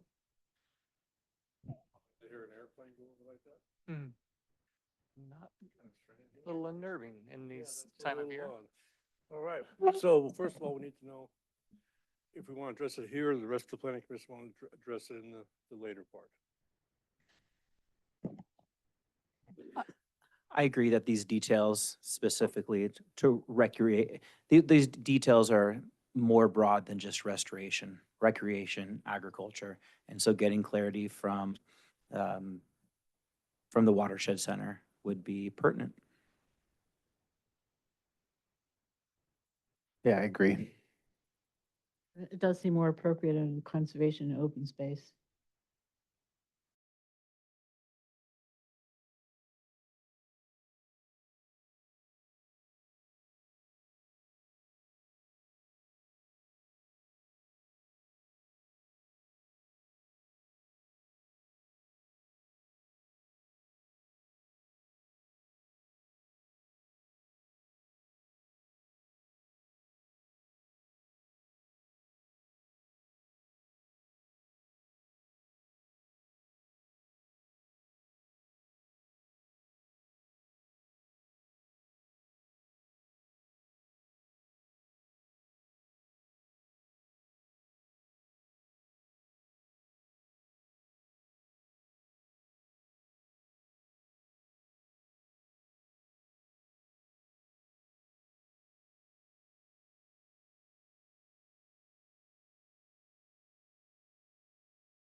There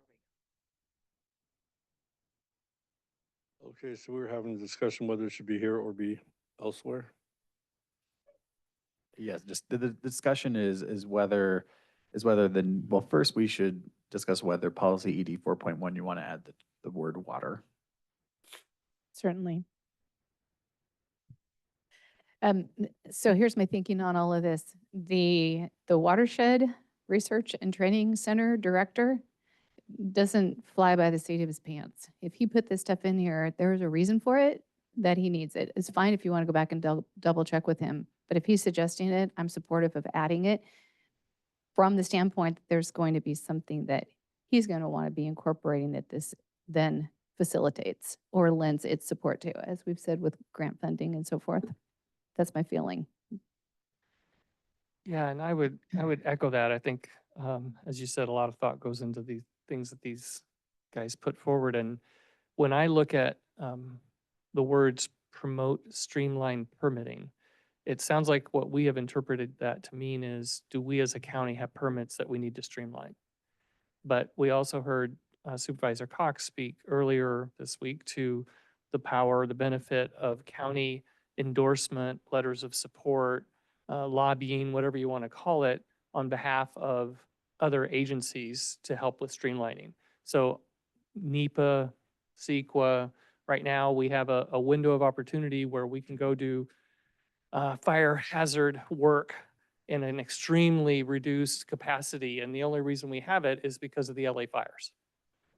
And then there was lobbying, and then the governor said, okay, for the next period of time, you don't have to go through that whole process as long as you do these 3 things. So that's a way in which we could be involved in promoting the streamlining of permits or exemptions that would support this. And then I hear the part about the open source, and again, I think talking to Nick and his team would make the most sense, but these are all things about restoration projects that conserve, increase, or restore natural resources such as timber, ag, recreation, scenic, mineral resources, all of those things of which can have an economic development impact, which is why I think they have it here. So I just don't want to throw it out before we fully understand their objective. Would you want to keep it and just change promote to support? I don't have a problem with promote. I mean, because promote means that we're willing to write the letters to the governor or to the Forest Service or to whomever and try to enhance permitting. I would like to consider changing promote to support from the standpoint that we still do those things, but it removes the Onerous. Necessity. there's a word I want, whatever, the observance of I feel like I can't speak. It Not makes an it, obligation. thank you, the obligatory sort of view of what that feels like. But it doesn't remove it, like the support still does that. Supervisor Cox, are you good there? No, You're not good. All right, I think we're, go ahead. Well, did you want to go first? Board, I would just suggest that we can go back and coordinate with Watershed and Research Training Center. If you're good with either support or promote, we can go back and coordinate with them. If there's a reason to have one or the other, we can do that. And if you're good with their recommendation, we can put in one of those 2 words. Certainly. I think they're really immaterial as far as what the county's going to do from a staff perspective. Thank you. Are we in, I have a different reading into this. I'm fully in agreement with the commentary and then also what CAO Tuthill suggested. I do know that in some scenarios with natural resource work or even improvements to existing systems or projects, sometimes it's been difficult to have someone who could carry the CEQA document as the hosting agency. And that was one of the beauties of us having a natural resources department that we began so that we could maybe help in some of those ways. So I know that position is it's kind of wobbly right now, But I do think that there is some opportunity for the county as a partner, um, to streamline some things. And I also think that there is an opportunity for the county as a partner, or even a comrade at arms, if you will, like with our roads department and other places where intersections meet between culvert replacement or a bridge instead of a culvert.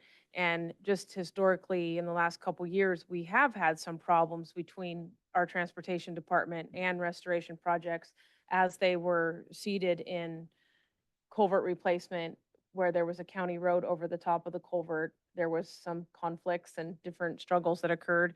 And then there were a few, when we were doing the restoration project up on the irrigation line, that where the RCND and other funding sources, I think we could get better at partnering with the Watershed Center, with the RCND, and with Trinity County Resource Conservation District when there is a merging of project and county infrastructure at the same time. So there is some work that we could do internally that doesn't cost any money as much as it just costs mindset shifts and willingness to walk hand in hand.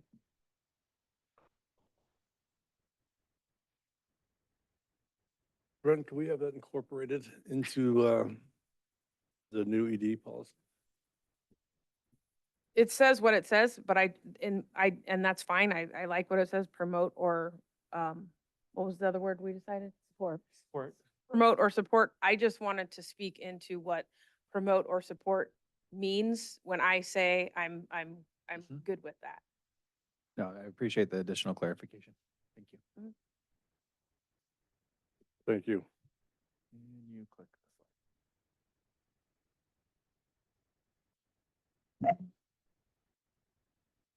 Okay, Training Center requesting additional edits to goal ED2.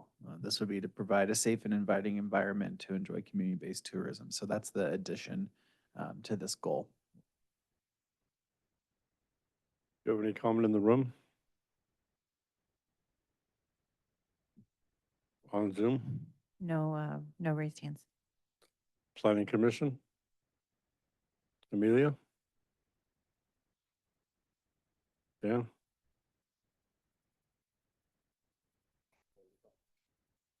Support? we will support. Next slide, please. The Training Center is requesting edits and additions to the following policies. So there is a new policy that they're recommending, shown in orange, which is based on partnerships and collaboration. This is meant to promote and support and maintain partnerships with agencies to improve critical infrastructure. This is actually a very standard type of policy to see in a general plan. So just let the board and commission know that. They are also looking for a modification to program ED1, Forest Industries Task Force, with the inclusion of the orange text there of non-governmental, which is just covering all bases is what they're doing as part of that edit. Do we have any comment in the room?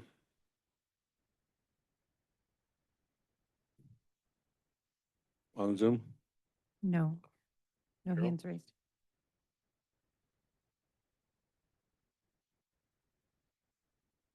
Good? I'm good. With some of the new federal programs, they're really emphasizing the words partnerships. So I'm sure they want that buzzword in there. Fair enough. Duncan? Yeah, Yeah, now we're promoting and supporting. thank you. Where were you earlier? T-shirts that say we promote and support. Encourage, promote, Encourage, promote. or encourage. The board. It's agreed. Agreed. Encourage and promote. Encourage and support all of it. All the above. Let's go to the next slide, please. Oh, you're going to be tired of these words at the end of this process. At the Okay. end. So back to the Training Center requesting edits to program ED2. This has to do with tourism development. Big piece of the edits here are tied to recreational tourism. Do we have any comment in the room? How are you, sir? No, good, sir. Thank you. I just wanted to make one comment. So we had one of our natural resources personnel kind of depart several months ago. Patrick has taken up the helm, and this partnership with Watershed and Research and Training Center is still full blown. Nothing happened to the contract, and the contract with our CD is still in place. So the money is still there, albeit on a little bit shaky ground right now. And I know this is kind of a budget plug, but this is exactly the kind of thing that we want to continue going forward, thinking about whether or not we want to hire at an EC1 for the person that departed and get somebody else in to help with this process.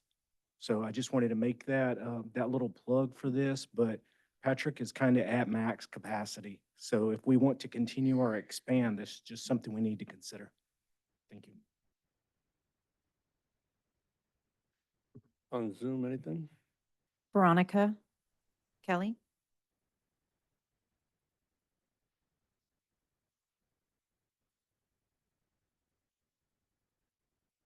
Veronica? Can you hear me now? There we go. Hold on, Okay, Veronica Kelly Albies, the Weaverville Douglas City Parks and Recreation. I'm happy to see this part added to it. I've attended the meetings when I can, and unfortunately missed yesterday's discussions, but look forward to seeing them online. But I think it is important to recognize that there are agencies and groups within Trinity County that can help and support tourism development. And have been working on it for years. So seeing that in there with recreational and or tourism departments, I think is an important piece of the puzzle, because I know that our district is ready to work towards that as well. Thank you. Thank you. John Brower? Hi, can you hear me? Yes.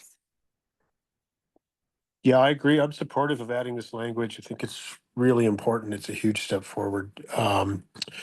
But it will cost some money. There is a mandate on the county to coordinate and help prepare a study. So I agree with what Ed said. It's important to get a professional on that desk and try to keep them there. So it'd be a commitment by the county to do that, but yeah, I think it's a great idea. Thank you. I show no other raised hands. Planning Commission? I'm just worried about the limitation with departments, and I'm trying to figure out a different word, because you can have agencies with recreation or tourism responsibilities or activities or something, but it's not a department per se. I was just wondering if there was a better word there. Just groups. Yeah, other than departments, you could say groups with recreational and or tourism programs. So maybe, I'm sorry, are we Entities, still would- there? Would entities work? Entities, sure. All right, let's take out departments and put in entities. Well, would be entities with recreation and or tourism I was suggesting. interests. All right, that's good with me. Are you good with that, Karen? Yes, please. Very good. CEO Toto, would you like to add anything to this as we go? Are we good here?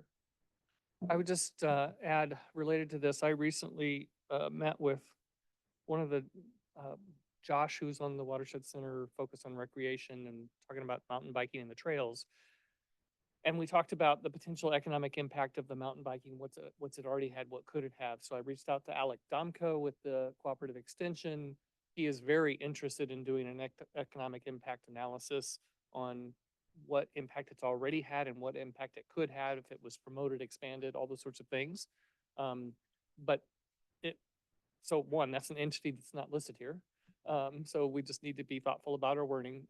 The other is to acknowledge that even though his words, very excited, there's a whole lot of work that has to be done in county by someone to give him the data he needs to do the analysis. And so it doesn't necessarily mean county, but someone has to be doing that stuff. So I think we just need to acknowledge that when we say we want to do these things, it's not just necessarily a burden on the county, but it's a burden on the people that it's important to. So just add that and as the wording, if you work on the wording, just contemplate that there are organizations like that that could be involved. Reflect that.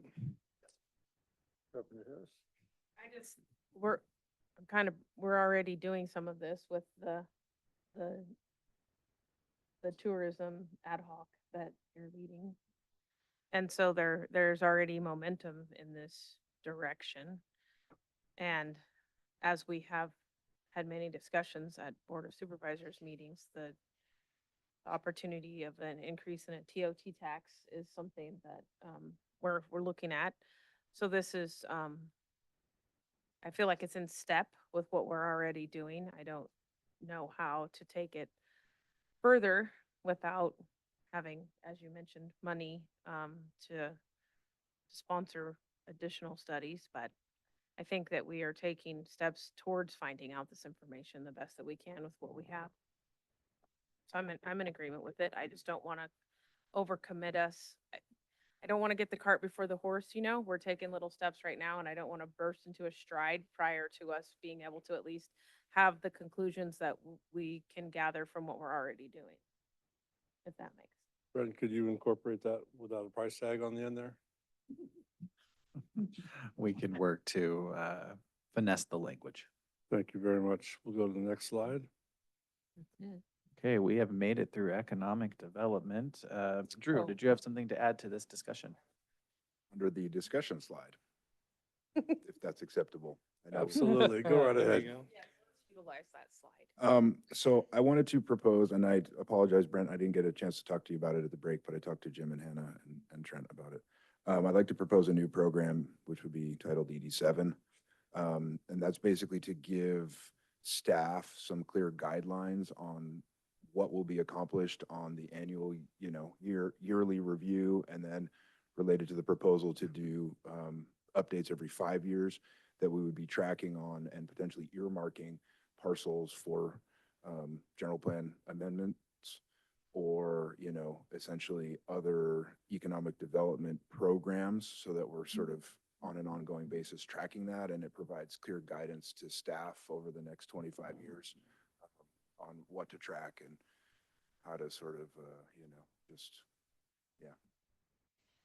I'm So- losing it, but I think you guys follow. Question, would what you're proposing fit within a general plan update, or does it slide better into a strategic plan? So, I mean, I think it probably could align with the strategic plan, but I was proposing it under economic development as a new program to track all of these specific economic development programs and also to pay attention to specific areas of the county that we would like to consider redesignating for, broadly that would tie into economic development, more housing, mixed use, and all of these other things like the parcel Carol brought up. If SPI were to come up with a plan in the next 5 years, then potentially we'd be able to, at the next general plan update, tie that all together. So that's my suggested program.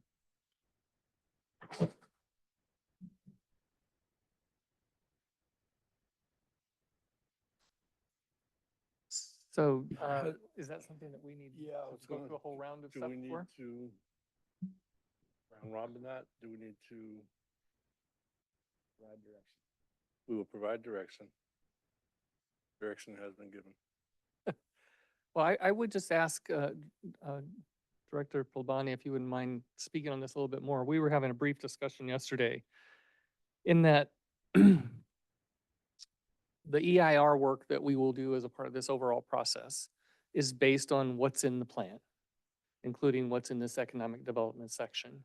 And so if we note things here that we see as important regarding economic development, and those can be covered in the EIR, then later when we go to try to make those things a reality, it happens a lot easier. So I just would ask if the board agrees that we would allow a little bit of information sharing, because I just want to make sure that before we move past this economic development section, we're thinking about that. Even if we don't provide a whole bunch more input today, we at least are thinking about things that we should maybe be digging in deeper on this component of our general plan, then we've given it adequate thought.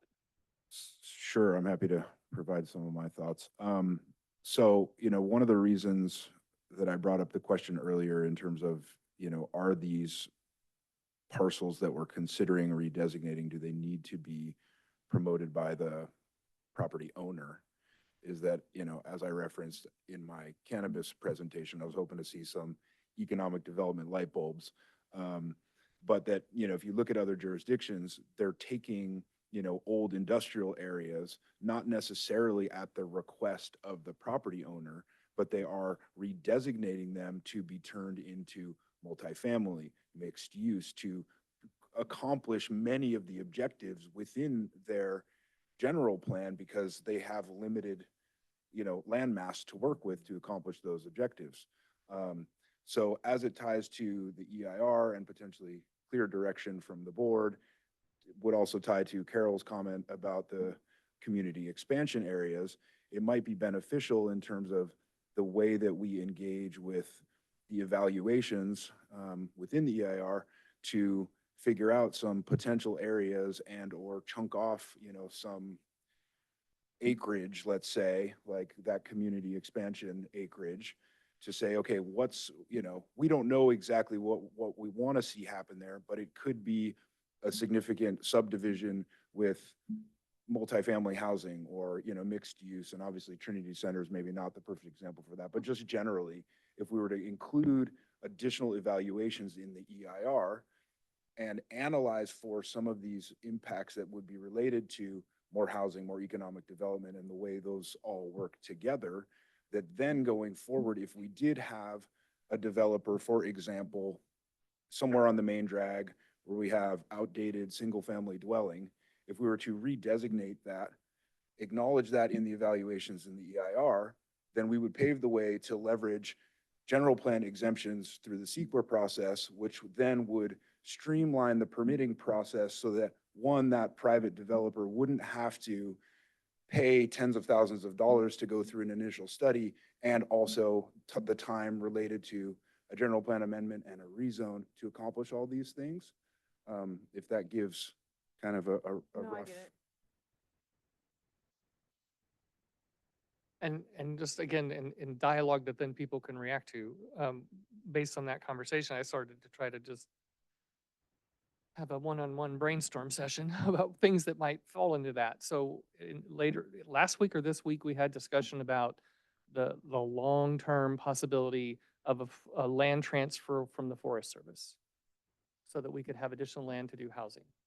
Is that something that we need to put in here to be covered in the EAR so that if someday we can ever convince the federal government to give us some of that land to develop, we've covered it here, or is that not?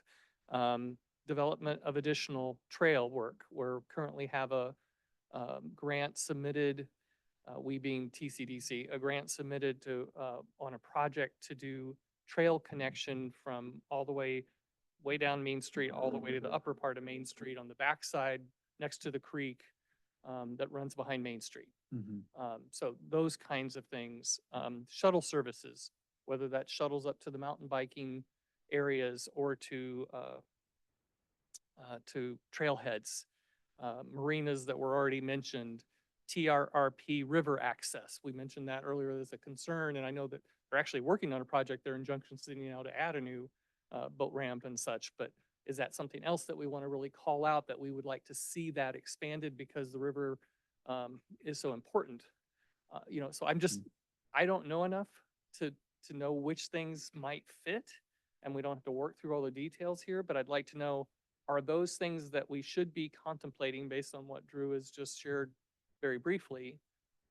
And then we can go do our homework and come back to you. It would most likely need to get tied to land use changes. My understanding is that if you had a holdover land use designation and let's say a project came in, a great example is the TPZ parcel we were talking about up in the North Lake area. If it was held over in a community expansion area and they wanted to do mixed use at some point, there still most likely would need to be a general plan change. The streamlining thing, which could work here with what Drew's presenting, is the CEQA portion of it. It still might require planning commission and board approval to make that change of the land use designation and the zoning. But if the CEQA has already mitigated the potential impact for that at its worst case scenario, what could occur, then the streamlining effort could, on the environmental end, work. But I'm not sure a holdover land use designation is going to achieve that, because otherwise the holdover land use designation would have to assume every possibility under the sun for CEQA to mitigate. Is it going to be mixed use? Is it going to be high density? Is it going to be a park? Is it going to, you start to see it's endless. We would need to more narrowly define that. Let me propose a more refined scenario for you to weigh in on. So let's say that we don't identify specific parcels now, but we say, okay, generally speaking, on our main drags and our, densely populated areas, we want to consider converting from commercial to mixed use, or from single family residential to mixed use or multifamily. Could we say we're going to earmark, in terms of the evaluations in the EIR, could we say we're going to evaluate for a future potential general plan amendment for 30 parcels that are currently single family to go to mixed use, and then that streamlines if over at the next 5-year cycle we want to make those general plan designation changes to move forward some specific parcels towards that type of development. Could we do those evaluations now? I think that's another way to pose my question. Essentially, what you're proposing is an alternatives process, which wasn't included as part of this general plan, because you would do a series of land use alternatives and then have projected land use changes mitigate what that would look like. You would still have to do CEQA at that point, though, because you're actually not changing the land use. So you're doing CEQA against a change that's actually not in the plan. So I think there's a conflict there. If there are areas, and let me take a step back. Drew had alluded to that most communities through general plans make large land use designation changes. Does not require the property owner's approval. It just doesn't. A city can make that change. Property owners are notified when those changes are made. They can contest it and they can back out. But they do that to achieve their vision that they're looking for. So what I'm getting at here is if there are areas where we're talking about main drags or locations where you're thinking, actually mixed use would be more appropriate there. It's not actually changing the use on the property because there's residential there already. Then I would recommend making those changes now and evaluating it under the general plan. And unless the property owner was not in favor of that change. I can see the intent, but I don't know if it's going to help as a holdover 5 or 10 years down the road to then make that change again. And as an alternative, and obviously this has financial implications, so I want to be cognizant of that. But could we potentially take a little bit more time to analyze some of our main drags, let's say Weaverville, Hayfork, Junction City, to potentially redesignate them now? If you redesignated those now, what would end up happening is the land use map would change. And then the EIR would analyze if, a parcel's 1 acre, and right now it allows 1 dwelling unit an acre, but you change it to mixed use, that allows 20 dwelling units an acre. So they would analyze the increase in units on that property, and that would get accounted for in the EIR. So you could do that now. To what financial obligation? Well, if it's in the EIR, it's already going to be covered as part of an EIR. Okay. I'd have to look back to see if there would be any financial cost to doing that out, because it sounds kind of naive, but it's as simple as changing the color on the map for the time being. If you're not creating new policy. Mm-hmm. Does this kind of encapsulate your vision? Well, I think that was one of my concerns that I've expressed to, some of the supervisors as we've dialogued, that I feel like in many ways we might be missing the boat. And, in terms of leveraging future economic development through our general plan, laying, the foundation for that if we're not thinking about what can we redesignate now, how do we get that evaluated in the EIR, then we're going to incur significant additional costs down the road once we do come to clarity in that regard, is my thinking.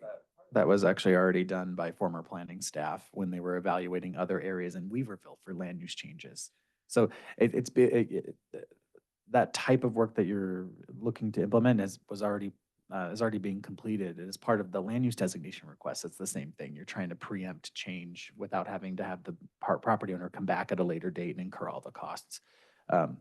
I would just make a recommendation. I think it's a good idea to evaluate that, but I think having that answer come out as in this forum today is a big request. I think it's a larger discussion, at least at the county level, going that way to have with county staff and to possibly bring back to the board. But I'll default to county staff on that. CAO Tuthill, on the dollar amount that may be spent here.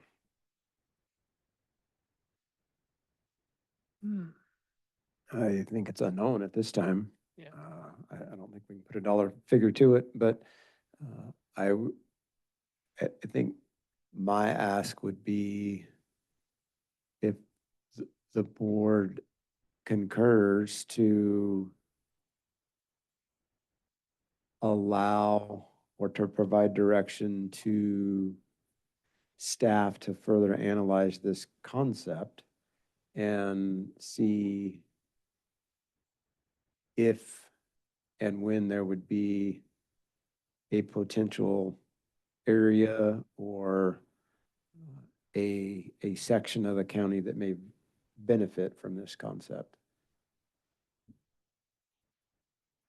Go ahead, Dan. Our community would definitely benefit from this. Yeah, I mean, I think the concept is great. Sure, why don't we analyze it and see how it goes, and we can go from there. And I just want to say, thank you, Rick, for bringing that up. I think the reason that I wanted to dialogue with you about that yesterday was I know that sort of the outcome of these meetings will be to inform Rincon to start preparing the EIR. So I didn't want us to step over this without at least the board considering this potential, which I think is really significant for economic development in Trinity. I will just mention on that note, yes, the intent after these meetings is to get enough direction from the board to proceed with starting the EIR, setting a scoping meeting date and getting that going. An EIR at a minimum is 9 months, minimum. With this new information provided today by staff, the EIR necessarily can't start yet. We would need to make a determination with county staff on if there are additional land use changes that would need to be pulled into the plan beforehand or any other analyses that would need to be completed. That's why I think it would require further discussion. And just point of order, just checking, because this wasn't really on the agenda and we've had a lot of discussion, do we need to go through our round? I'm all about moving ahead, but I also want to make sure we're doing this appropriately. I don't know. Sure. Let's go with anybody in the Certainly room. can, yeah. You Okay. certainly can. Zoom. It's like after the fact, public comment and commission input. I have no raised hands. Commission, obviously, we're good. The board approves. Well, I just want to say how much I appreciate the creativity and the vision and the foresight. I'm only looking at Weaverville right now, but I don't see anything designated as mixed use. That hot pink should jump out and I'm not seeing it. And so to analyze for this and to be thinking this proactively into the future, it just makes really good sense to me. And I am supportive of it. There's no mixed use on that map yet, but it was directed to go on that map as part of true. these meetings. So if Okay. if we were to move forward in this direction, if the board knew of any other areas in Weaverville that were appropriate for mixed use, Mhm. that redesignation would occur. Thank you. Next. We're good. Next. Okay. Next element is the public facilities services infrastructure. 10 unique sections, 4 existing policies, 44 new ones, and 16 programs. What's changed? There's an emphasis on pursuing and maximizing the use of a wide range of funding mechanisms for capital improvement projects, maintenance, and operations of infrastructure. There were new policies relating to the requirements for adequate utility hookups for new development. This does include water and wastewater. Expansion of broadband services countywide. Encouragement of local manufacturing of goods and products within the county, expanded emergency services and accessibility, and the creation of a countywide fire marshal. There were 3 comments that came in during the public review period. The common themes of the comments focused on general policy edits in addition by the training center. And then minor edits to the introductions of certain sections just to provide more detail and accuracy. This gets down to what we've heard in most community plans. First recommendation, there's two on here. First one is to request the edit to the introductions of certain sections to provide more detail and accuracy. I'll hand this off to the board. These get a little tough, I can tell you, on the public facilities and elements, not so much the community plans. This was going to fall in the hands of your county staff to provide more direction on any more detail that's required. Have any comments in the room? On Zoom, I have no raised hands. planning commission? The board. I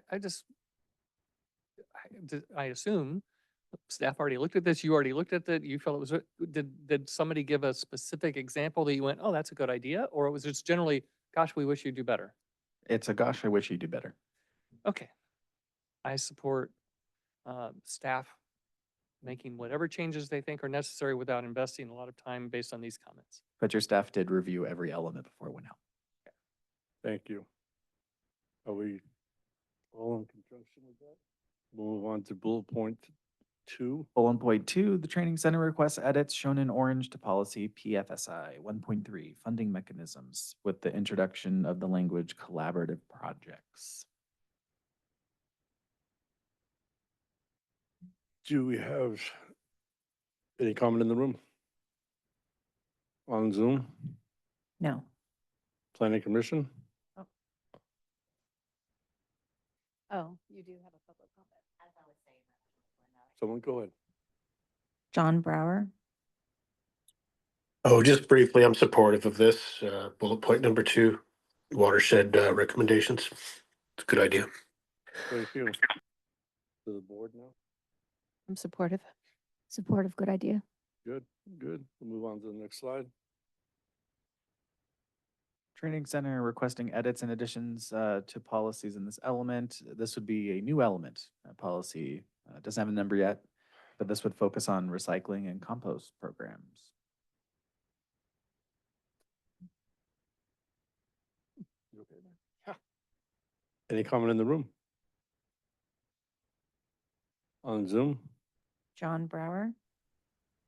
Yeah, once again, very supportive of this. It's something the county's really missed for a long time.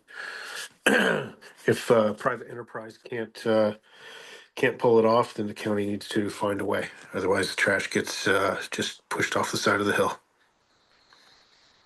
Thank you. Planning commission?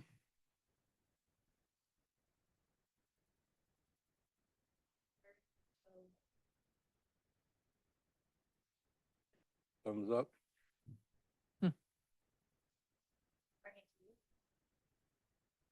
I'm very much so in support of this again. I do think that we have missed the boat a little bit in the compost and we have a lot to learn. You know, Alaska rural islands are doing an amazing composting job. So us in contiguous United States should be able to figure that out. But yeah, otherwise in support and look forward to how collaborations can bring it to the county. Duncan? Dan? Julia? Support. Fox? My only question is when this says a municipal recycling and compost program, is the program that was just put in place by a third party meet the definition of municipal, or does municipal mean the county provides it? Brent, go ahead. Do you want to give detail or CEO Tuttle?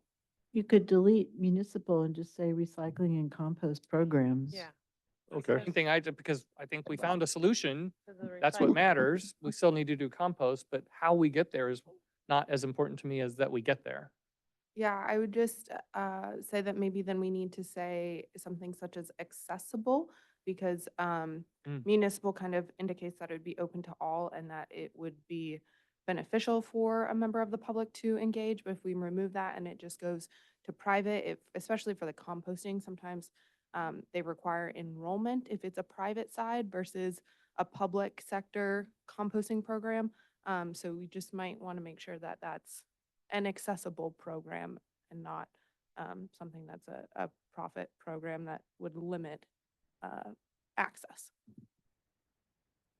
Does the board agree? Next slide. Hang on a second. I agree with her. So what's the suggested solution? How about if you said create public and private recycling and compost programs? Courage. That was your intent, right, Amanda? Okay. We all, No, we're not all. So are we keeping the front end of this policy? I'm trying to track the edit. Encourage and collaborate with local agencies and jurisdictions to create a public/private, public and/or private, rather than we're removing municipal but trying to keep it accessible to all is the goal. I can't see her. She. Okay, Is it Hannah's got it. or- I can't see her. She good? Okay. Okay, element down. Next one, conservation open space. 8 unique sections, 28 existing policies, 41 new ones, and 15 programs. What's changed? Emphasis on the recognition, preservation, and protection of sensitive fish and wildlife habitats. This is countywide. Supports the development of conservation plans for meadows and wetlands. New goals and policies related to air quality, including but not limited to dust abatement, sensitive receptors, and appropriate development mitigation. Just to note, air quality and those types of items are also performance standards in your zoning, so there will be a connection between that. There's also an emphasis on water resources diversion, conservation, sediment control, and best practices, supporting tribal consultation and collaboration to protect Trinity County's tribal cultural history, traditions, and resources. That is a requirement of general plans. And also expanded policies relating to agriculture and working land preservation, including land for active farming, crop production, as well as timber. There were 5 comments received during the public comment period. The common themes and issues focused on the request to protect the night sky and reduce sources of light pollution. Concern that sensitive land uses was not adequately defined in a policy. That's most likely going to require a definition. And then request by the Watershed Research and Training Center for edits on several policies, and we'll walk through each of those. There are 2 recommendations on this for consideration. First one, request to protect the night sky and reduce sources of light pollution. Staff is asking the board to consider adding policies that support dark sky communities. Alternatively, the board could add these to all the community plans. Already talked through some of this within some of the community plans. This is just if the county wants to support those types of policies countywide. Do we have any public comment in the room? On Zoom? I show no raised hands. Planning Commission?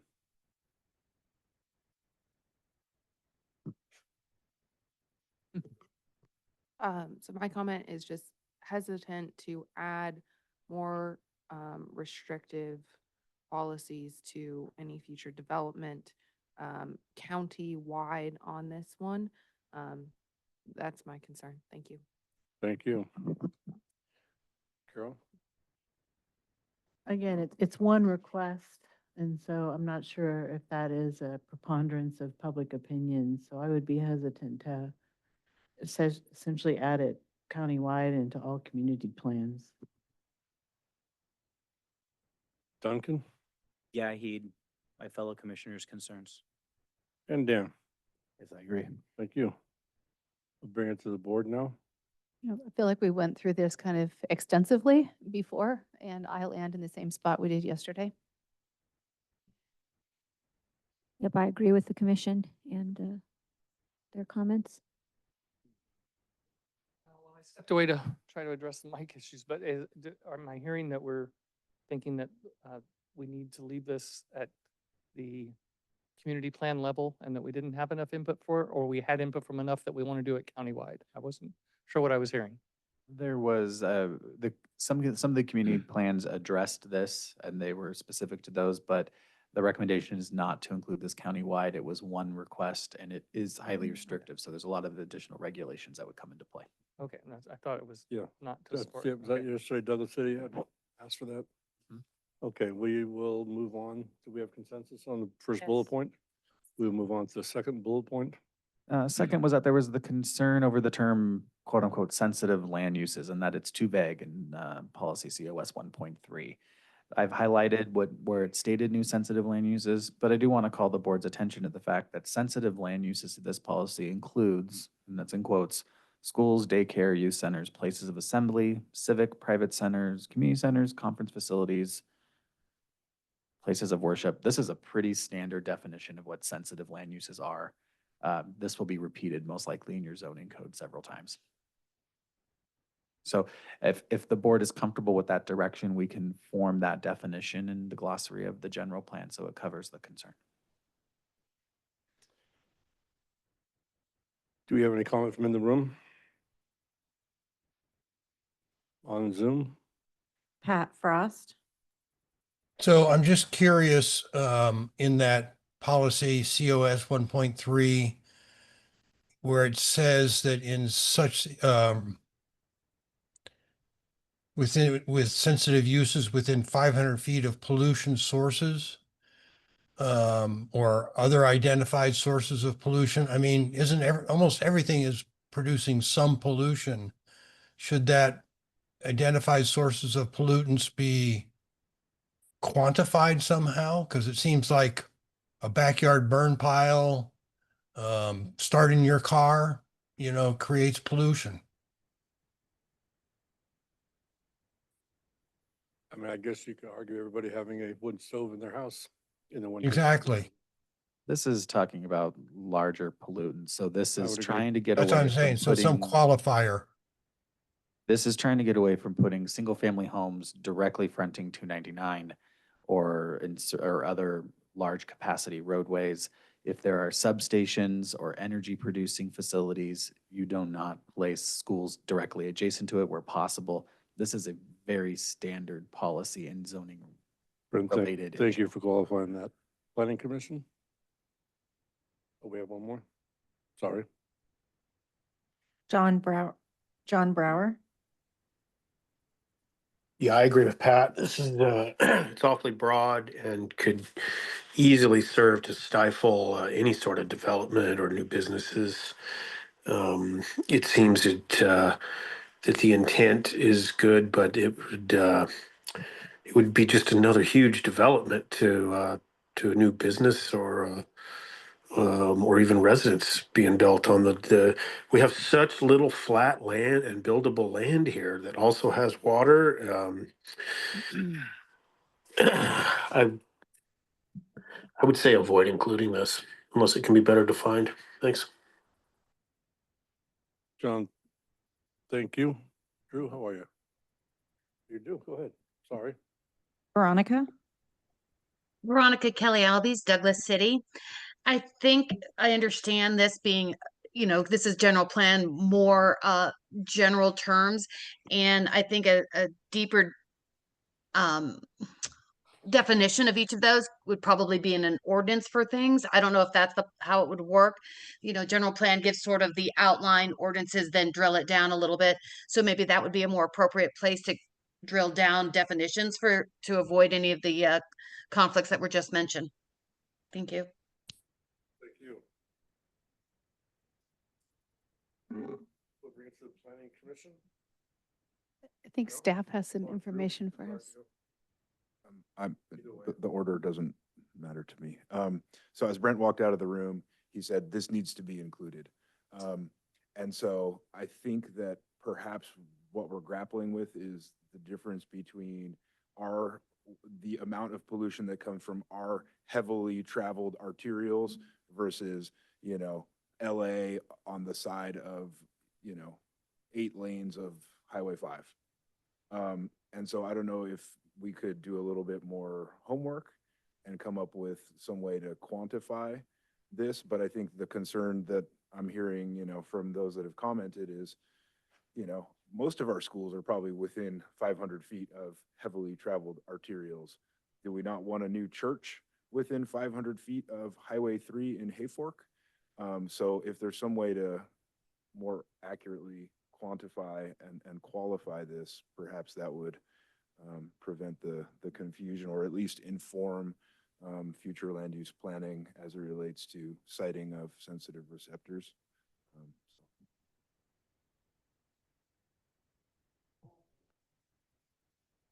This question will be for you, Drew. Is this definition that's up on the screen consistent with the definitions that are a part of the cannabis program and the existing ordinances and policies that are in place? So this includes conference facilities, meeting halls for clubs and membership organizations. Is that included in the current cannabis? I'm just for consistency with existing policies. So I think if I'm following what your question is, our current definition of sensitive receptors is not as, or sensitive receptors is not as comprehensive as the one that Brent stated for us.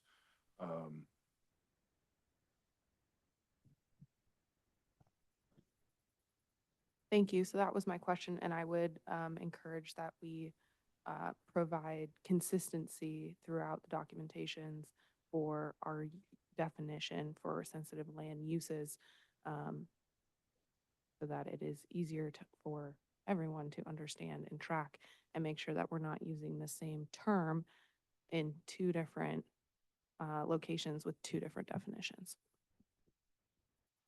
The problem with that is what Drew brought up. If you use so sensitive uses, does that mean you can't have a school next to the highway, or a youth center, or daycare, or church? Because those are currently in the cannabis ordinance as far as sensitive receptors.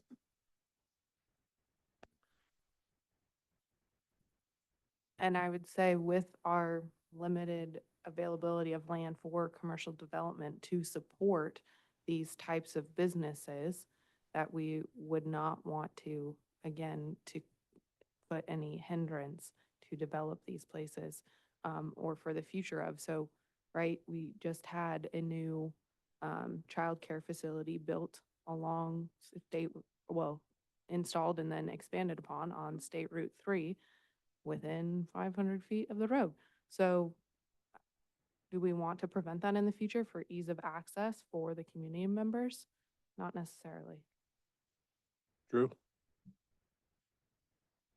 I just wanted to provide for us answer this question. In a more densely populated jurisdiction, like on the side of Highway 5 in LA, where there's 8 lanes of traffic, I would imagine they've quantified the level of pollutant. So is there a way to kind of tie this into the general plan and over the next 25 years to sort of have some quantifier that at some point when we hit some threshold on our heavily traveled arterials in terms of pollution, that then we start to consider how to no longer site sensitive land uses adjacent to them? Or There is not typically a quantifier. It's just planning best practice to not include certain uses in certain areas that are going to have inherent conflict. So putting sensitive uses like those listed adjacent to, in more urbanized areas, adjacent to a freeway, adjacent to industrial uses, is it just inherently not good planning typically. I do understand the availability of land up here. Trinity County is not urbanized Bay Area. So I will default to the discretion of the commission and the board in this case. This type of policy, I would say, is very standard statewide. Your zoning code will most likely get into such separation requirements, which is very standard for zoning requirements, especially with restricted types of uses. I can't get into the details of all of those restricted types of uses, but you would have separation of specific uses you wouldn't want next to schools. So it's the same theme that we're seeing here. But if it is the direction of the board to remove, we can, yes. Is this required by the state to have this specifically to the roads component?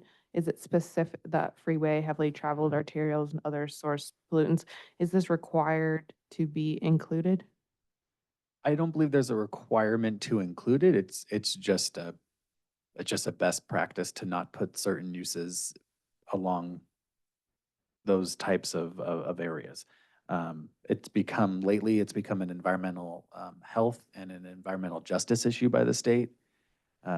Trinity County isn't required to have a straight environmental justice element because the county doesn't necessarily qualify. We did provide EJL policies as part of the plan.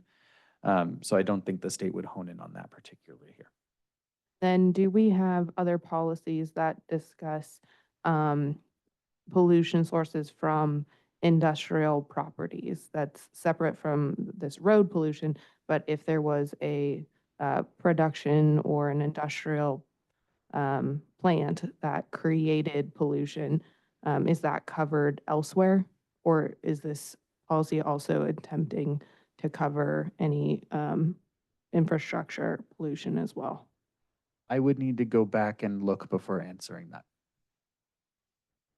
that. So my recommendation is to make sure that we cover protection, especially for children, making sure that the sensitive receptors is consistent with what we're using under cannabis code currently, and to focus on making sure that it's related to industry and pull the road components out of this policy, or eliminate this road related policy if there is one related to industry and infrastructure. Drew? The question that I want to pose is really kind of related to the second half of this, which I think is probably mostly what we're grappling with. If such siting is unavoidable, require new development with sensitive uses within 500 feet of pollution to identify appropriate mitigation measures. So that could potentially be the balance if we want to keep this in, that informally we're basically deciding that for these sensitive land uses and sensitive receptors that are going to be located within 500 feet of these pollution emitting elements, that we're basically saying that they'd have to mitigate within their structures. So a new daycare center might need to then have, as part of their building permit, some sort of, air filtration system or something like that. And that could potentially be the balance that we strike, in terms of keeping this in, but then also quantifying what those mitigations might be that are more specific and appropriate to our more rural reality or less urbanized, probably lower levels of pollution, and or then tie it into zoning code more specifically as far as the industrial uses, things like that. Thank you, Drew. Say that again. Go ahead. Anderson? Yes, Christy Anderson. Hi, I just wanted to kind of agree with Drew on this, and just mention that it is an equity issue, because the closer you live to highways, the worse, or the degradation of health is tied directly to that. But of course, we don't have these huge freeways going through our jurisdiction, and so there has to be a balance. And usually, when we see like a conditional use permit come through, one of the items on there, we're looking at the air quality, we're looking at the setbacks from new development, but this isn't always caught, so it's always great to mention. And it is pretty standard, so I have to agree with both sides here. It's kind of one of those.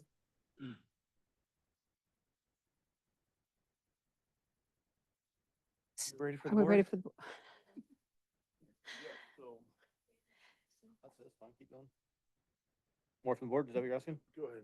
I was just curious about possibly adding either heavy or industrial in front of pollution. Would maybe clarify that a little bit. Obviously, you'd have to define it then, but you still have to almost define it the way it is as far as what you're considering pollution. I guess you want to weigh in? Yeah, if we're ready for the board. Okay. So- Go ahead. Oh, okay. Yeah, I just, it's funny because we went back to visit where we lived in Phoenix for so many years, and I commented to my wife, in the drive from the airport to where we were staying, I drove past more vehicles than I will pass in Trinity County in a year, literally. And so when we look at this kind of stuff, it just, I think we have to be contextual. And so I look at this wording and I always think about, it's not going to be the people in this room that we're worried about how they interpret this down the road. It's going to be the people 10 years, 20 years, 30 years from now. And so if you change the word avoid to say prefer or promote, you're saying, okay, it's better if you cite these things away versus we got to avoid this. You can't let this happen. We just had conversation about mixed use in Weaverville. That means taking buildings on Main Street, one of the busiest places, and they're slowing down, so more pollution is creating, and we're turning them into mixed use, which completely contradicts this. So I just think, like you were saying, I was thinking of impactful pollution sources, and then somewhere defining that to say something like, yeah, the equivalent of an LA highway, not our 299 or something, that I'm being facetious, but also just changing that wording. And again, I don't think we have to wordsmith it here, but if we can give direction to staff, if that's the kind of thing we're looking for, that yes, we want to honor the importance of equity and sensitive and all that kind of stuff, but we also have to recognize we are who we are, we live where we live, and we need to embrace our opportunities to evolve without cutting our legs out. Yeah, that's a very good analogy. I do not think this boilerplate kind of fits Trinity County all that well. And I could go to I was just in Detroit and it's gone backwards by about 1,000%. So I don't really honestly see Trinity County getting to be as busy as this would lend itself to. I may be wrong, but I think this is a little bit overkill for Trinity County, although I understand this is in most general plans. But I think we're that 10 or 15% difference than the rest of them. Supervisor Cox? I support just giving direction to staff to take this and make it appropriate to our area, considering that we don't have freeways and our quote unquote heavily traveled arterials are nothing in comparison with other jurisdictions where this is appropriate, and bring it back for our stamp of approval. Are we good? With that, or remove it. Either one. Very good. We'll go to the next slide. Okay, next recommendation has to do with edits from the training center. These are requested edits to two policies. Policy COS 3.1, Fish and Wildlife Preservation, with the addition of orange text as shown, and policy COS 3.3, adding the word maintain. I will note in policy COS 3.3 that the word maintain does have implications. Do you have any comment in the room? On Zoom? We have no raised hands. Planning Commission? For 3.3, if we could reword to support the maintenance and emphasize the economic contribution, I think that would resolve that issue. Dan? No, I agree with Lights there to support the maintenance. Sounds good. Thank you. The board? On 3.1, support the restoration and preservation, I would prefer the word, preservation means to preserve completely. We have a lot of working landscapes in our community, and I think a lot of those folks do a very good job of land stewardship. So, support the restoration and stewardship of all fish and wildlife species. Because when you say preserve all fish and wildlife species and their habitat, that's an enormous isolation of land use opportunities. And so support the restoration and stewardship of all fish and wildlife species and their habitat. And then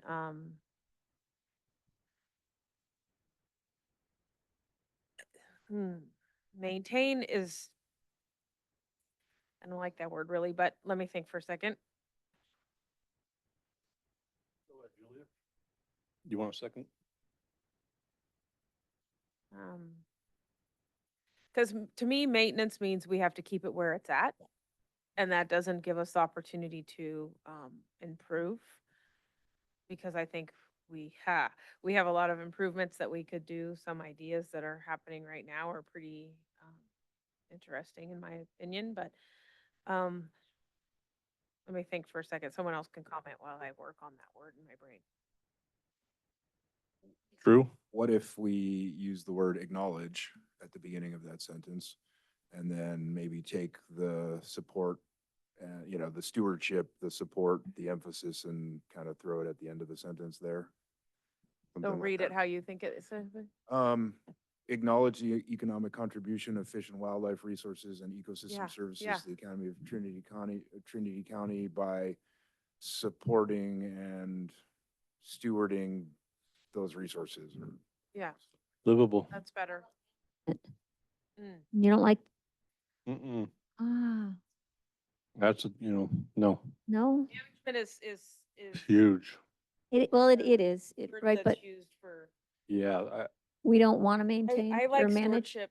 That implies that we are working alongside of and with Yeah. and having functioning working landscapes while maintaining to the very best of our practices, healthy environments. Management comes with a very large price tag. But it closes that management down if you don't somehow steward.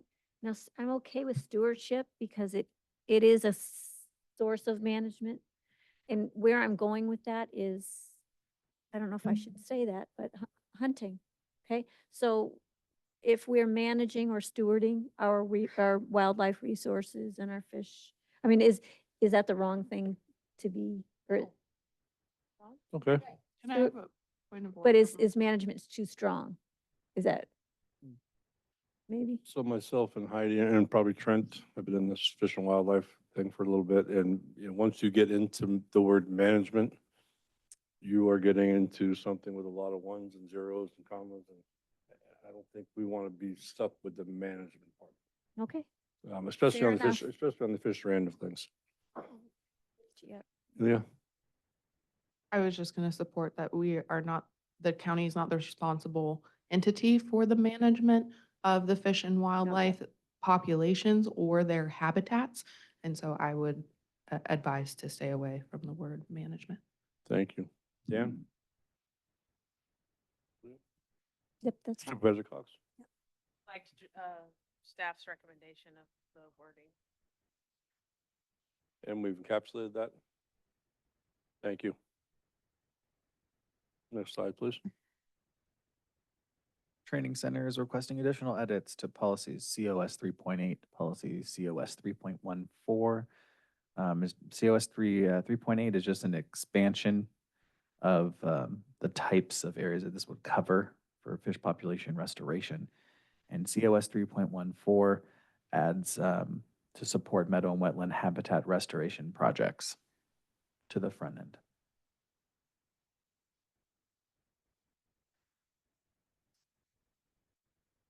Do you have any comment in the room? On Zoom? No raised hands.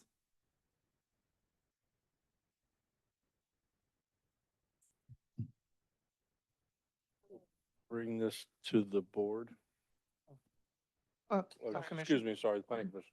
So for 3.14, I think as the county's action, we need to remove the action word of explore opportunities. The county's not going to explore those opportunities. Our partners or others will be exploring those opportunities.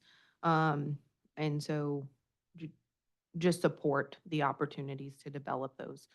So just take that. My recommendation is just to take the word explore out. Otherwise, in support of their action of the other additions, and I support includes but not limited to, because there are other opportunities outside of what is identified here that would also fall into these actions. And these are very specific to what the Watershed Research and Training Center is doing and moving forward with, but does not necessarily include all the actions of the other conservation agencies acting within our watersheds. Thank you, Dan. I'm good because it's just encourage and support, so I'm good.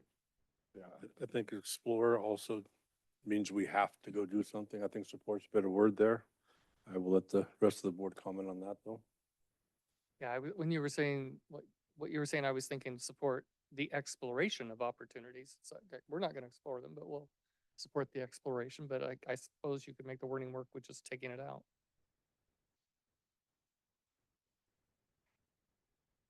Yeah, I think Emilio was trying to get to the part that we just don't want to be the one that has to do the exploring. So however the wording is with that, we want to not be the explorer at this time. Perhaps if, I don't want to get deep into this wordsmithing, I want to move forward here, but if you were to just let it be support the, when you get to that and the exploration of opportunities, that might get into one of those spaces where we provide letters or what have you is needed. Concur, that's good. Make it the The exploration. exploration instead of. And explore. Brent looks confused. I just want to make sure if we, if we did remove explore opportunities, it would almost sound like you're signing yourself up to develop focused conservation plans. In what way? Which we're could not be- wanting to do. Could be problematic. Mhm. So, and the exploration of opportunities to develop. So we're supporting all that. Mhm. Meadow and We're not- wetland we're not- habitat we're not restoration doing it. projects and the And the exploration of the opportunities. exploration Mhm. of opportunities to develop focused conservation plans for meadows and wetlands within Trinity County, Florida. Good. Yeah, sounds good to me. Yeah, that's better. I think that removes the hook on the county. That's what we need. Thank you. No hooks here, No, we got enough. no We exploration. got enough. Next one, please. Put the compass up. The training center suggesting edits, including 2 new policies. We've already kind of touched on this first one. And there was a recommendation already made by the board. Good. But this is a new policy focusing on streamlined permitting for restoration projects. Slightly different wording. The end of the sentence talks about enhancing and assisting in the recovery of California native fish, wildlife, and their habitat. So it is different from the first one. The second policy has to do with sediment reduction. This is more of a supporting. Reading through this, there isn't anything that's signing the county up to actually do it. It's just more of an encouraging action. Drew?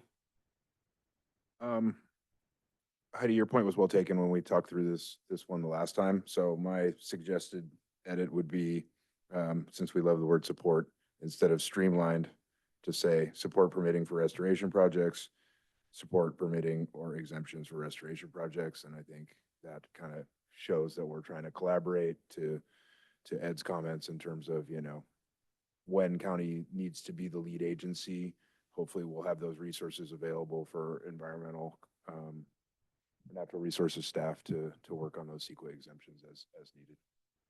Thank you. Thank you, Drew. Public comment in the room on Zoom? Pat Frost. So just an observation in the second policy on sediment reduction, support projects that reduce sediment input into streams. I was just on a tour of the Grass Valley Creek watershed, the largest contributor of fine sediment to the Trinity River, which has always been seen as a problem. Now it seems that the scientists believe that we have a deficit of fine sediment in the Trinity River and we need to add more. So this policy is going to live for 25 or 30 years. We just need to be careful about what we are promising. Pat, that all depends on who you talk to. Oh, I know. So I understand, but we have the Hamilton ponds. Now they collected all the sediment for years, probably 25 years. Now they want to breach those. I think we should have something that reflects the possibility. But I mean, you can get any I entity understand. to write up something to say anything you like on this. I've seen it before. So I'll ask for more from the planning commission. Or were those other public comments? Do we have it already? No more raised hands. Okay.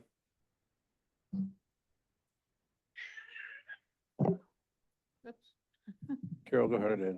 I'm okay with what is being proposed. I realize there are concerns, but I mean, I don't see any reason not to add that language. I think the Amelia? specification from roads and infrastructure is a good point to hone in on. Because there's other fine source sediments that are important to our stream systems. Thank you.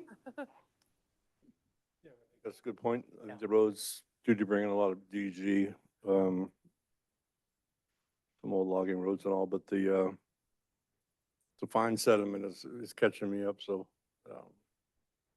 I would like to suggest direction to staff to maybe change that word. Do you want it to be support projects that balance sediment input or guard sediment input so that over 25 years, if we're increasing it or decreasing it, you're ready to do what it is you need to do, and then it can stay in there. see, Taj Hill, can I ask for your opinion here? You can say no. You can say no. I would probably say support projects that evaluate sediment There you input. go. That's Perfect. That's beautiful. Do we have consensus here? Oh, The Just to- evaluators. Just evaluate? Well, so yeah, exactly. Evaluate is not taking action, and many of our streams and rivers are 303 delisted for fine sediment contributions. And so there's a lot of grant funding and money that goes into reducing fine sediment contributions, and a lot of that is road contributions and infrastructure. So it's improving those, upgrading them. So if you're thinking about culverts, is to make sure that the small undersized culverts as our climate shifts doesn't don't blow out. And so it helps protect our road systems and all of that, and prevents more of the fine sediments in the roads and other things from contributing into the system, rather than necessarily stopping all fine sediments that would naturally move through the system. So there's many different facets to that. Thank you. So could I return to giving direction to staff to figure this out? We have 30 slides in 30 minutes, and I'm wondering what we're going to do with all the slides if we don't finish our task today. Do we schedule another day? What do we do? Just one more comment on this. I just want to say, Okay. I was on that same tour, and even though there was suggestion that at this point there could be a need for more sediment, it was in the right places for the right reasons, all those sorts of, science-based things. But this, as it states, is about existing road infrastructure, culverts, upgrade. There's nobody on the river restoration who's going to say, hey, when you're doing that road work, let a bunch of stuff flow down. So I think we're okay with this, my view, but, and I agree, we should. I'm in agreement that we should keep it moving. I think if we add aquatic ecosystems in here, like support projects that promote healthy aquatic ecosystems, and then wordsmith it, then I think we've accomplished what we're trying to do. That's thank fair. you so much, Drew. Are we in consensus there? Yes. We'll move on to the next slide. Just depressed. I sound like a broken record, but the training center requested edits and additions to policies COS 5.5 and 12.7. First one is preventing lake and stream impacts. So there's a new sentence shown in orange about implementing best practices. And then on 12.7, starts to list partnership organizations, including themselves. Is there any comment in the room? On Zoom? No raised hands. Planning Commission? So I'm just wondering, best management practices, what are we referencing to? There's state best management practices, federal best management practices. Are we going to say that the county is going to develop their own best management practices? I think the intent is there. I would just ask for some of that word to be changed, or for us to figure out our definition of best management practices so that we know what we're asking to be done. Thank you. I mean, it's just a policy, and best management practices is kind of a term of art. So they're going to change. So you don't want to specify stuff right now. Yeah. Okay, Dan? So I'll give you an example of the change of best management practice real quick. So forever, since the restoration program was in business, they could not go into the river after September 15th because of spawning and things like that. And it was true, they studied that. No bulldozers, no moving of the gravel, and actually no moving of anything in the river. And then, which held up for 20-something years. And then I think it was during COVID that they got pushed back a little bit, and they came up with, we're just gonna go with best management practices. And I don't think that you could change the ecosystem to best management practices at some point. And I would ask Todd Hill if you want to voice it on that. Kind of like the last one, I would just provide board direction to let us wordsmith that as appropriate. Thank you. Agreed. Okay. Let's go to the next slide. Did we receive We direction didn't- on No, 12.7? Did you have something to say? Well, we would first need public comment Gonna on look this one. for anybody in the room? On Zoom?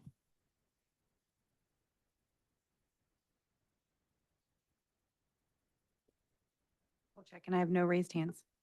Planning Commission? I just want to be respectful that riding includes both horseback riding as well as bicycle riding, as multimodal trails. And then also want to, if we're going to list organizations, we should provide a comprehensive list and others rather than just what the Watershed Research and Training Center has provided. Dan? I just wanted to clarify, we're retaining and developing. We'll take it to the board. Probably support the retention and development of access to public areas. And I feel like what's in orange I feel like it's unnecessary, but if we want to give direction to staff to sort of weigh in on that and decide it and bring it back, I would appreciate that. Brent, your opinion? And how was the direction in regards to riding and hiking trails provided by Planning Commission? Would multimodal trails cover all bases rather than just limiting those two? One more time? Would Oh. multimodal trails provide the clarification Planning Commission was wanting? That would be good. Yeah, you could. Board is, Am I allowed to talk or? I didn't know if it was still their turn.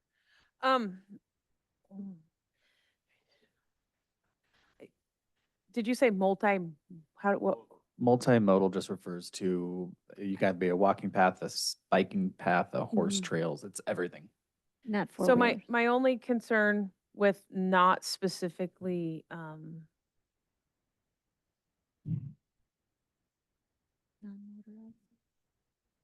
not specifically leaving in things like the riding trails is that the backcountry horsemen and the mule team for the Forest Service do a tremendous, or are we just only speaking about riding in terms of bicycles? What are we riding?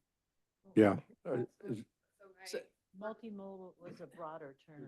It's really Okay. all-inclusive. All right, So does I m- just, No, you're good. While you're out, my request was to make sure that we're including both bicycle and horseback riding yeah, in this statement. And then the multimodal can also apply to ADA as well, Okay. which I know there's interest in the county. And then the last thing that I think we're just missing is I don't know, maintenance. yeah, and I don't know that we need to specifically name, organizations because the list is gonna be longer than that. So it may be, because I don't want to exclude, like I mentioned, the backcountry horsemen, they do a ton of work with the Forest Service and. Talking about non-motorized, right? Yes. Completely. Okay. So the recommendation I'm hearing is to where it says riding and hiking trails is non-motorized, Yes. multimodal trails. And then in the orange, as well as partnerships with recreation organizations, period. Yes, thank you. Thank you. As far as getting grants, don't you want the names of them in there and possibly add more? I think that would cover a grant application Yeah, without the specific names. as long as the intent and the support is in there, then I think anybody who wants to write a grant for that can say it's specifically noted in our policy, so they can say that without their name being. Thank you. Next, comment from the training center, focuses on program COS2, biological resource education, with the addition of their entity.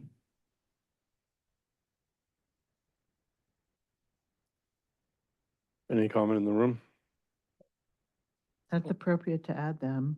They do Indian Valley Camp, and so they do a lot of Hang on a education. second.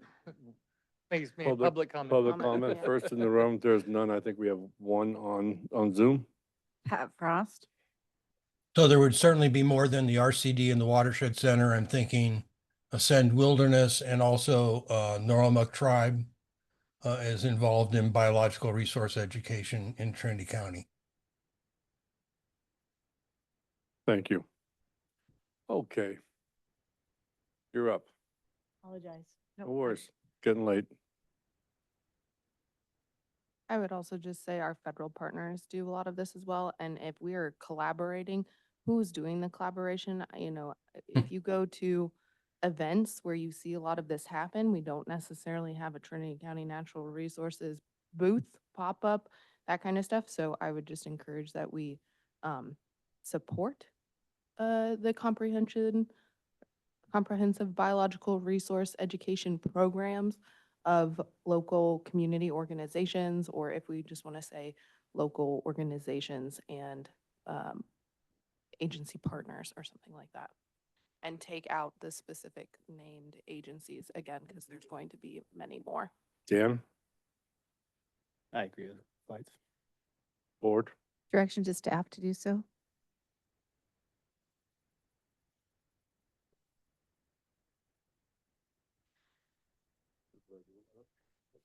Yeah, I think the only thing about, I think the last, what we're acting on is the desire to take out the names of any. And I've heard in the past, leaving them in helps them. So you who know more about it, tell me which way is more helpful.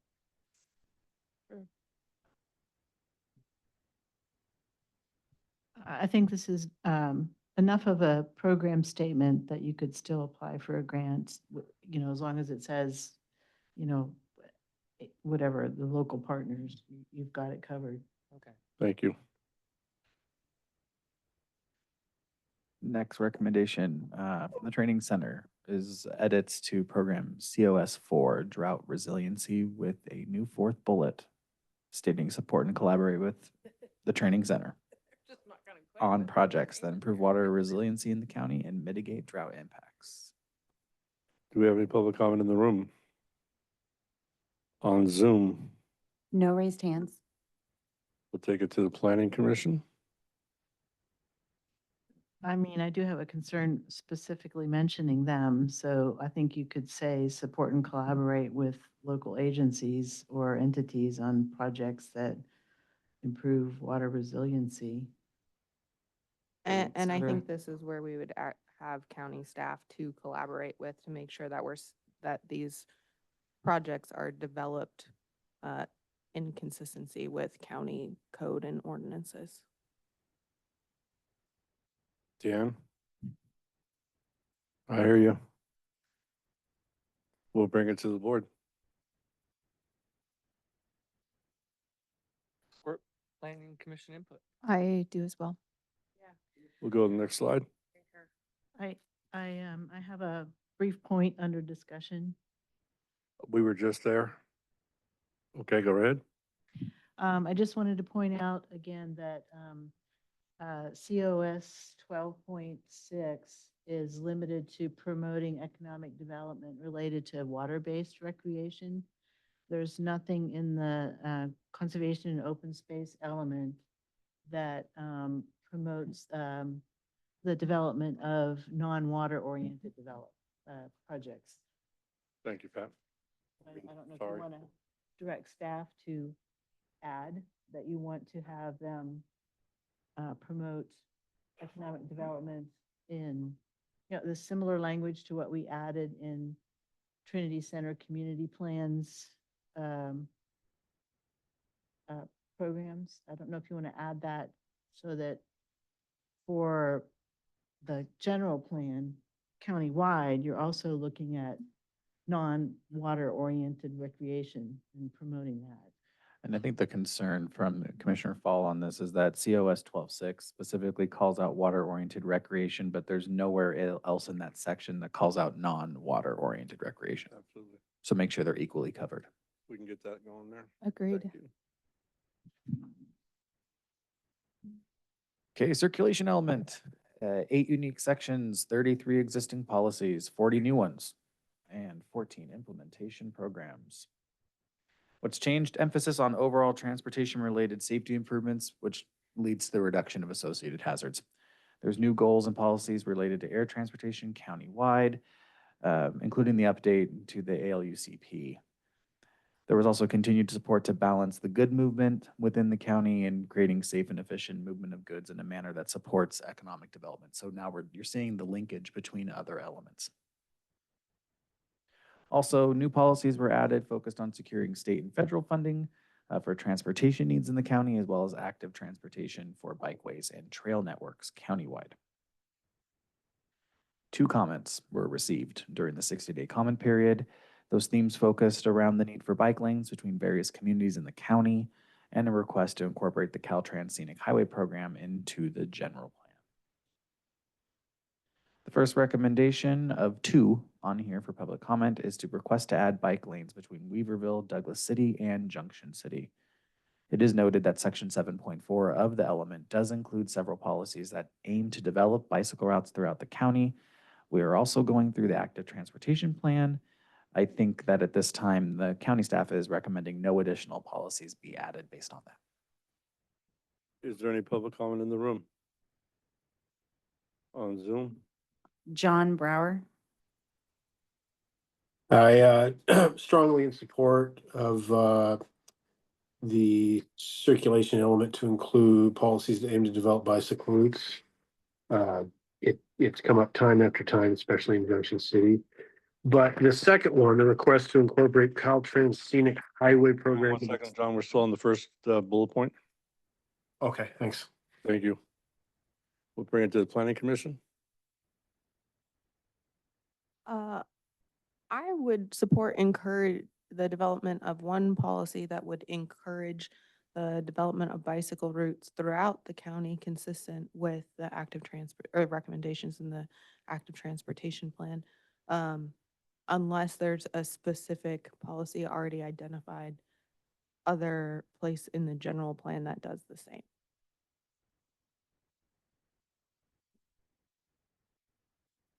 Agreed. I mean, this is a countywide issue. I don't know that it's just Weaverville, Douglas City, and Junction City. So if 7.4 already has bicycle routes throughout the county, that seems to cover it. Dan, Yeah, I agree. the board? So just to be clear, are we saying because it's in 7.4 of circulation element, we're okay and we just need to leave it countywide? Is that the commission input? Okay. I support that. I support that. I do as well. We'll move on to the second bullet point. Just to jump in here real quick, circulation policy 3.7 does discuss improvement in non-vehicular access, encouraging the construction, improvement, and maintenance of sidewalks, including bike lanes. Nice. Thank you. And the second request is to incorporate the Caltrans Scenic Highway Program into the Trinity County General Plan. As noted in the bullet below, the Caltrans Scenic Highway Program is a completely separate effort. Several policies in the circulation element, specifically 1.26, ensure that view sheds along scenic highways are protected. Staff is not recommending any additional policies at this time pertaining to this, but open for public comment. Thank you. Do we have any public comment in the room? On Zoom? John Brower. Yeah, I concur with staff, especially in light of the earlier conversation today. I think it'd be a mistake to push for 299 to be a state scenic highway. Thanks. Thank you.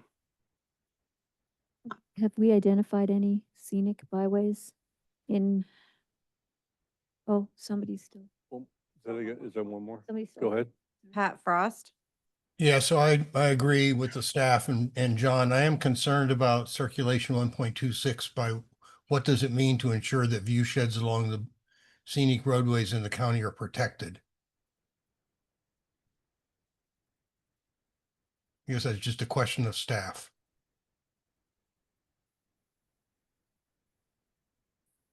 Burton, do you want to expand on that? This was flagged. This is actually an existing policy in your general plan. It's existing policy 1.15. This was noted at the beginning of the process by staff at the time to carry forward.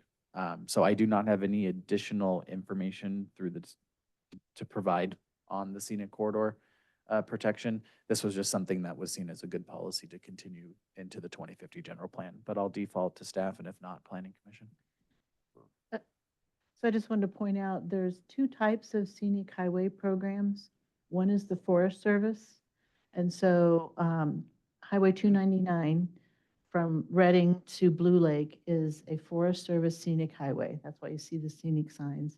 And then that's the Trinity Scenic Byway. Then there's the Trinity Heritage Scenic Byway, which goes from Highway 3 north. And so there's several sites in North Lake that are on that scenic byway. So I'm just wondering if the Forest Service designated scenic byways are incorporated into the general plan. If not, I would suggest that they be included in the general plan. It doesn't, it affects viewshed, but it doesn't have the limitations that Caltrans has in terms of widening and things like that. And just to expand upon that, the federal scenic byways would not have implications onto private lands that I'm aware of. It's only relative to the planning of federal projects. Thank you. Dan? Yeah, that sounds good. Stay off of private property. Thank you very much. I will note that in the general plan, we do have a section on circulation element, page 7-5, which does talk about the scenic byways, specifically the U.S. Forest Service scenic byways. There's a Okay, there's a discussion on list that. of Thank those you, Brent. scenic byways in southern Trinity. Okay. And there's a map as well. Okay, good. The board consensus? I support the staff and commission input. I do as well. I do, but I can't resist. You're deficient in The, that the word. scenic byway sure has been heavily impacted by wildfire, so I don't know. Well said. It just makes me, I just want to make sure that one of my concerns when we do things like view sheds, and I'm in support of this, but I have residual concerns over, well, we can't do thinning there because it's, going to impact the view shed, or we can't do a harvest there. And if we do, we got to leave, 5 feet of trees up so you can't see the harvest behind it, like on 299 west of Willow Creek. This is fine. You get that out of your Purpose when we system, keep Heidi? adding, view shed on top of this, on top of that, then pretty soon we can't do anything. I agree with you. So Brent? I think I didn't make my point clear. I don't think that we should add the Caltrans Scenic Highway Program because of the additional restrictions. I think, the level of protection with the Forest Service scenic byways that's already in the general plan is okay. That's what I heard staff recommendation. We're good and- there?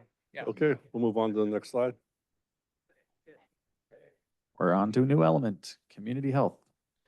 This is a new one, so there's no existing policies, but there are 9 unique sections, 58 new policies, and 17 programs. What's changed? Support for expanded access to healthy food countywide, new goals and policies related to aging in place and providing housing types and services, including activities for seniors.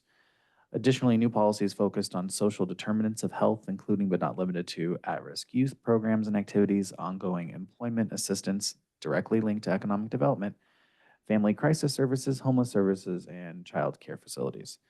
The element also focuses on encouraging safe and cohesive communities through enhancing development standards and the requirement of ongoing property maintenance. Focus on community health is a new focus. It's not a statewide requirement, but it's become pretty prevalent in general plans moving forward. And this was at the direction of the board when the general plan was first brought forward in 2020. There were 4 comments received. The general themes and issues focused primarily over the concern of air and environmental pollution from tobacco and smoke exposure. Also concern over impacts from cannabis odors on sensitive uses, and interest in offering rehabilitation programs to those who reside in the county. There are 3 recommendations for the board and commission consideration as part of this element. First one is the concern that tobacco and smoke exposure will pollute the air and the environment. So there are several policies, CH 1.7 and 5.5, that do discourage the sale of tobacco and cigarettes near sensitive receptors. So at this time, the county staff is not recommending any additional policies considered for this. The board could consider adding sidewalks into the list of potential smoke-free spaces within the county. But I can say that discouraging the sale of tobacco and cigarettes near sensitive receptors exclusively almost everywhere does something like that. It's considered a restricted use. Doesn't need to be done here, but it's a pretty standard zoning requirement. Thank you. Any public comment in the room? On Zoom? I have no raised hands. Amelia? So discouraging the sale is one thing, but use is separate. And so do we have any policies or anything discouraging the use or the designation of smoke-free spaces that's outside of sidewalks? Are there specific areas that are like the sensitive receptors? Those are all considered smoke-free spaces as well, or no? Dan? We already have smoke-free Yes. policy, right? We already have smoke-free policy. We're just talking about, do we expand it to the sidewalks? I don't believe that we have a smoke-free policy yet. The county has one either. Isn't that HRN is developing an ordinance? for Developing smoke-free? one, it's not in Develop- place yet. Correct, correct. Sure. So my recommendation would be that we direct staff to evaluate potential policies and come back for smoke-free spaces. And that is what throughout the 1.7 county. covers. Okay, so that is covered, 1.7. Correct. So Okay. 1.7 does cover smoke-free spaces. That's on page 9-3 in community health element. I think what this is saying is to expand that into other areas. So smoke-free spaces, of which traditionally considered, now adding public realm spaces like sidewalks into that mix. So my recommendation in Weaverville, sidewalks is a little hard. I would like to see a little bit more defined there because there are sidewalks on, just,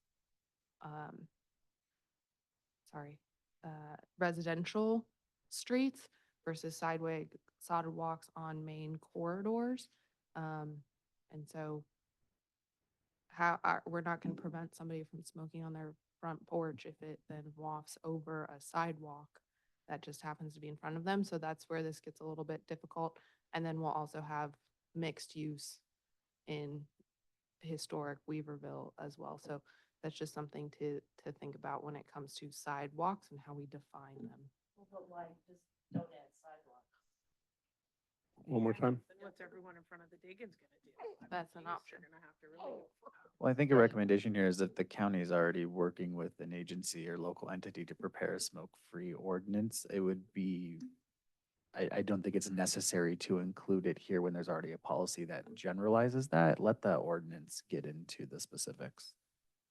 Okay, so then support staff and contractor recommendation that we do not make any actions on this bullet at this point in time. Dan? I agree. No action whatsoever on that. We'll bring it to the board. I agree. No additional policies at this time. Yep, no additional policies. I would just add that discouraging the sale of tobacco and cigarettes would do nothing. People are gonna smoke where they smoke, and I have seen over that last 10 or 15 years, I don't smoke, but the cigarette smokers become very conscientious, I think, of other people. So I think they're gonna smoke where they want. Here we go. The next item, concern over impact. Go ahead. Oh, sorry about that. I apologize. That's okay. I'm just curious in today's world if we need to also add vaping. Cause the vaping puffs are kind of smell like burnt plastic. And, also just they're within that same tobacco cigarette They- sort of universe. But Should we leave this to the process that's in place now? Or that's moving forward now? She means the point up here, discourage the sale of tobacco and cigarettes, and she's talking about adding vaping. Isn't that what you mean? yes, ma'am. If that is the board's direction, I would recommend then modifying the policies listed there, 1.7, 5.5, so that vaping would be included in there. I would agree with, I would support Supervisor Carpenter Harris and direct staff to add that into those two policies. Drew? I just wanted to point out, one of the things that has happened in the past related to, smoke shops and sensitive receptors. You're all aware of that scenario, I'm pretty sure. So I would suggest that perhaps we address smoke shops in zoning as we get into, specific provisions and not make it an allowed use by right, if that's the direction the board wants to go. It will be addressed within the zoning code, under certain performance standards requirements and separation use requirements, most likely. Thank you, Brent. We'll move on to bullet So point hang number- on just a second. Can't we still support what staff just recommended, but still add the third qualifier? Okay, thank you. I think what staff is saying is the details behind allowability and location requirements should be in the zoning code, not the For general sure. plan. Yep. I'm going to ask Drew to come back up for this next one. This is the concern over impacts from cannabis odors on nearby sensitive uses, policy 7.5 odor control. Requires commercial cannabis uses to minimize odor impacts on adjacent properties. Drew, do you want to take the discussion on this one? If you guys feel the need to discuss, I'm happy to, give some insight. I would say at this point, we've talked a lot about odor. Currently, odor control plans are a required element of Appendix C documents. Although the EIR says that odor control plans are not required on ag zone parcels, to my knowledge, every single Appendix C that we've processed since program restart has included an odor control plan. I don't know if we need to get further into it, but I think back to yesterday, perhaps we can just tie this into agricultural uses, nuisances, and address it all in zoning code. Thank you. Do we have any public comment in the room? On Zoom? John Brower? Yeah, I agree with staff. This is already well covered in the cannabis EIR and and also has the performance standards of the cannabis ordinance. And it's incorporated by reference, I believe, into the general plan also, the cannabis programmatic EIR. So I think this is already really well covered elsewhere. Thanks. Thank you. The Planning Commission? I was just wondering if there's any coverage. So we're talking about smoke-free, wanting to make sure that marijuana smoke is also included and covered in that section, and we don't need any specific language for non-tobacco cigarette vape smoke. If that is the wish of the planning commission and board, that language would have to be modified, but I'll default to county staff. And the only thing I want to add is that smoking cannabis in public spaces is not allowed by state law. But I think it could make sense if you want to expand into those existing policies and clarify that as well, or create limitations to that. But I think generally, versus tobacco or vaping, which are allowed by state law in most places. Any implications if it was included? It would just clarify it further. I would support adding it just for clarity, because that can make some people comfortable and other people could be unclear about what state law does or does not include. And I support staff recommendation over that second bullet point. Yeah? Oh, I jumped in early. So Yes, you sorry. did. I'm not gonna say no. Go ahead, Dan. I'll skip I my agree turn. with Drew on the second bullet point. The board? Did we hear? Is Dan the only one who wanted to say something on the commission? No, go ahead. Yeah, generally when I come on that side, it's either one of you or both of you. And so Dan was saying. Dan you was the last one. support Staff recommendation to not make any changes? Yeah, on Yes. the second bullet point, yes. Is the board in consensus with that? Yes. We'll move on to bullet point number 3. This deals with the interest in offering rehabilitation programs in the county. Again, this is already covered under Goal CH2, which talks about expanding access to an array of behavioral, social, and public health services for all residents. Staff is recommending no additional policies or edits recommended at this time. Do you have any public comment in the room? I have no raised hands. Planning Commission? Dan? The board? Agree, it's already covered. All good. We can move on. It's a hazards and safety element, 9 unique sections, 47 existing policies, 8 new ones, and 13 implementation programs. What's changed? So there's expanded policies focused on countywide wildfire hazards, including but not limited to fuel break maintenance, post-fire redevelopment, firewise communities. There's the continued to support balanced goods movement throughout the area. I don't think that is right. New policies relating to extreme heat events in the county, and then expanded policies focused on countywide emergency response. In total, we received 2 comments during the 60-day public comment period. Those comments focused on themes over safety along highways and then the accuracy of wildfire hazard severity zone maps. I will note that wildfire maps have been updated within the last few months. We will confer with the county on that as well as CAL FIRE. Any public comment in the room? I will just jump to the recommendation first. Oh, sorry. No worries.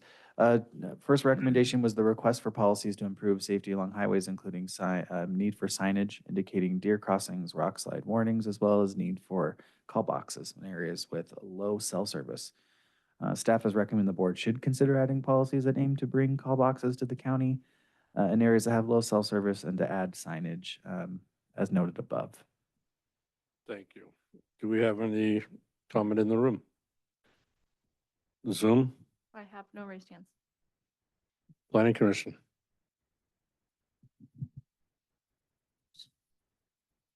As someone who has used the call boxes in Salmon River area, they're great. They are expensive, but it's really great when your truck's broken down and you need help to get out. So I support the call boxes and the signage. Dan? I agree. The board? Do we know are the responsibility for those if they're along the highways Isn't it Caltrans or is it the county? I think it's Caltrans. I would imagine. I don't know. Brent, do you have any insight there? I believe it's Caltrans jurisdiction, but I would need to confirm. Thank you.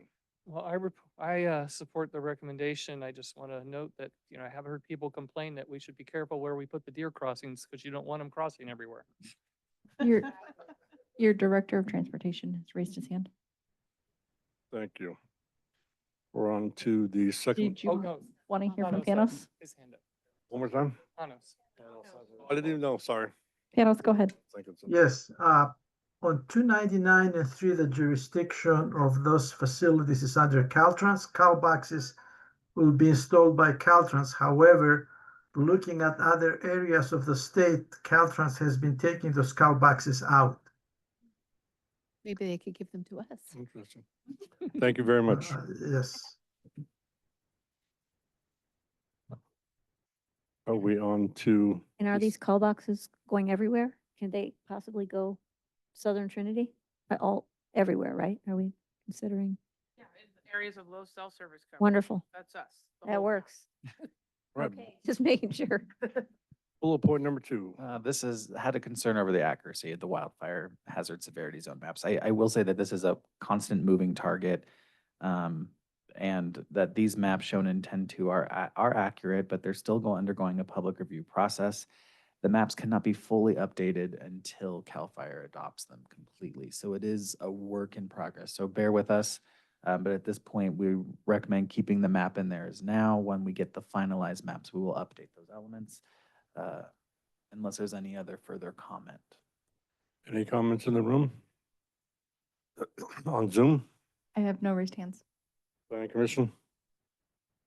Yep, I have, when you get to discussion. Go right ahead. Did you have a point of discussion? Yes, so Oh, earlier. Hang on one You second mean, then. you mean not let's- on this let's- subject? So you're on, you, Okay, so so we then need we're to go- finish the subject. yeah. you, Dan? Good, board? I agree, yes. Okay, we can move on to discussion. And just to be clear, they were just saying, make sure that they're updated with the latest data. Was that the feedback? Correct. There was some concern that they felt the maps were, well, there were a few things. First, some community members felt the maps weren't accurate and that certain parcels shouldn't be designated, but those are CAL FIRE maps, so they are. Some felt that the maps weren't the most updated, but they are going through their final review process. So Okay. we're working to monitor that. And when the maps are adopted, we'll throw the new ones in there. Okay, Thank because that's the you. thing I wanted to make sure we all have an opportunity to weigh in on the accuracy of those and Yes. provide conflicting input, whatever, but then it is what it is. And so we're just going It to make is. sure that what it is will be reflected in our plan. Yes, Thank we're following that. Thank you. So may I bring a point up, Mr. Chair, during discussion? Go right ahead. So earlier today, we were talking about trying to address Junction City's concern about post-fire cleanup, and the suggestion was to include that language in one of the hazard and safety elements that currently exists. So we have some draft language. So right now it says address post-fire responsibilities for natural resource recovery. We would add and community safety, including but not, current language is including but not limited to watershed protection, fuel load management, reforestation, ecosystem restoration. We would suggest adding invasive weed control, hazard tree removal, and post-fire cleanup. So we're essentially trying to, incorporate the things that Junction City was concerned about into the existing draft policy SAF 1.12. Brent? Oh, and we would eliminate resistance to control factors over time, because nobody really knows what that is anymore. Amelia, good? Dan? Board? Consultant reviewed and good. Thank you. Nice. Next, Okay, this is the final element. We're almost there. let's take a lunch break. So this is the noise element. There's 4 unique sections, 6 existing policies, 8 new ones, 2 programs. What's changed? Expanded policies focused on stationary noise generating uses and activities with specific types of development regulations and how you enforce those. There are also new policies related to limiting exposure to transportation noise, as well as minimizing exposure to noise from temporary events and activities that are held throughout the county. 2 comments came in. Concern over noise from construction and concern over noise from loud vehicles. So the 2 recommendations up for public comment and commission and board discussion is first, to request to limit early morning and or weekend construction to limit noise nuisances. So the noise element includes several policies to mitigate noise impacts already. Further noise mitigation on mornings and weekends could be a potential constraint to future development, which again leads to economic development ties. So county staff is not recommending any additional policies at this time. Noise will also be covered in performance standards within your zoning code. Thank you, Brent. Any public comment in the room? Zoom, I have no raised hands. planning commission. I do think that this is can be site specific at time, but having been irritated by early morning noise at times in the county or very locally in Weaverville, I would say that I'm glad that this is brought up, and I do hope that we do address it at the zoning level and ordinances. Thank you, Dan. I just would hate to have to start late in 100-degree weather if I was building something. We bring it to the board. I will just say, having lived in Phoenix for 25 years where it's hotter than here, they did have changes, limits on the starting of construction in the early morning. It did get earlier in the summer. So in the wintertime, you couldn't start before X, and in the summertime, you couldn't start before Y. So, and whether that belongs in zoning or here, I'll leave to the experts. Is that where it belongs in the zoning? Belongs in your zoning. Okay, Great. agree with that. We go on to bullet point number 2. Bullet point number 2, request to limit noise nuisances from loud vehicles. So there is a policy, or there is a section that talks about noise from transportation, section 11.1. This is hard to mitigate, hard to track. County staff is not recommending policies be added on this topic. CHP or whoever. Do we have any public comment in the room? Zoom, I have no raised hands. planning commission? I believe it's covered under vehicle code. Thank you. The board? Vehicle code, is that accurate? Well, Highway patrol vehicle code, yeah, yes. it's not ours. I know, I'm just saying, if we're saying we're gonna rely on vehicle code, I'm just asking, what is vehicle code? How does that address this issue? There are other parts of the municipal code or code of ordinance for the county that would handle items like this. Okay. So question, so, I mean, like where I am, I live down in the canyon, and so, you know, people want to put up the no Jake brake signs and stuff like that, so, how do you get that through the zoning code or through, I mean, When it comes to if you're doing like braking mechanisms down the highway, that the zoning code wouldn't regulate. What the zoning code would regulate is the use of like idling vehicles and trucks that are doing like loading, non-loading activities, times of day that those transportation uses could be used. Brent, thank you for your input. so how do you address, you know, truck noise on Highway 3? Well, it's difficult to address truck noise if the truck needs to slow its brakes down going down the grade to regulate that sound. I actually don't have an answer for how you would formally regulate that unless somebody in staff has a response. Yeah. CADOT regulates that using Jake brakes in residential. It's not allowed. Yeah, we have it here in Weaverville. You come down Oregon and it says no Jake brake, even though they still do, through town at midnight. But so that's what I would recommend, is that going that route if there's other areas in the county that would like to see that. Your only avenue of enforcement would be CHP. And again, that's, Correct. and then that would still be under zoning? Or would it be here? The zoning code in that case would not regulate that, no. Yeah, it's not ours to. The zoning code could regulate like idling vehicles and truck transportation sound, but if we're talking about this specific example would be regulated outside of your code. It would be at the state level and not at the county level for regulation. Okay, again, just relating back to my time in the Phoenix Valley area where motorcycle bike week Arizona is tens of thousands of bikes. They have regulations on the decibel limits on those motorcycles during certain hours of the day. Because some of those bikes are super loud and you can just sit there and rev and rev and rev and it annoys people. And I have one of those bikes. So there was a jurisdictional specific limit. Yeah, I don't have mine super loud, but yes, I have one of those. There was, at least in Arizona, jurisdictional specific. Cave Creek, where a lot of that happened, they had their own, and that was where it was enforced.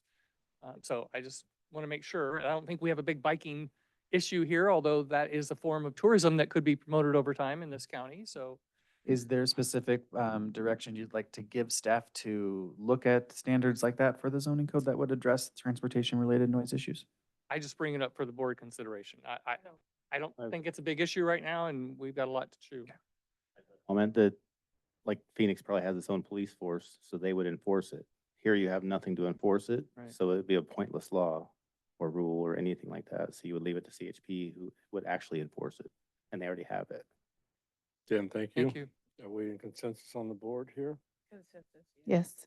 Okay. We are done. So I would like to say thank you, everybody. You've made it through the elements. I only have one more slide, and I promise it will go quick. If the clicker wants to work, you can just go Very quick. to We're not going it. to get to it. It's the last one. Keep going. Go, go, go. And next steps. So just as a reminder, this wraps up the 2 days on the general plan. So our next task is to work with your county staff based on all of the feedback to prepare a revised public review draft, a revised set of community plans.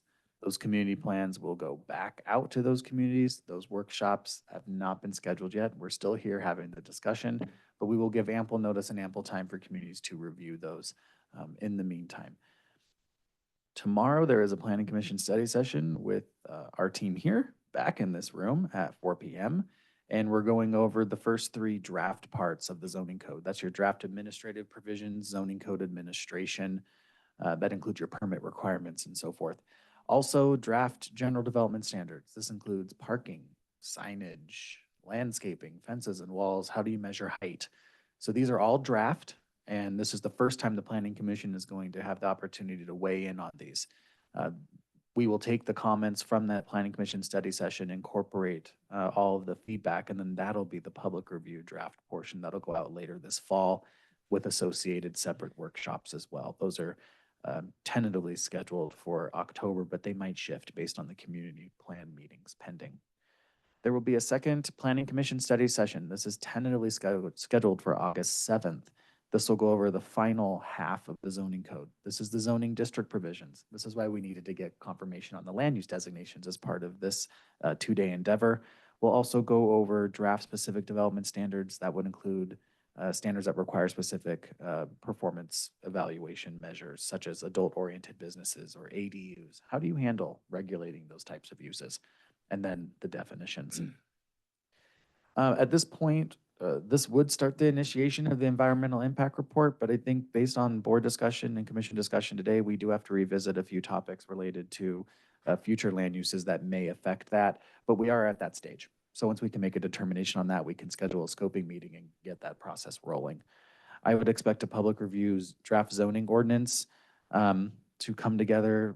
I would say at this point, it's probably going to be late fall. It's pushed out a little bit from here, but that'll go out for extensive public review moving forward. We are still on track for adoption toward the end of summer or fall next year. So that timeline has not changed. So this gives you an idea of what to expect next. So you may have just said it, but I don't see it reflected here, this additional round of community Community meetings, workshops. yes. And how does that impact any of these dates? So those workshops, we'll have to work with staff. Those will probably happen towards the fall period. Affecting those dates, we'll probably see the public review draft zoning ordinance get pushed back a bit because we're going to rely on those zoning workshops to help organize the agricultural zoning, specifically obviously related to cannabis, but ag zoning districts for each community plan. The zoning ordinance community workshops will most likely get pushed too, because we need to get all of the feedback from the communities first. But I don't foresee any big change in the overall completion of and adoption of the plan timeline next year. Thank you very much. I appreciate everybody's patience, thoroughness, Brent, your stick-to-itness, the Planning Commission and the board, Drew and Ed, CEO Todd Hill. I think we're done for the day. Susie, you too. Popped in here right at the end. And I mean, there's not many left to say it to, but I really appreciate the planning commissioners. I mean, I know often the board thinks that we don't get paid much for the work we do, but you get paid a heck of a lot less, and you've spent here every hour that we have. So, and you've got more meetings to come this week. Thank you very much. Agreed. Thank you.